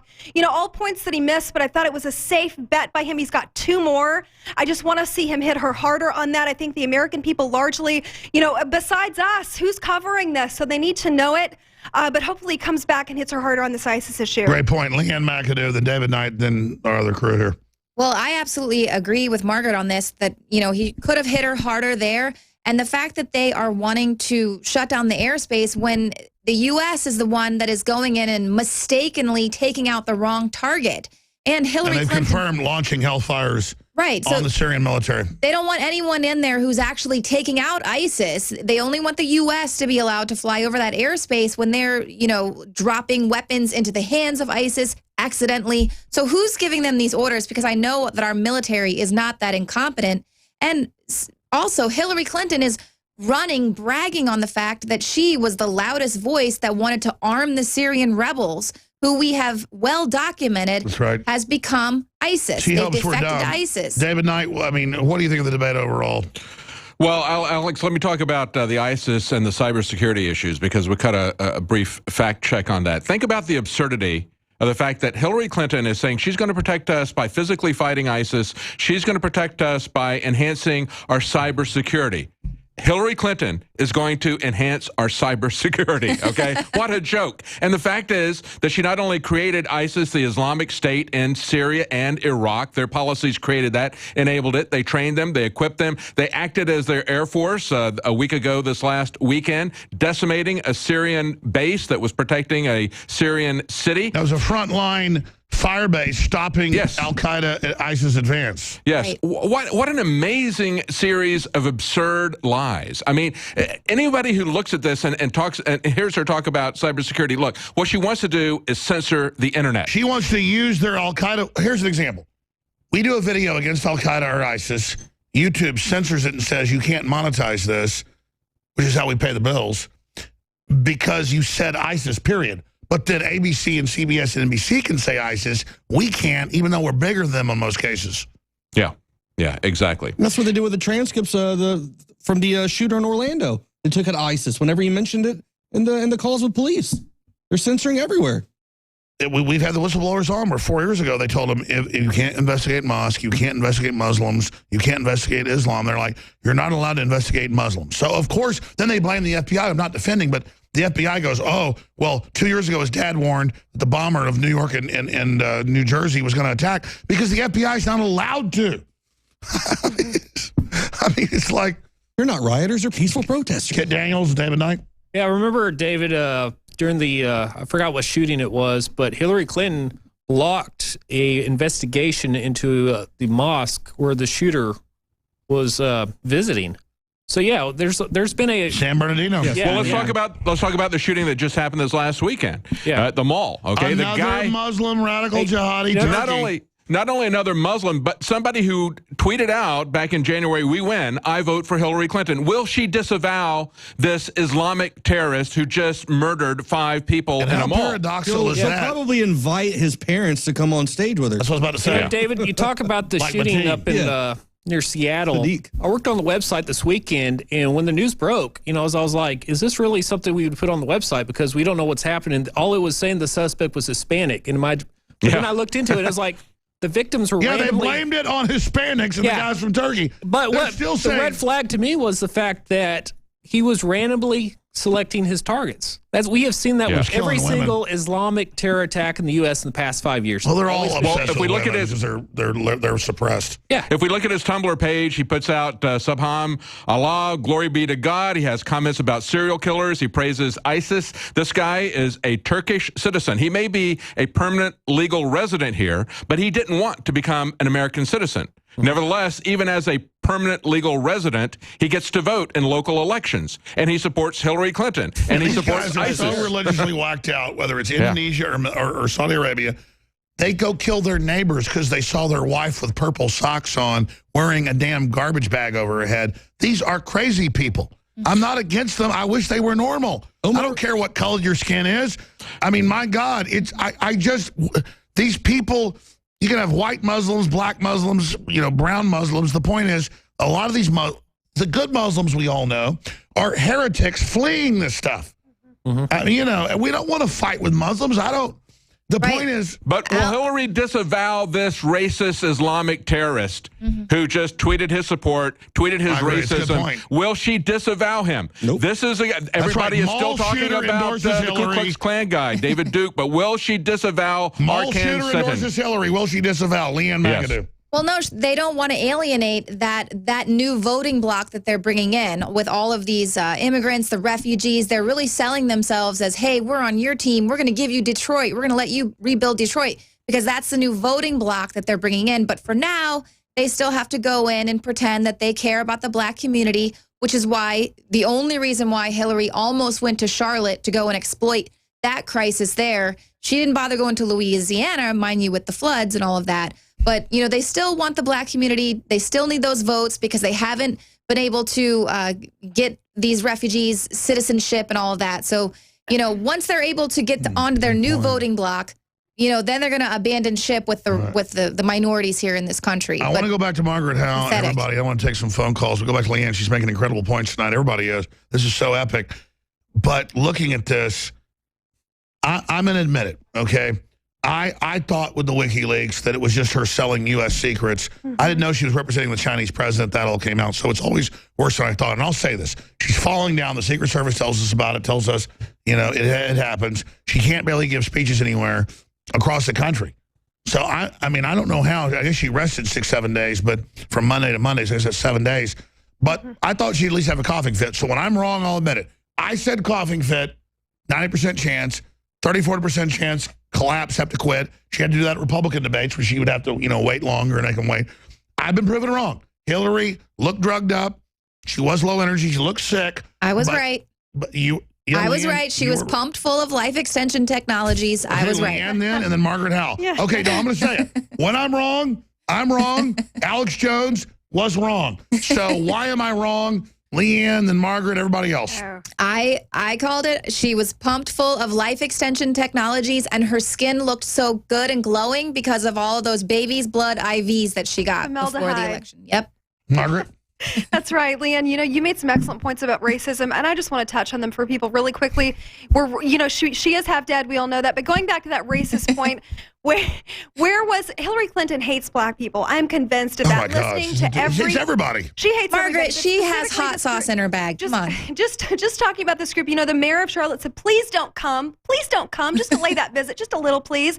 You know, we need to bring this back to her because she kept calling Donald Trump a racist liar, racist. I was trying to count how many times she was saying it. But, you know, talk about racist. Where was Donald? I wish that he brought this up. Mandatory sentencing guidelines in the 90s that disproportionately jailed blacks in this country. He didn't do it. You know, of course not. That she's not responsible admitted at all. she told Clinton to do it. Right. She's like, I'm going to get these black people. Seriously, bring them to heel. Bring them to heel. Bring them to heel. But she is half dead. On a different note. So, Margaret, let me ask you this question. He's way ahead in the major polls, the internal polls. He's 3-6 points ahead, even in establishment polls. He's ahead in of 10 battleground states. He's ahead in 7. What do you think they're going to pull? Oh, man. You know, I'm listening to Roger Stone. We talked a lot about the Diebold systems here, you know, giving the UN control of our electoral system, possibly superdelegates. But the good news is, Alex, there are more of us than there are of them. That is for sure going to any Trump rally. You know, I went to the one here in Austin. It was overwhelming, his support. And this is Austin. You know, the only thing that I could think would be to steal it if they can't do it electronically, to somehow, you know, supersede with the UN. But you know what? There's more of us than there are of them. I agree. Let me just say this. Look at this studio with the crew, because you see us on air, but, you know, the men and women of every race, color, and creed that are pro-human, red-blooded people, who are my brothers and sisters, they are InfoWars. You, the listeners, are just as important as the crew members or the people on air. And I don't say that condescendingly. You are the InfoWar. And the incredible crew from Kit Daniels to Adon Salazar to David Knight to Joe Biggs to Margaret Howell to Ashley Beckford to everybody. This is incredible, the crew we've got. It's so special. We've built this together. This is amazing. So I'd like Joe Biggs' comments on this, all of you, and then I want to go back to Leanne, and I want to play a few news clips we've got and then give the phone number out, take some calls. Well, I think one of the interesting things that happened tonight was when the debate host came out and asked Donald Trump about his taxes. Was he going to release it? And Donald Trump comes out and goes, yeah, I'll release my taxes when you release your 33,000 deleted emails. That's the best one. Exactly. She won't release the foundation info. Why does he have to always do it? Exactly. I don't know what C means. What is bleach bit? Yeah. My concussion, my brain damage stopped me from being able to do my job. And then you put a video out showing them basically as a joke covering up emails. They blocked your video. Yeah, which we should have put on Facebook and said this is deleted or this is censored. See what Paul did, 16 million views. Yeah, I posted it again today. Yeah, put it up and say this is censored on Facebook, brother. Yeah, when it comes to debates, people don't remember policy statements. What they remember are one-liners. Trump had just about every single zinger. He had great policy statements, too. Yeah, he did, too. But he won the debate through the one-liners, just like what Joe Biggs said with the deleted emails. He won, but not as big as I wanted. I'll just be honest. But let's look at it this way, though. You know, we're looking at this as one debate, but if we look at it as 3 debates, and if this is his weakest performance in a debate, we got really good things. No, he still won. No, I mean, I'd say she got about a 70. He got about an 85. But, I mean, man, everything she said was a lie. It was like cuckoo land. I mean, But, you know, maybe the Trump campaign's looking at this as the series of debate, kind of like the Art of War. Like they're not focusing. Yeah, he was soft on. No, it was meant to look presidential and not mean. No, I listen. Well, yeah, if he gets Trump's all as his smart as we are smarter. yeah. Well, if he gets all of his zingers and all of his hard knockout punches in this first debate, you know, then it'll be old by the time the next debates roll around. So he's got to, you know, she probably over prepared for him and his zingers, and that's not what he brought tonight. Tonight he tried to stay presidential. Try to stay on what his plan was for the country. Trump was like, be nice to me. And yeah, it's actually the most loving, real human thing I've ever seen, like a vampire. She was like, oh, Donald. Yeah. And then, boy, but then when he was at the end, I think that was the medication kicking in. She was stabbing, though. Did you see her at the end? Yeah, it was desperation at the end. Was she brought all the sexism and the racism crap. Exactly. She wanted to have that closing statement. To bring anything up like that. She wanted to have those. She realized. More tail than a toilet seat. Alex, I didn't see the entire debate. I was getting little bits and pieces of it, so I can't really comment on You who were busy won. filing reports. That's right. I was filing reports, so I was getting bits and pieces of it. So I couldn't really get a sense. I'll have to go back and watch it. I couldn't get a sense of the overall dynamic of this. But I got to say that we go back and we look at the Reagan-Carter debates, and that was prior to this. That was probably the largest one that we had. Yeah, and when we look at that, we understand that Ronald Reagan had a really bad debate as part of that series, but the other debates that he had were very good. So one debate really doesn't make that much difference one way or the other. And what we learned from Hillary Clinton was that if she rests for 6 days and prepares for 6 days, she can talk for 90 minutes, even though they were about 5 minutes late starting, and she disappeared right after the debate was over. So you charge the battery 6 days, you get 90-minute flight time. But guess what's been going on the entire time? Trump's been going all around the country. Trump had a debate today, or not a debate, but a speech today. Why didn't Lester Holt go 2-3 hours? He went 6-7 minutes extra. That's news in and of itself to break that. Why didn't they just break the mold? See, because Hillary can't handle it.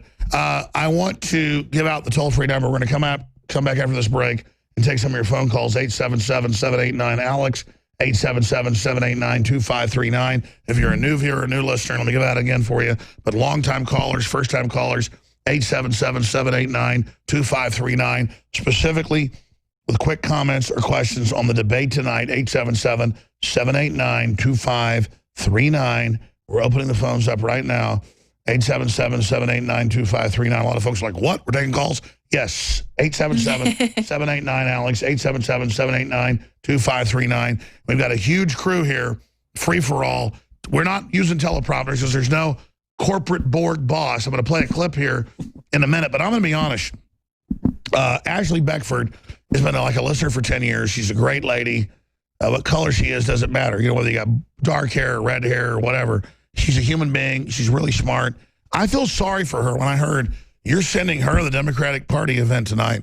And Rob Dew's like, yeah, she's a great reporter. And I went, I didn't say anything to Rob. He was in there right before we went live about, like 6:30. I went, because the Democrats, I'm just being honest here. They like treat black people so bad, and they just think they just can do whatever they want. They're a voting base. They're not people. Yeah, and so she goes to this. We have this clip coming up where they treat her like crap.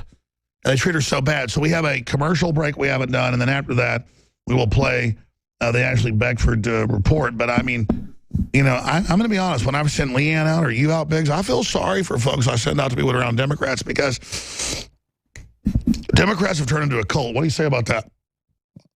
I don't really mind it. I like to own them. It's fun for me. I like them to get all smug and smirk at me. And there's our crew in there working. You've got everybody in there getting ready. Time because I'll just go off on them. I don't care. I agree. You're not going to get in my face. You're not going to make me back down. I'm going to sit there and I'm going to come back at you and hammer it as much as I can. Let me ask Allie a question, or Marcos Morales up here. I've been working 14 hours already. I've been working like 18 hours. Any comments? This is not pre-planned. This is how I work things. Do you have any comments about what's happening? On which we play first? This ad and then the Ashley Beckford, please? Or what do you want to do? I think we should play the Ashley Beckford first and then play ads. Because people are going to need watching this. This made me sad earlier. It's not like we're getting some score against Democrats. It's just calling her an Uncle Tom. Well, I don't even know what that means because she doesn't just blindly support Hillary, this warmonger. It's very sad. Well, that Uncle Tom thing is so old. It's so old. It's like, get a new term, and the black people that have gotten off that thought plantation are not even fazed by that anymore. But it's like they're going to call you a coon or they're going to call you an Uncle Tom. That's their word. Uncle Tom was siding with Republicans and people. I mean, the point is the Democrats are the ones that did it. They're racist. Hey guys, just real quick. Ashley Beckford, she's back, and she's going to do a report real soon. She'll be live with us pretty soon. God, but it was my brain's voice is. I get my brain more. But it was a lot worse. That video. I like your voice. Okay. Well, thank you very much. Those paper cups you have on the table. It looks very good though. They were just here. McBrain. So Ashley is back. She's back. She's back. But look, yeah, she's very traumatized. A lot went down. So there's I guess she got surrounded by some rabid Hillary supporters. And she'll be here to tell us all about it here in a couple minutes. And then you're going to pop in with us. I sure will. Is she going to be in studio with us in your studio or my studio? I don't know. Where do you want her? Well, wherever you want. I mean, let's bring her in here. Okay. Bring her in. You can go in there with Biggs. I mean, okay.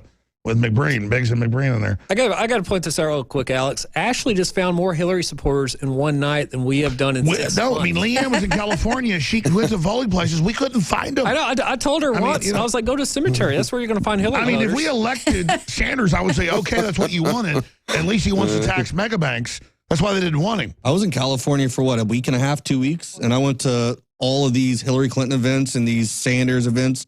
And at the Hillary Clinton event in Long Beach, I could barely find any Hillary Clinton supporters whatsoever. It was mostly people going there to see her live. Oh, yeah, that's why Trump's like 15 points ahead in real polls. It's why they're panicking. This is the whole establishment doing everything they could to fail. Here is Ashley Beckford's report. Then we're going to come back with her in studio. If there's not time before she gets in, we can play the ad too, because we do have to fund this operation. InfoWarsStore.com, folks. This is very expensive. This is not free, and I'm crazy enough to not even have ads, but we got a lot of great products. InfoWarsLife.com. Stay with us. All right, I'm not going to be. Oh, this is InfoWars. Wow. Okay. Are you ready?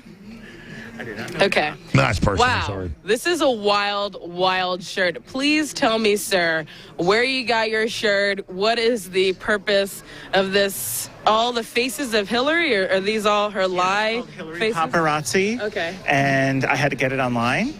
And I saw someone wear it, and I thought it was really out there and outlandish and outgoing like me, so I ordered it online. And okay.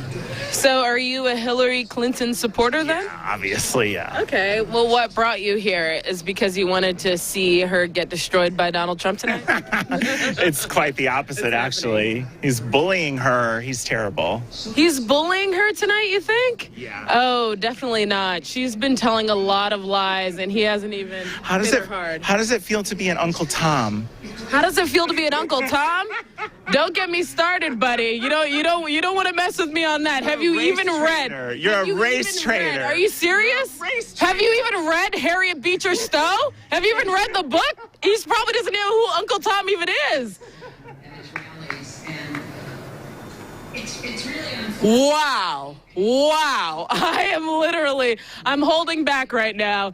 I'm Ashley Beckford for Infowars.com. This guy is a literal racist. Okay, I finally see why he supports Hillary Clinton. This is insane. These people come up to me. They want to call me an Uncle Tom. They've never even read Harriet Beecher Stowe. They have no idea who that character even was or what it even means.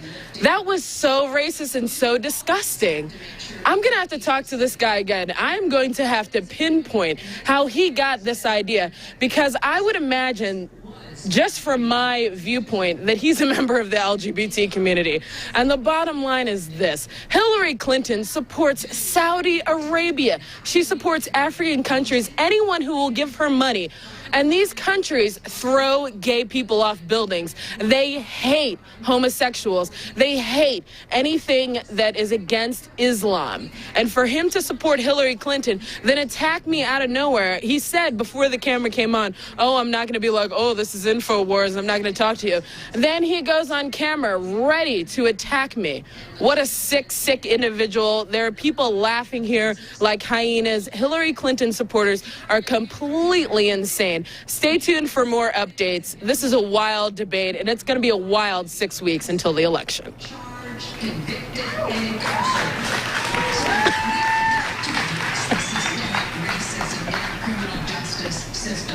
Americanism, not globalism. not going to sit here and say, see, I told you so, that communist Chinese-style net censorship was coming to the web, because it's already here. It's being announced. The way you keep the internet open and free is you get involved more than ever. You don't let them break your will. Go to Infowars.com/app and download an app that cost us over $200,000 and took us over a year to develop, that we're going to be expanding on the next few months with free video and audio and podcast feeds and breaking news and alerts and so much more. Don't sit by and let the internet and free speech be stolen from you. Take action.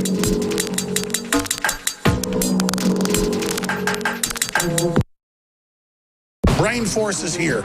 Ladies and gentlemen, I've been on this the last few months. You probably noticed I've been more crazed, more focused, less brain fog, more energy, more special reports, and it's because of Brain Force. One of the worst things with most energy products is it's not sustainable, right? You're going to crash and going to feel really bad afterwards. This has a bunch of different antioxidants and compounds and polyphenols. Everybody's on these drugs to knock their brain out because the brain's so fried. We kept changing this formula over and over and over again until it became sort of a grand puzzle. For example, the L-theanine inside of it, that is activated by the different compounds in the yerba mate that we put inside of it as well. This just increases the compounds you already have. This is what you're actually designed to run on. Exactly. It's kind of like a car will run on one form of junkie gas, but it runs really good on what it's designed for. You will find Brain Force, Survival Shield X2, and other game-changing products at InfoWarsLife.com or call 888-253-3139. The Federal Reserve is a private banking cartel. The Fed is a sometimes very independent organization. What should be the proper relationship between a chairman of the Fed and a president of the United States? The Federal Reserve is an independent agency. There is no other agency of government which can overrule actions that we take. They print our money and then loan it to us at interest. The IRS is their collection agency. So long as that is in place and there is no evidence that the administration or the Congress or anybody else is requesting that we do things other than what we think is the appropriate thing, then what the relationships are don't frankly matter. Jeff Duncan says he saw IRS special agents using semi-automatic rifles at a gun range. Now he wants answers to why the agency needs that type of firepower. Is this global governance at last? Is it one world? The central bankers in charge? Know your history, and you will know your enemy. Infowars.com. I'm not gonna sit here and take it anymore. Ashley Beckford is an amazing reporter, been a listener for a decade, been working here in the last 6 months, and she went down to cover the Democrats tonight at their official event, and they agreed to have us there. We told them who we were coming, and then I learned the dirty tricks, the things they were doing to her. This is just crazy. We got Leanne Mackin in the other studio, David Knight. They're going to pop in. Ashley, what happened to you tonight? We already aired part of the report seeing this happen, but what in the world happened to these people? Wow, Alex, I was really, really shocked tonight. I thought it was so disgusting the way that I was treated. I thought that I would go to the Democratic debate watch party and it wouldn't be a problem. I thought that I would be able to speak with allies of the LGBT community and these other... We were going to show what they had. We're not against them. Right. We were going to show what they had to say. I'm not against them at all. It should be inclusive. Yeah, I was just trying to ask them really, really simple questions. Like, what did you think about how Trump and Hillary performed in the debate tonight? And what I got was the most disgusting racial rhetoric I've ever received in my life. Wow. I was called an Uncle Tom tonight by a white male. This guy came up to me, this guy who's supposed to I'm not just bragging. I'm not trying to act tough, but I'd have punched him in his nose. Good. We ought to go. Man, that's how I felt. Wow, so tell me what he did to you.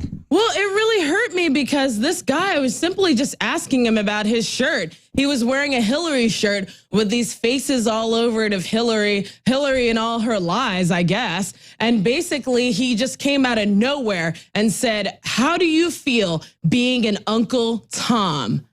I was shocked. I was disgusted. So they feel empowered to be racist. Yeah, right. Exactly. It's all about racism. And that's what I really learned tonight is that Hillary Clinton supporters, as we've been saying at InfoWars, we've been telling you the truth about how Hillary Clinton is such a racist. I saw Hillary Clinton's America with Dinesh D'Souza. I saw the history of the Democratic Party. So Did the Republicans attack you when you were in meetings with them? Not at all. That's why I'm saying I talked to this guy. We've seen these cathartic events. It's not the Republicans are perfect. The party's horrible. But, exactly. But the point is the people themselves, when actual African Americans show up at events, there's like crying and hugging, and there's these cathartic events where everybody just wants to come together. Not with Democrats, though. You follow their cult or it's over.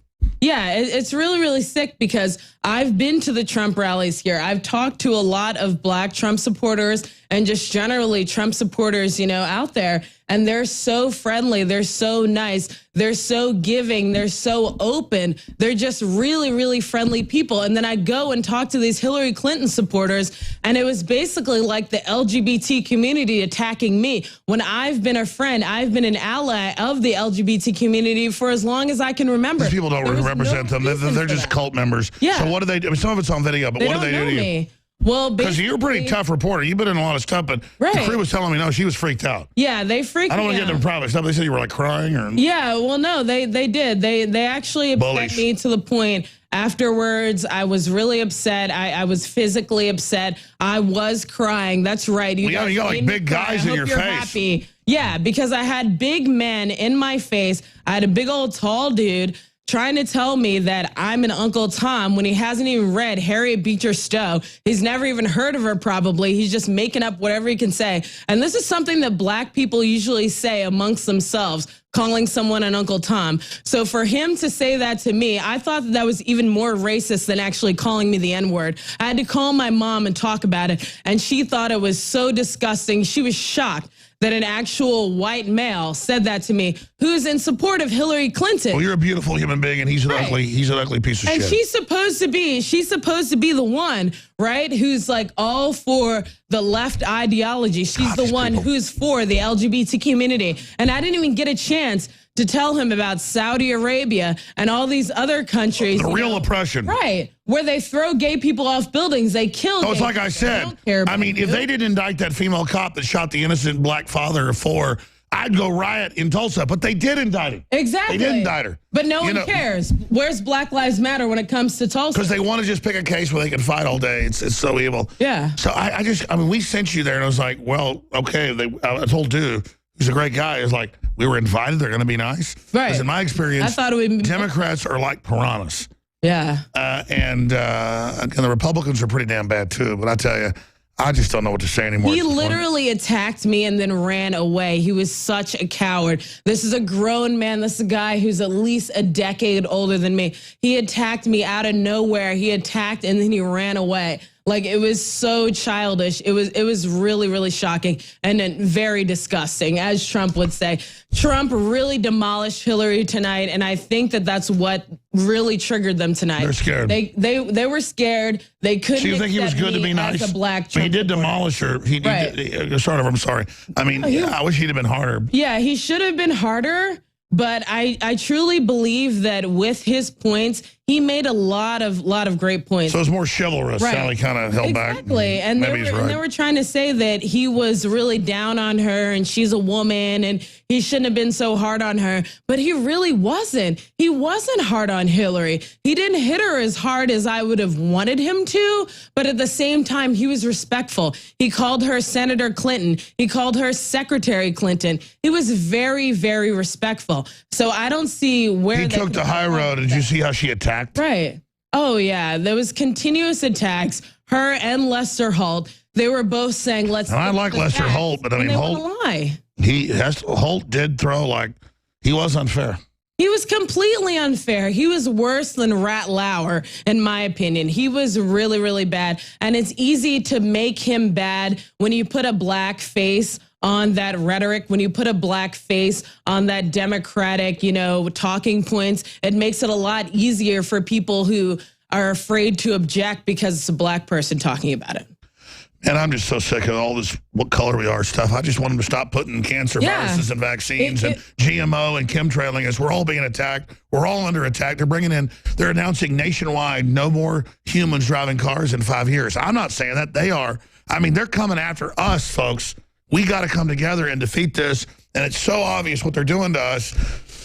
Alex, it was literally nuts. I had this woman who is a self-professed lesbian, and she was telling me that her wife, her black wife, is going to tell me about how I'm bad for supporting Trump. And then when I put it out there, when I said, hey, you just told me you're going to show me your black wife and tell me how I'm bad, then she said, I never said that. It's just like... It's like Twilight Zone they live behavior. in their own world. As soon as you repeat to them exactly what they literally just said, they're just like, I never said that. They bought into a lie. It's like, I don't mean to use the Nazi thing, it's been overused, but the Germans launched all these wars. They got bought into it, and they bought it. Hitler won the first few rounds. Then they attacked everybody, and even when Berlin was about to collapse, they still believed they were winning, like Baghdad Bob. Yeah, he wouldn't even go to his the Bavaria, I think, where they were talking about retreating. Exactly. But the point is they're delusional. And so the crazier, it's not that Republicans are good. It's not that there isn't race problems. It's like you people have used this thing as your whack job excuse to do all this stuff. And now it's gotten so cuckoo that, you know, they're going, we can't show, if you see blonde people, I can't help that my hair was blonde. You know, go confront them because they're racist. It's like, what the hell? That's the most racist thing I ever heard. And they're just teaching it. And it's like, it makes my head spin. I don't know where they're going next. I think the greatest flaw in the human mind, Alex, is the fact that we can rationalize bad behavior. Like you're talking about the Nazis, just the people, the Germans, the Nazis, they thought they were God's gift on earth. You know, they thought they were doing the right thing. Exactly. They rationalized it. And if the Republicans, I was a big enemy of Bush. I thought he was hard. Even liberal professors like Jonathan Turley say Obama's triple bad because he's got this cover. So the liberals feel like they can do anything because they're the liberals. Well, you're not the liberals when you're arresting the press. You're not the liberals when you have the... it's like Snowden hated Bush when he saw it. Then Obama gets in, it gets worse. You know, it's like... And they go, oh, well, you're just anti-Obama. No, it's that... forget Obama. They put Obama in as their cover. I was proud that I was able to actually wake up some black people who were there at the Democratic Watch Party over. That's why they got mad at you then. Yeah. Why'd they get so mad at you? Right. Well, they were so angry because, number one, I'm not towing the party line. Just a weird paradigm. Me to just stay on that Democratic plantation. Don't question anything. Don't open your mind to any other beliefs or any other facts. In fact, they were laughing at Donald Trump when he came up with facts. Somebody popped in. Who wants to come in? Yeah, I wanted to say, you got it exactly, Ashley. Stay on the Democrat plantation. I got to say, you're in good company. They called Clarence Thomas an Uncle Tom. Why? Because he pushed back against the idea that government owns you. See, they think that they own black people. They think they own everyone. And the person who came so hard against people. Yeah, but the person who came really hard against Clarence Thomas was Joe Biden. And he came against him because he hated the idea, he was absolutely outraged that Clarence Thomas would talk about the idea that we have natural rights, that there are certain inalienable rights that we all possess as human beings, which is in the Declaration of Independence. Joe Biden thinks that they own you, the Democrats think they own you, and they will tell you what rights and what privileges you have. We've seen this with the Detroit church, where Donald Trump was talking to the church, and as they were giving him this mantle and a Bible and all that, they cut it off immediately because they can't have that. Telling the white and black lady to human that your wife's saying, hey, I didn't abort my child. She goes, you're a white savior. That's right. And she's like, well, my child's Asian. Well, see, you're a white savior. Well, damn right. You could be black or white. You're a human. You are a savior. You saved a kid. The point is humans can be saviors.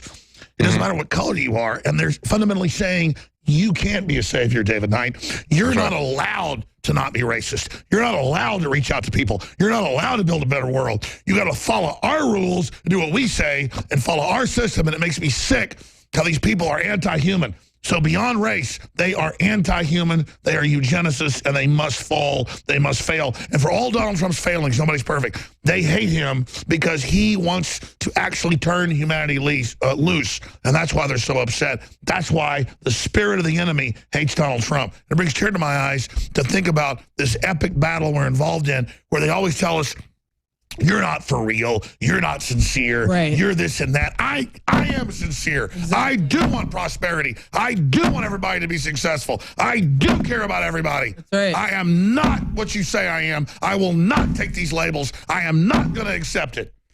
Alex, you know, the most degrading thing that you can do to an individual is deny their ability to think for themselves. Because when people can't think for themselves, they're dehumanized. That's it. It's like the Borg on Star That's why Trek. Hillary says you'll take my labels. Yeah. The Washington Post. You won't call us media. Yeah, because you can only advance statism if you have collectivism, and collectivism is directly contrary to human. True diversity is individualism. Yeah, exactly. It's directly contrary to. We do what we want. That changes the world through our own personal decisions. Right. If you question them, they call you deplorable. And they call don't you want to racist. support anyone having a unique human thought. Like you said, it's all about staying on that Democratic plantation. Like Barack Obama said, he's going to be disappointed in you black people. You better vote for Hillary. He's going to be disappointed, even though look back at 2008, 2007, when he was so down on her. Look at all the things that Barack Obama said about Hillary when she was running. Exactly. And it doesn't matter if the Republicans will probably be horrible too. We got to keep them honest. It's a rejection of what the power structure wants. And I'll say this, not because Barack Obama's part African, but it's true. He's less evil than Hillary. When you look at Hillary, it's true. She is evil. She's evil. That's what I was trying to get across to people. I tried to tell them about Margaret Sanger. I tried to tell them about Senator Robert Byrd. I tried to tell the black people, and some of them I did wake up with the things that I was letting them know. But the bottom line is this, like, they want to hold on to that Democratic life raft, like, you know, it's going to save them. People they're so delusional that a lot of the Hillary voters now, they're not pro-Hillary. I mean, like we've said before, we're having so much problem finding Hillary supporters. They're voting Hillary now because they're anti-Trump, because they're so delusional. But they don't realize that everything they claim Trump is, Hillary's been for 30 years. Yeah. We are 4 hours and 4 minutes into this transmission. Wes, back there, was showing me on the computer. He said, look at this. I'm not exaggerating. We have 20 phone lines when we do a digital call. GCN has 6. They're analog, and that's what I've used for 20 years. They never expanded it. Wes was showing me, and I said, put a camera on that. He said, we can't. There's phone numbers on it. We were having 1,000 phone calls a minute. Wow. So, no, I mean, to give you an idea what's calling in, tens of thousands every 10 minutes.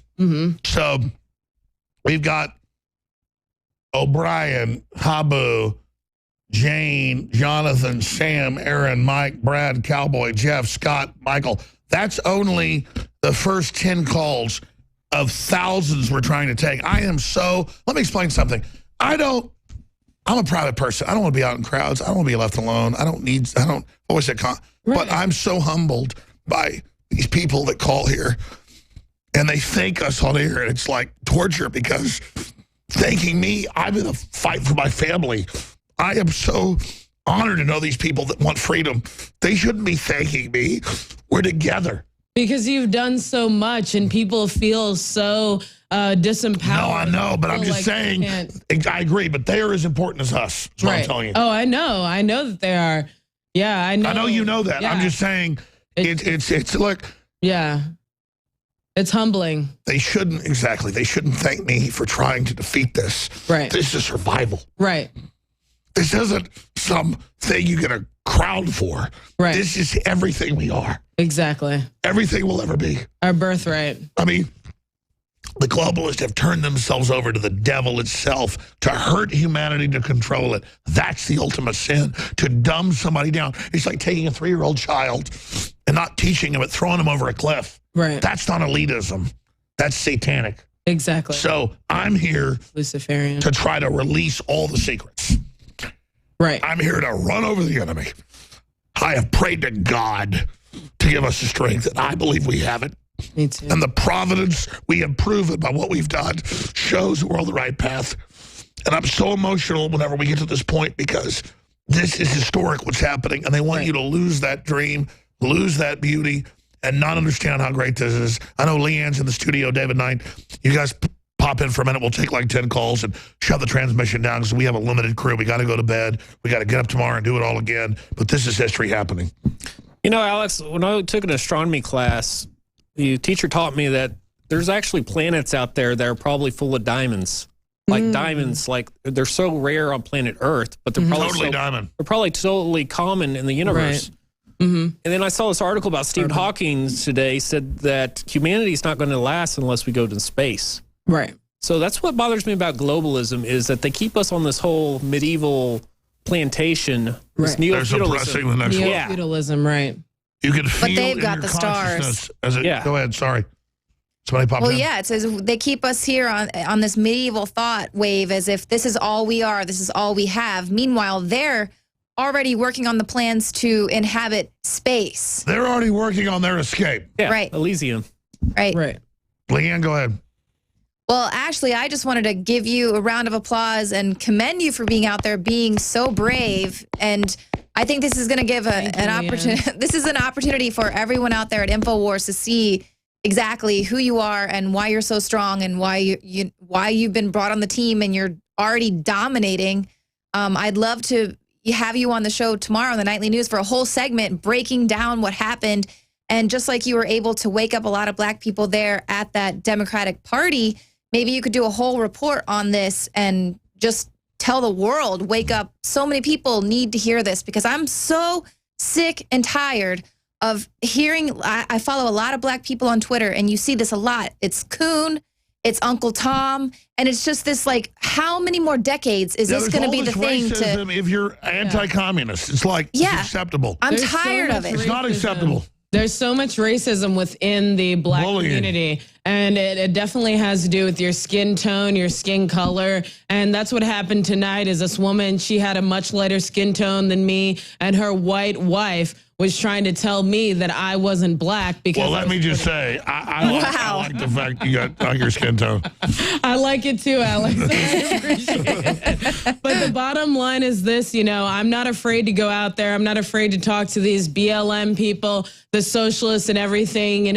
Some of these have been my friends. I mean, you had liberals saying, shut up, you got dark skin. Yeah. I mean, what the hell? I'm not a punch you in the nose. From, but yeah. I'm glad you held back. I know. No, I definitely had to hold back, man, because Alex, really, they definitely triggered me tonight. I literally had to hold back. They've got me on video, because I was very, very angry with them and what they said and what they did to me. They were disgusting. They were rude. They were atrocious tonight. And they're hypocrites. They were hypocrites. They were very vitriolic. Here's the thing that's so funny. Not they funny. Were mad at your strength. They don't like it. Yeah. They're always kind of saying how white people aren't allowed to say anything because, we're the privileged class.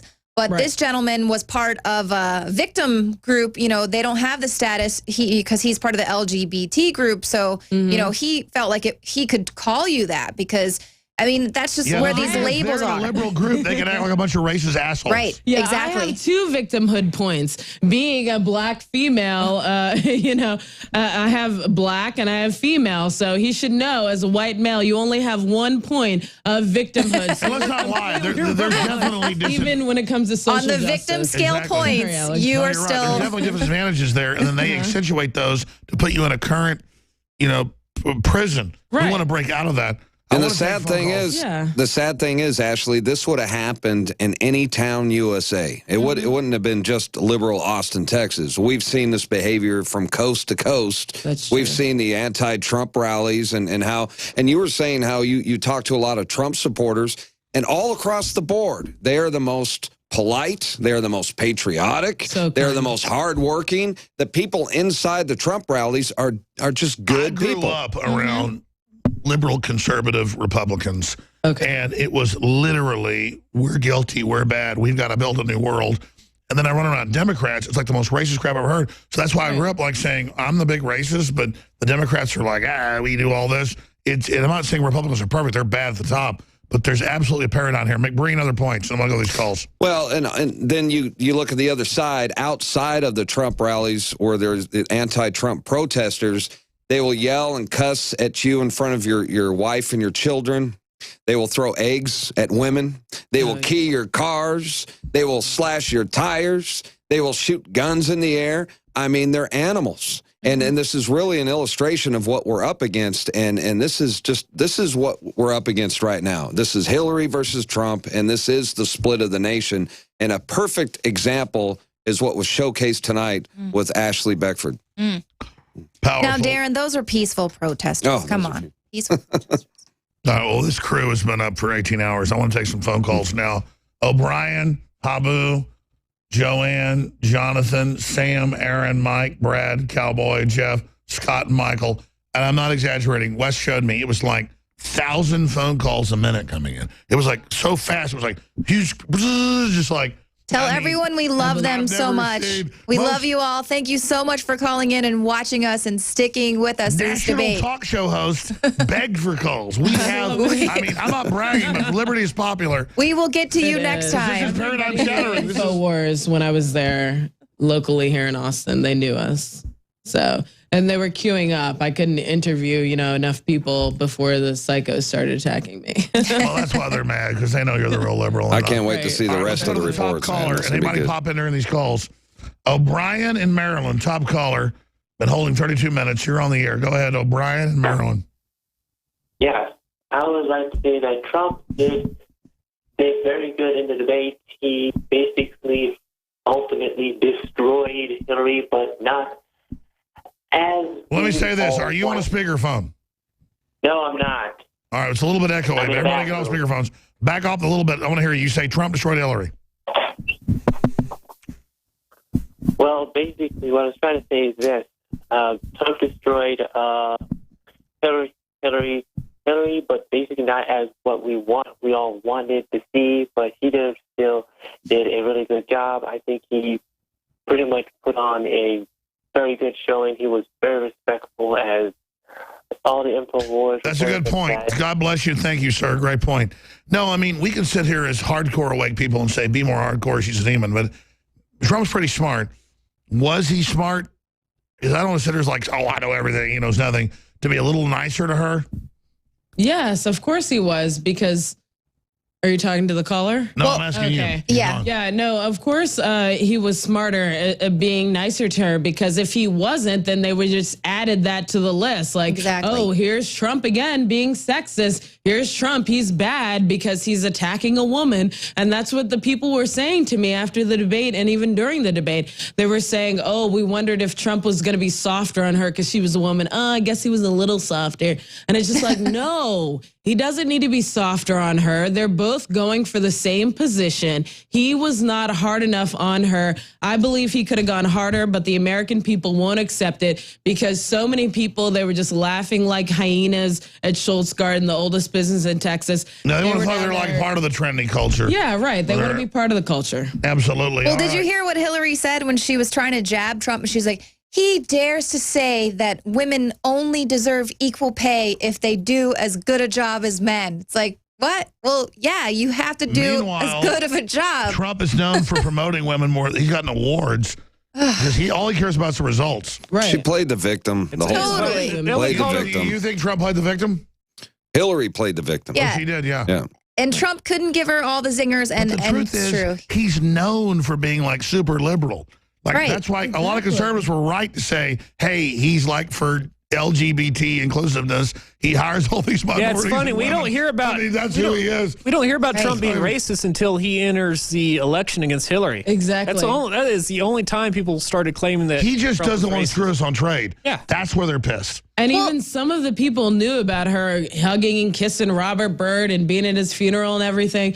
And it's just like, well, you don't care? You don't care that she's literally loving on a KKK grand drag? And let me tell you my experiences with the KKK. I was out of high school for 1 year as I got in trouble. I was sent to work at a ranch. And I mean, the KKK would like harass me routinely, like a gang. I mean, you're out with a hot looking girl, they harass you. It's like, what is this guy? This is like a serious demon club. All right, great points, caller. Habu in Wisconsin, you're on the air with our crew tonight during live coverage. Thank you, sir. Go ahead. Thank you so much for the courtesy, and kudos to InfoWars. I'm right with you guys all the way. Just a couple of quick points and observations. I'm not going to comment on the debate itself. It's been discussed amply on your panel. But just two very quick points. One, you know, ISIS is become the touchstone of all these talking heads who don't know squat. ISIS isn't anything. It's an ant. It is because, you know, Iraq has been dominated by the Shia government and Iran, And what it's done is it effectively has completely kept out the Sunnis. By the way, I'm not Sunni or have any connection to that part of the world, but this is what they're doing, and they were fighting back. And no, I mean, I agree. They've let the Shiites take over Iraq. That stirred up Saudi Arabia. So what do you think geopolitically is going on? Well, you know, if there isn't justice, there never is peace. So this is what has to be addressed. And the second thing, listen, I don't want to, I'm just mindful of the time. I don't want to answer that. I'm sure you can, in your time, do that. The second thing, and this is probably a more, this is a point that could come to haunt Trump. The host, being part of the mainstream media, only asks questions that would be against Trump, that would effectively favor Hillary. And you as much mentioned this, that Lester Holt was... No, I don't like Lester Holt. I was really surprised. He really went after him. His job was on the line. Yeah, it was almost like they blackmailed him, maybe. Lester Holt asked questions that were straight out of the Clinton campaign handbook. All right. I mean, he asked Donald Trump about... why don't you give us your income tax? Because she won't release anything. Yeah, he's asking her about, asking Trump about income tax, but he didn't ask her about Trump email said, scandal. What he said 6 months ago. He brought she up the releases her birther. foundations, I'll release this. Exactly. He should have said that. Yep. Hopefully he's saving it for the next debate. However, this was like the most watched Super Bowl level 80 to ratings 100 here. million. Most important 90 minutes. Do we know yet? I hadn't seen anything yet, Alex. I believe it was 100 million. Let's pull up drudgereport.com. I bet he has it. Yeah, because Lester Holt said his knees were buckling because he had heard there was 100 million people tuning in. So, wow. Yeah. Well, yeah. I mean, I said I believed in Lester. I got to say that the last moderator did a better job. Who, Matt? Yeah. Lauer? I couldn't believe it. I mean, Holt was like, just kept hammering Trump. I was like, wow. And he kept interrupting him. One thing I noticed, Alex, is We that... hate that. I like Lester Holt, by the way. Trump would interject on Hillary. Hillary would not interject on Trump because she lacked the energy for it. Lester had to do it for her. So it was almost like she was basically, the surrogate nurse. You know what I mean? No, I agree. I kept wondering. She would just sit there. And that's something that they say that they, as people who are seasoned moderators, they really prefer that the opponent interrupt. Go again, if they disagree with whatever their opponent is saying, that they prefer that they interrupt and let the moderator only interrupt in, extreme circumstances. And Lester was kind of being her surrogate attack dog. Yeah. Yeah. I mean, Lester really. Man, Don't you think it's so corrupt, he said, though? Let's stick to the facts when Trump was simply just trying to, spread the facts. And Hillary has all these bank accounts in other countries and won't release it. It's crazy. Let's go to some more phone calls. Abu, great points. David Knight, you want to pop in? It's a broad. He's not there? It's All right, we'll go back to him in a minute. All right, I can barely read this from Joanna. Joanne from New Jersey. You're on the air. Go ahead. Thank you for taking my call, Alex. I'm a little bit nervous. I'm a long-time listener, first-time caller. Number one, I want to say I'm absolutely shocked that Hillary could even do the debate. Yeah, no, I was proven wrong. I thought you would make it. I'll admit it. Me too. I'm proven wrong too. I'm proven wrong too because I would have bet my life that. Maybe Larry Nichols is right. It's all fake, but I mean, like Secret Service tells us she falls down. She falls down. I mean, maybe. I don't know. Oh. We saw the evidence. It is my strong opinion that she knew every single question that was coming out. Yep. That she knew every question, that she was prepared as to what seem scripted. Yeah, I noticed she only stuck with policy talking points. She didn't really debate. She just kind of stuck with his narrative. And Bill Clinton was like patting her like a dog after it was like, Yeah, I mean, she's done this, 40 times. She's got her whole team. She's took the whole week off to recuperate from her pneumonia. And that's all she did was run through some mock debates, mock scenarios. So you're right. Trump Stuck had to to policy. do. He didn't have to do Exactly. Trump. He went completely unconventional. He didn't have to practice at all. She had mock debates actually as early as today, as soon as today. And she was actually reading off of notes. She was looking down so much to get her talking points. Whenever she attacked Trump, she had to look down first to see what her aides and, her Democratic Party told her. I agree. Joanne, that's a great point. Let's bring in Margaret Howell. Margaret, what's your view on this? Oh, she's filing a report. I just saw her on the big TV over there talking, so I thought, wow, she's got something to add. Anytime she wants to come in, she's welcome to. Thank you, Joanne. Jonathan, another J in Louisiana. You're on the air worldwide. Go ahead. How y'all doing? Doing all right. Great work. Man, we are living history, my friend. Good, go ahead. I know y'all are tired, so I'm going to try to make it quick. We're not tired. We want to hear from you. Go ahead. I'm nowhere tired. I agree with the last caller. She did have foreknowledge of the topics. I guarantee that. But a lot of things, everything was inverted. Like everything that she would try to throw at Trump, he could have thrown it right back in her face so much more hardcore than he did. But I don't think we have time to take it easy, you know? You don't know what the format of the deal. I've learned to not think I know everything, but I hear you. I would have been more hardcore. But the word is just look presidential, look non-threatening, don't scare her idiot constituents, and just look like you can be president. I think maybe Trump's right. Time will tell. But I knew with internal polls a month ago he was ahead 10 points. Well, they said he was behind 10 points. So I knew that was bull. People now see it was the truth.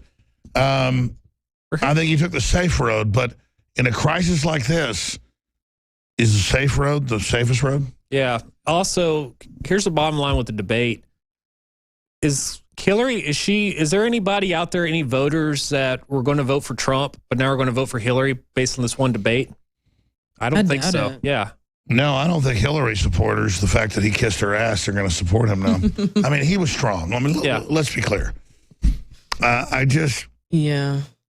They were really worried with the chivalry about a guy kicking a woman's ass. Well, this is a bloodthirsty person that's attacked a bunch of third world countries.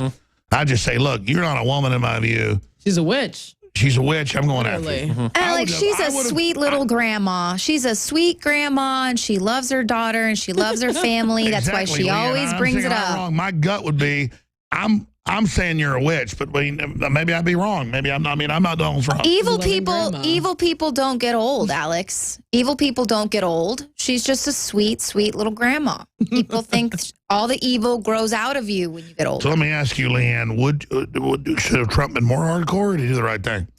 Well, I mean, I would have loved to see him really go after her. However, both of them both of them are allegedly disliked a lot in the polls. Trump needed to be able to, all the people who are Hillary supporters. So they were feeling each other out. Well, he has to be able to look presidential to all of these people who think that he can't stick to policy and say how he's going to do something. But here's the deal. We all go along with the establishment. They said he couldn't win. So they're wrong. So why is he following their views? I get the fact he's Big Tent now. And I'm not saying he's wrong. I'm trying to figure out, am I wrong or is he right? I'll play devil's advocate here. The establishment may have been expecting Trump to be a lot more hardcore. I would have liked him to be more hardcore, but he just gave the establishment what they didn't want because they probably had all these headlines. Possum. Yeah, they probably already had all these. I'm going to go with headlines. Trump. I'm going to give him the benefit of the doubt. Yeah, because he's really shown me he's slick. I agree with you. Yeah, so just like all these. I'm going to defer to Trump, and I think we're going to watch and see. Go ahead. What do you think? I was going to say they were going to go with the sexism angle. They were going to say, Hillary was attacked by Trump. It was completely unfair. It was sexist. Sure. Yeah, just think about the mainstream reporters that are going to be riding the subway to New York tomorrow morning. Be like, what do we do now? I agree. I've learned to not know everything. Well, and that's why Hillary had to close the debate with saying that totally irrelevant sexist thing. She looked freaked out at the end, didn't she? Yeah, I mean, she had prepared for him to say something off the cuff. And so, since he didn't, she had to close the debate with saying, well, this... Jonathan, Louisiana, quick comments for everybody. All the sexist crap. Joe Biggs has a quick comment. Joe Biggs is running around out there about George Washington. We're going to go to him in a minute. Jonathan, go ahead. Quick comment from Louisiana. Yes. You're right. She was trying to bring up a sexist point, but he should have said something about silencing Bill's rape victims or the Saudi Arabia taking money from them. Or, it's cutting women's genitals off, yeah. But also, whenever she said it was because of Bush that we left Iraq that created the vacuum. Bush set the timeline to exit Iraq, and we left because we didn't have permission. Well, what about illegally invading Syria? Where you didn't wait for permission right there and accidentally bombing them the other day? I mean, and she said once you're in there, you can't exit until you've stabilized it. Right, and then she brought up about his plan to defeat ISIS. Oh, it's super secret. That's because he doesn't have one. Well, what's yours? Keep funding him, arming him, providing him air support? Is that going to defeat him? Well, the truth is, Trump can't say this, but I've talked to the generals. we're going to cut off U.S. funding of $1 billion a month. Trump, he can't say it because it's secret, because our government is funding it, admittedly. He doesn't want to hurt the country admitting that. He could have, that's why, let me tell you, the word wasn't just that he was going to tell Hillary, you're a piece of garbage. He was going to say, you're funding him, I'm going to destroy. He sat back and did that. He had the weapon to destroy her tonight. He took the high road, and I hope he was right. I don't know if he was right. You know, Roger Stone said the thing he was holding back was the fact that Trump was going to say that she's a liar, but he said that before. No, the word, no. Everyone knows. It's that she's funding ISIS and Al-Qaeda. Well, he came close to you want me saying to that. stop saying it? The State Department's giving him $1 billion. Remember that zinger he said when he was like, you know, we had the whistleblowers from the CIA 4 years ago. Yeah, he said at everything. the debate, he was like, you know, we wouldn't be having to fight ISIS right now, Hillary, if you didn't help create them. He came Exactly. really So close to he has her funding him, and he's been advised, don't do that. It hurts America too bad. They'd agreed before the debate not to do this. Hey, I just went through and did that. So now the military's, I don't want to give out classified stuff here, but go ahead, Biggs. I just went through all the polls, and Trump dominated in every poll. Good. I went through Fortune magazine. Donald Trump beats Hillary Clinton. Right here, the right scoop. He's got 34,000 votes to Hillary Clinton's 12,000 votes. ABC News. Donald Trump way over Hillary Clinton. This is all mainstream too. Hardly anything. No, that's mainstream. Right here, that's good. Alex Jones, our own poll. 56% Trump wins. This one right here, Politopinion. Trump gets 78% of the votes for the winner. NBC right here. Donald Trump, 75%. So I think when we're questioning him, I think he did the right thing. Donald Trump on Fox, 60%. Does everybody expect him to come in and dominate her? He didn't. Right. Drudge I mean, he Report, obviously 82%. could have done it. Jonathan, Time thank you for Magazine, the call. Donald Trump wins at 60%. Oh, amazing, Joe. Let's race through calls. Sam in the great state of Virginia. That's George Washington State. You're on the air. Go ahead. Thanks for taking my call. I love your show, and I love y'all, and may God bless you. Basically, I was calling about what I think they might try to pull in the election.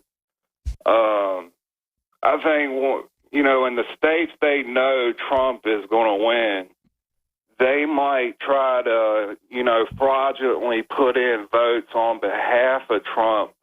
So if he does win the election, then, you know, they'll have the evidence. They'll say, look, you know, That's the sophisticated. election Put was in rigged. fake dead voters for Trump. Yeah, that way they can that's say, look, Machiavellian. you know, the election was rigged, you know, Trump, Russia, whoever was involved, you know, they're going to try to spin it like that and try to steal the election that way. And, Man, I got to tell you, brother, I appreciate those points, Sam. That's Machiavellian. We'll talk about that. Aaron in Missouri. Aaron, you're on the air. Go ahead. Hey, Alex, appreciate you. How are you? Good, brother. Go ahead. You're on the air with our full crew tonight. Well, I don't want to hurt your phone screeners, these feelings, but you guys have already kind of touched on everything that I told him I wanted to talk about. However, this is interesting. My son was here with me, and he's going to be 13 soon, a couple days actually, and he was watching the debate with me. And he said, Dad, who are you going to vote for and what have you? I said, well, son, there's one guy who's speaking off the cuff, speaking from his heart. There's another person on the other side, just as it looked like to be reading. You know, you noticed she was always looking down, reading. I don't know if she had an earpiece in. She may have. Do you know anything about that or no? Yeah, we covered the earpiece. We broke it. No, I hear you. I appreciate your call.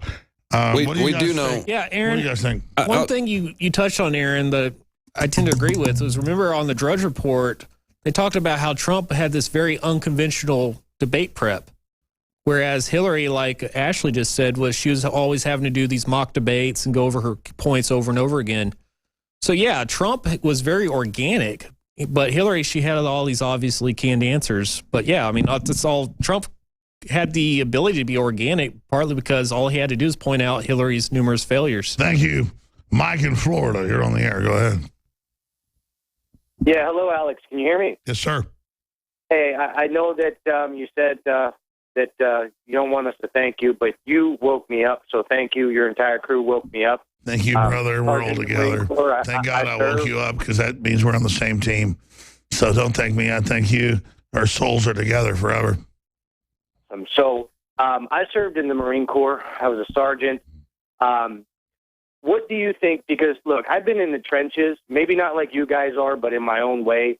I have been going to some pretty scary places for a white person to be, in the houses of thugs, because I wanted to try to figure out what was going on. Something that Trump is saying that is not reaching them is the whole stop and frisk. And from their point of view, I can understand it doesn't work, absolutely. What do you guys think about having the police subject to NJP? Let me be clear. I support the Bill of Rights and Constitution because it is the Renaissance, it is common sense. But when criminal elements of the government ship drugs in to then create a crisis, to then selectively put people in prison, I'm against that, because you shouldn't put somebody in jail for drugs they're using. So I don't want to violate the Bill of Rights and Constitution, but I get you ship guns in, you create a crime scene, and then cops can't stop people they think are drug dealers and take their guns away. I get the position from the other side. But if you stop the drugs being imported to begin with, it wouldn't cause a crisis. So I say, when you catch somebody committing a crime, you throw the book at them. You don't get rid of the Bill of Rights and Constitution to fix a problem that was caused by the establishment to begin with. And I say, in the 1980s, in the 1990s, if the Clintons change a law where if crack cocaine's being used, which is mainly something that the inner city was using at the time, now everybody uses it, right? You give them 5 times the drug sentence of some white lawyer who gets caught with a, whatever it is of cocaine. That's bullshit. Now that's racist. Yeah, it's racist. That's pure racism. Cocaine cooked up this way, the same amount of coke, same sentence, 1 year, not 20 years. Unless you're Bill Clinton's brother. I mean, there is racism. Then you get pardoned. I don't even think like that, because I think of myself as me. Like, what do I want? How do I want to be treated? Right. I don't treat people like I want to be treated. I'm going to die. I mean, I like everybody I'm connected to. But evil people, they look, screw this person over. Oh, look at these dumb black people. We'll have them use this crack cocaine we gave them the ingredients to, and then we'll write a law where they go to jail for crack when it's got the same amount of cocaine as something some white lawyer's using. I'd rather blow that white lawyer's brains out over the wall than put 20 little black kids in jail. They get out in 10 years as criminals. All they know is crime, getting gang raped, getting pimped, getting controlled in those prisons. Because I'm no spring chicken, but I'm no criminal. Man, I beat a few guys to death. And I remember getting put in prison for months and people attacking me in those juvenile halls and all that stuff that went on. And I could imagine years of that. Thank God I got out of all that.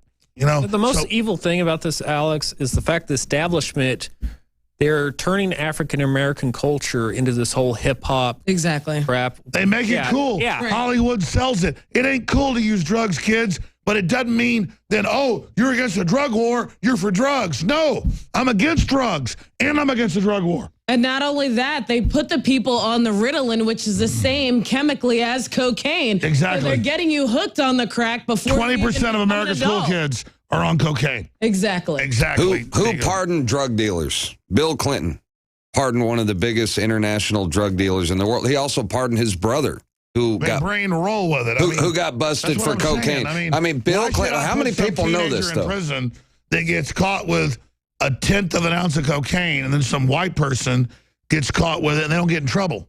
And then Bill Clinton pardons one of the guys that was an international fugitive on the FBI's top 10 wanted list, Mark Rich, exactly. And he pardoned his own brother, but I mean, my brother snorts more cocaine than a vacuum cleaner. That's right. He says, my brother's got a nose like a vacuum. 10 joints a day, snorting cocaine, and then you pass a law specifically on a drug made for black people where you put them in prison, and then you claim you're the first black president. What sociopath the hell is that? Yep. What the hell? That makes me sick because he plays a saxophone. He's black. This makes no sense.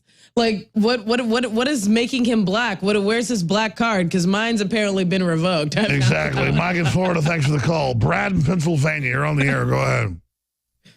Well, good evening, everybody. Thanks for taking my call, Alex. You're the best. No, I'm not. I want to point out something, Alex, and I know this will hit home to you.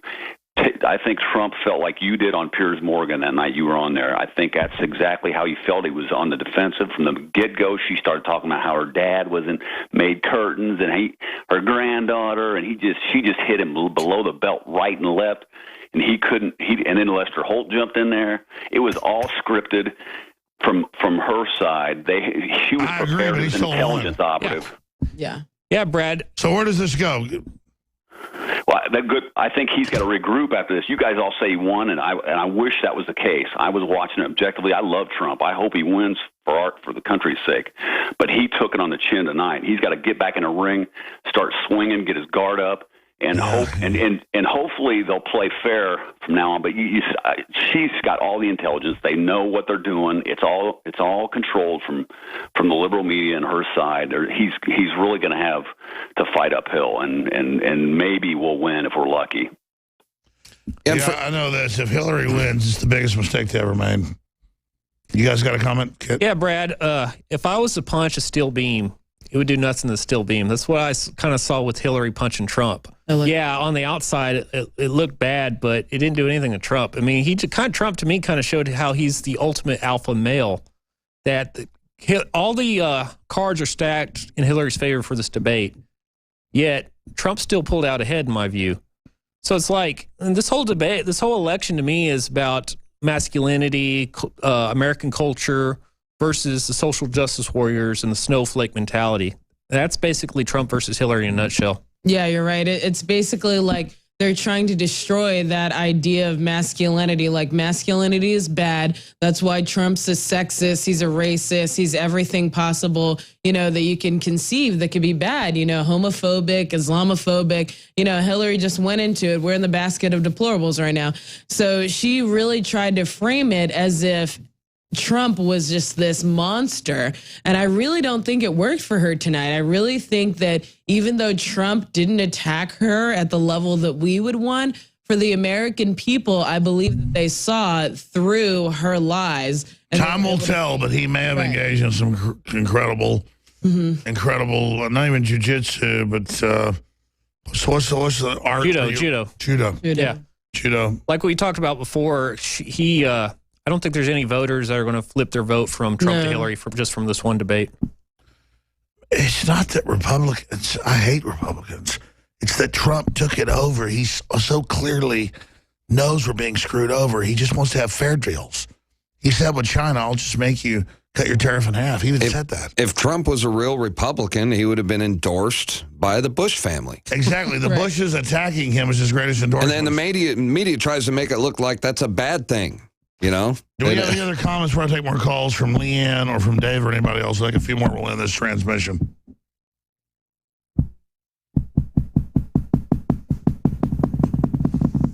Look at that.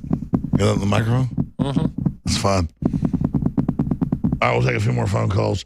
Cowboy, thank you, Brad. Cowboy in Missouri, you're on the air. How you doing? First-time caller, long-time listener, 18 years or better, something like that. Well, thanks for putting up with me. My God. You are a soldier of abuse. You bet. I think tonight we actually seen Trump kind of just hang in there. But what I'm worried about, he didn't step up his game tonight. Maybe should have done a little bit more, because if we have that UN deal October 1st, take it on the internet. Give away our sovereignty. That's a good point. What if we can't hear what Trump really has to say on the next two debates? That's what I'm worried about. I want to be clear. The internet won't be taken over the first day. They'll make it like, Alex says they're taking over October 1st. See, it didn't happen, but they admit they're coming in the next 6 months, a year. So I agree with you. What happens when it's not able to hear this? I don't brag about it, but folks, I got a ranch. I got a family. I'm going to be fine. And I want to be on air defending things. Don't take this for granted. That's all I'm saying. You know, it's funny, Alex, back in the 1920s when the technocrats really started to take over the internet, well, not the internet, but the media. Economy. Yeah, the media, actually the media. You know, they're like, oh, yeah, we're going to take over the media, you know, so we're going to have control of information. But we saw decades later, they didn't take over the media because we have these parallel institutions like us, the alternative media that came in response.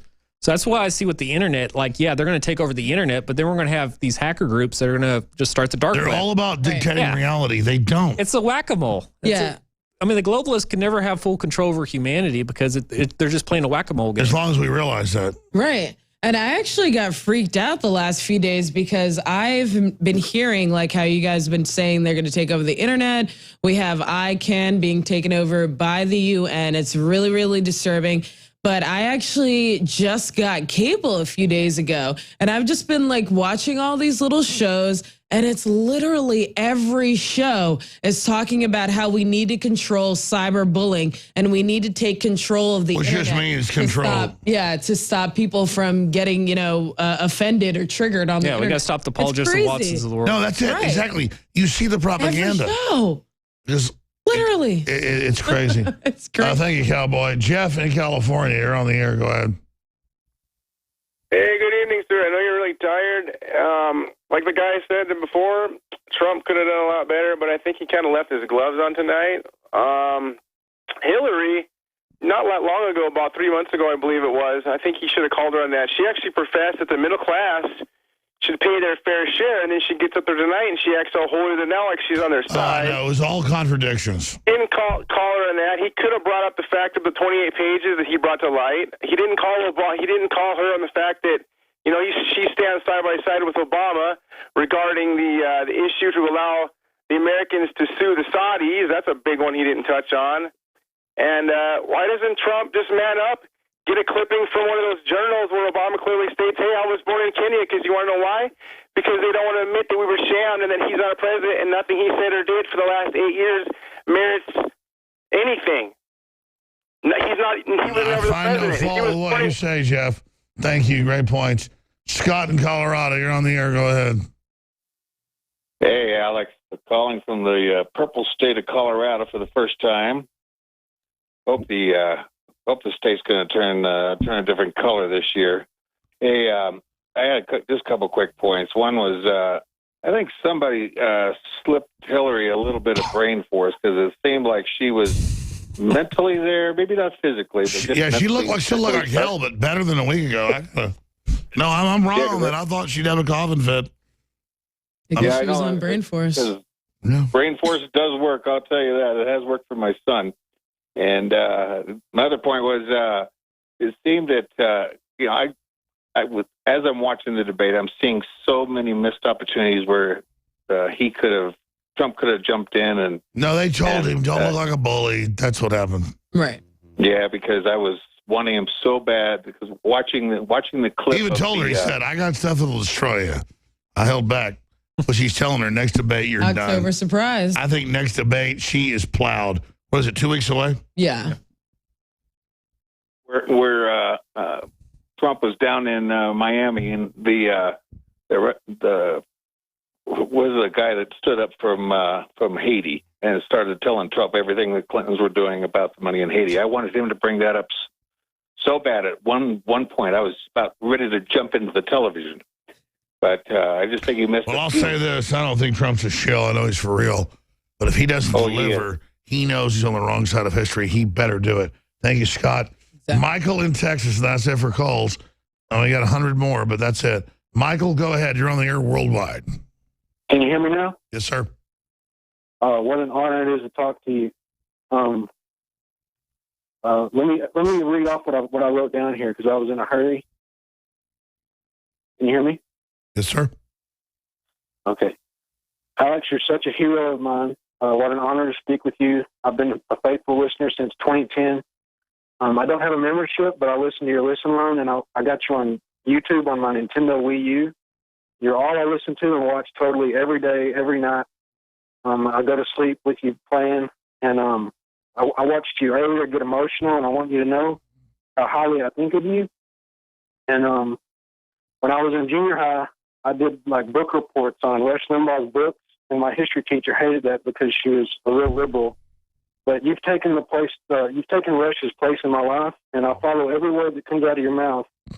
And I love you so much, Alex, and you mean so much to me in my life. You've changed me a lot, and that's all I could think to write down. I was in a hurry, and it's my first time. It's a great responsibility, Michael, and I'm not going to let you down. You've got my full commitment in this fight because, let me tell you something, the people we're fighting are evil, and they will be resisted, and there is a God in this universe. So you guys, final comments on what Michael, the last caller 9, has to say? And then Michael, I talked to this Buddhist monk a couple years back in Austin. He told me that no one's more deserving of your love than yourself. So when I see people think Alex, yeah, I get it. But at the same time, it's like you have that power too. Alex is just flesh and blood. He's an individual. Alex, to me, is the person that I feel that everybody would be if they were more conscious of what's going on in reality and kind of believed in themselves. I mean, Alex, to me, is what humanity would be like if it wasn't so enslaved by globalism. So, yeah, I hear you. But at the same time, I think you can be just like Alex if you really believe in yourself and you just stay conscious and you really start to talk to people about how you feel about what's going on. And no more fear. Yeah. Exactly. Just commit. Yeah, just go out there and start talking to people, and you will. Right. It'll be amazing to you how people will see you as a Messiah. Yeah, I totally agree with that. Just be fearless and, love yourself and just realize that the power is within you. You are the resistance. It really is true. When we have that promo, that's really the truth. You have to come within yourself and see, how can I actually contribute to this fight? How can I be a positive influence? I don't want to screw anybody over. I want to be good, and God will guide you to the next level. Exactly. I want to just say the crew has done a great job tonight. And it's such a pleasure to know all of you in this great journey. And we'll cover stuff tomorrow, 11 a.m. to 3 p.m., and then the Nightly News, 7 o'clock Central, and the weekday show and all the rest of it. But, this is a great time to be alive, and it's all going to work out. Donald Trump's not perfect. You're not perfect. I'm not perfect. But it's a manifestation of saying no to this whole rigged economy. Right. And the renaissance that was America being hijacked to, fund this new corrupt age of dominance. It's all coming down, and it's this oppression that animates us. David Knight, Leanne, anybody else have comments? Well, I'd say it's just baby steps, Alex. John Bound does these great reports. Oh, awesome. Nobody can John Bound. He would literally roll him out as the ultimate weapon. John, how you doing? Good. I just show up like a vampire. Well, it's just baby steps. Listen to everybody talk. I was just thinking, when I first started here, 5 years ago, it's gradual information, and that's what Donald Trump did tonight. He didn't tell everything that needed to be told, as far as, for instance, Hillary talking about the prison population. What a joke.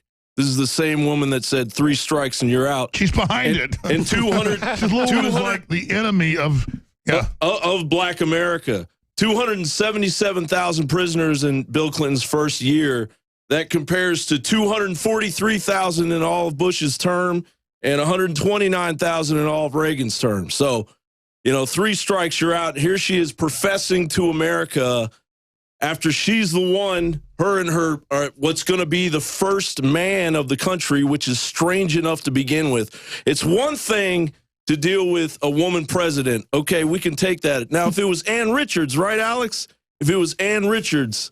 Sure, but we got a weirdo former president pervert as the first man. We've got freaks.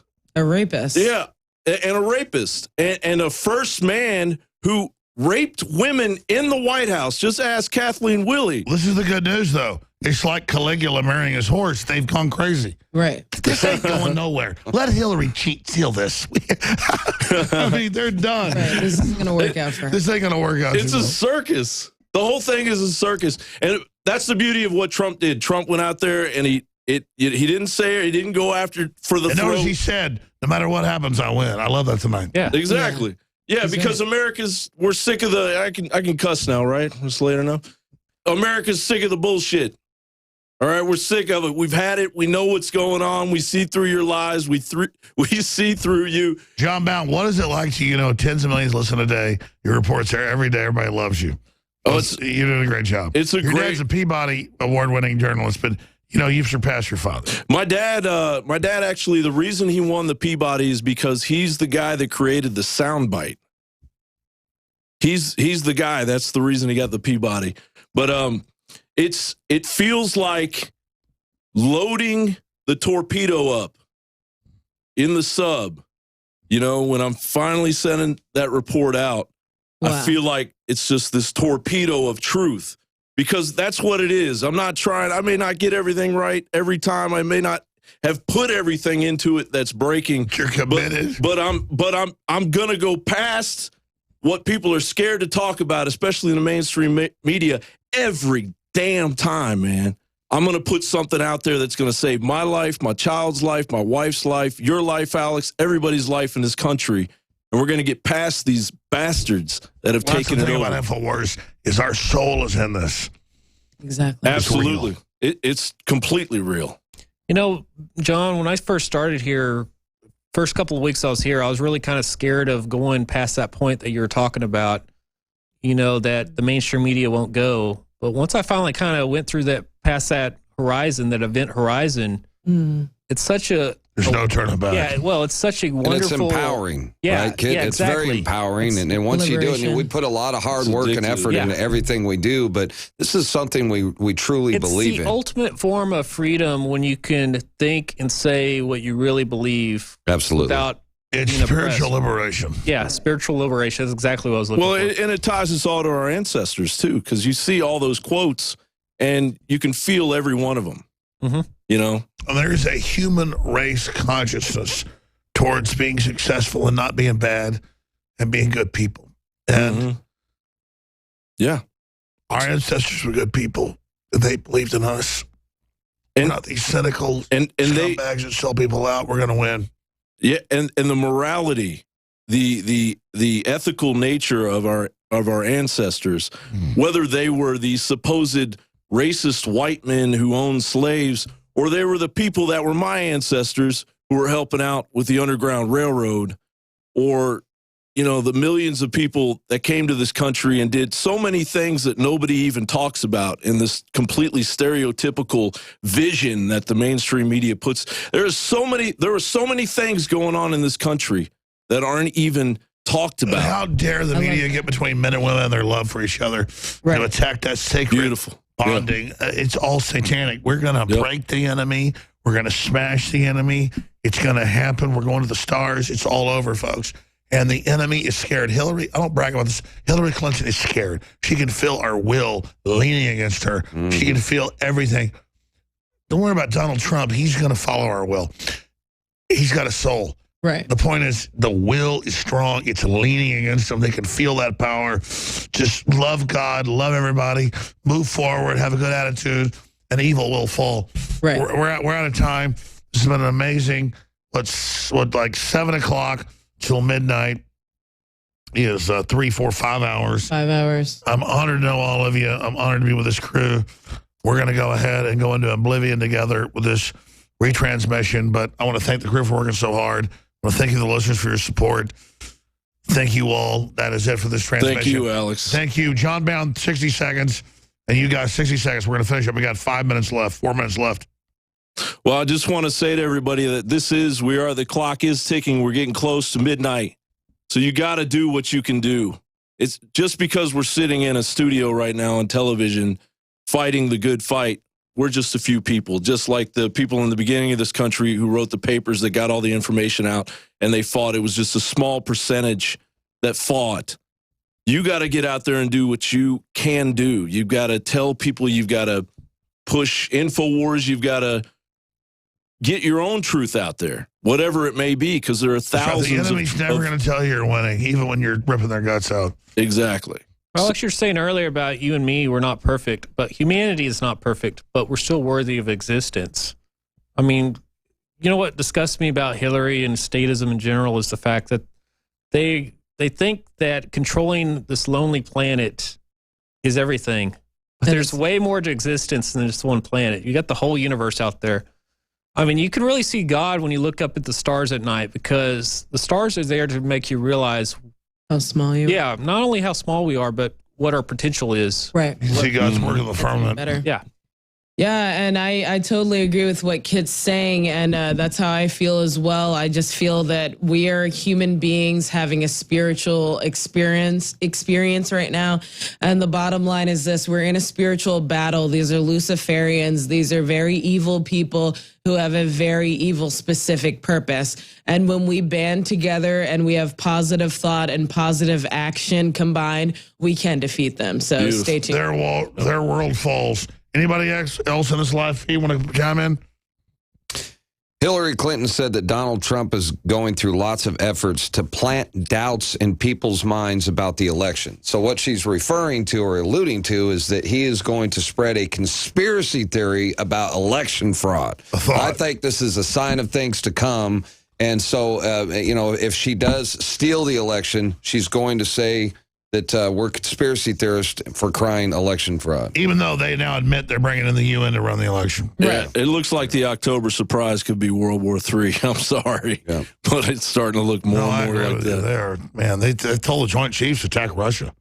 Start shooting down Russian airplanes. I mean, scary. Like, who will stop these people? I mean, people go, oh, you work for the Russians. No, I work for my kids not dying in nuclear war. Exactly. We don't want that at all. I mean, it's like, can I just live in peace? I mean, I don't hear anybody. Can I stop hearing how I'm this devil? Yeah. Well, this has been an epic 5-hour broadcast from 7 to midnight.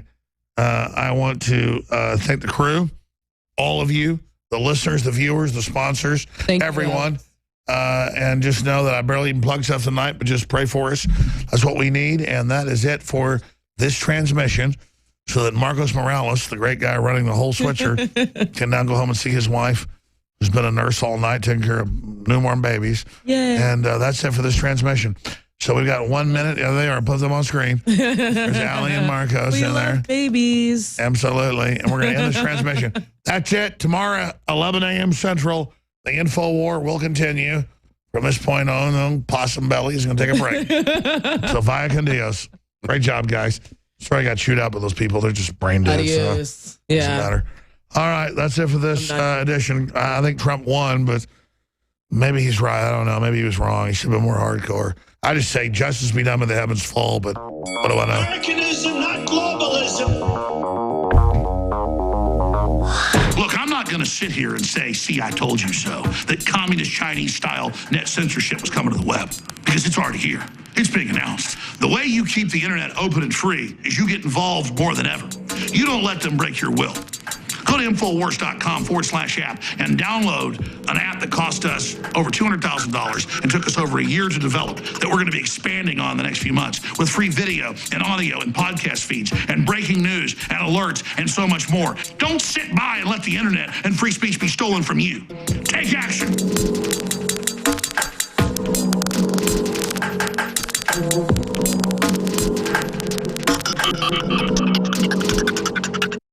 Electrify your day with Secret 12. It's like lightning in a bottle. We all have days in which we just can't seem to perform at the level we'd like to. InfoWars Live Secret 12 is designed to naturally energize your body and mind with 2 great tasting and super high quality forms of vitamin B12. Proper vitamin and nutrient intake is essential to keep your body functioning at optimum levels. The reality is, it's hard to take in the proper amount of vitamins we need each day with our modern diets. Secret 12 by InfoWars Life is an easy way to naturally upgrade your vitamin B12 intake and support your body's natural systems. It pairs 2 forms of vitamin B12 into one explosive formula. Vitamin B12 supports healthy energy levels through red blood cell formation and aiding in the body's natural processes, but it also assists with many other functions of the body. Electrify your mind and body and take your health to the next level. Experience the power of Secret 12 at InfoWarsLife.com. That's InfoWarsLife.com.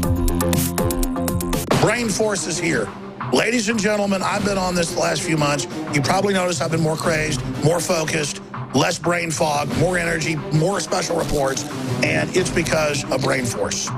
One of the worst things with most energy products is it's not sustainable, right? You're going to crash and going to feel really bad afterwards. This has a bunch of different antioxidants and compounds and polyphenols. Everybody's on these drugs to knock their brain out because the brain's so fried. We kept changing this formula over and over and over again until it became sort of a grand puzzle. For example, the L-theanine inside of it, that is activated by the different compounds in the yerba mate that we put inside of it as well. This just increases the compounds you already have. This is what you're actually designed to run on. Exactly. It's kind of like a car will run on one form of junkie gas, but it runs really good on what it's designed for. You will find Brain Force, Survival Shield X2, and other game-changing products at InfoWarsLife.com or call 888-253-3139.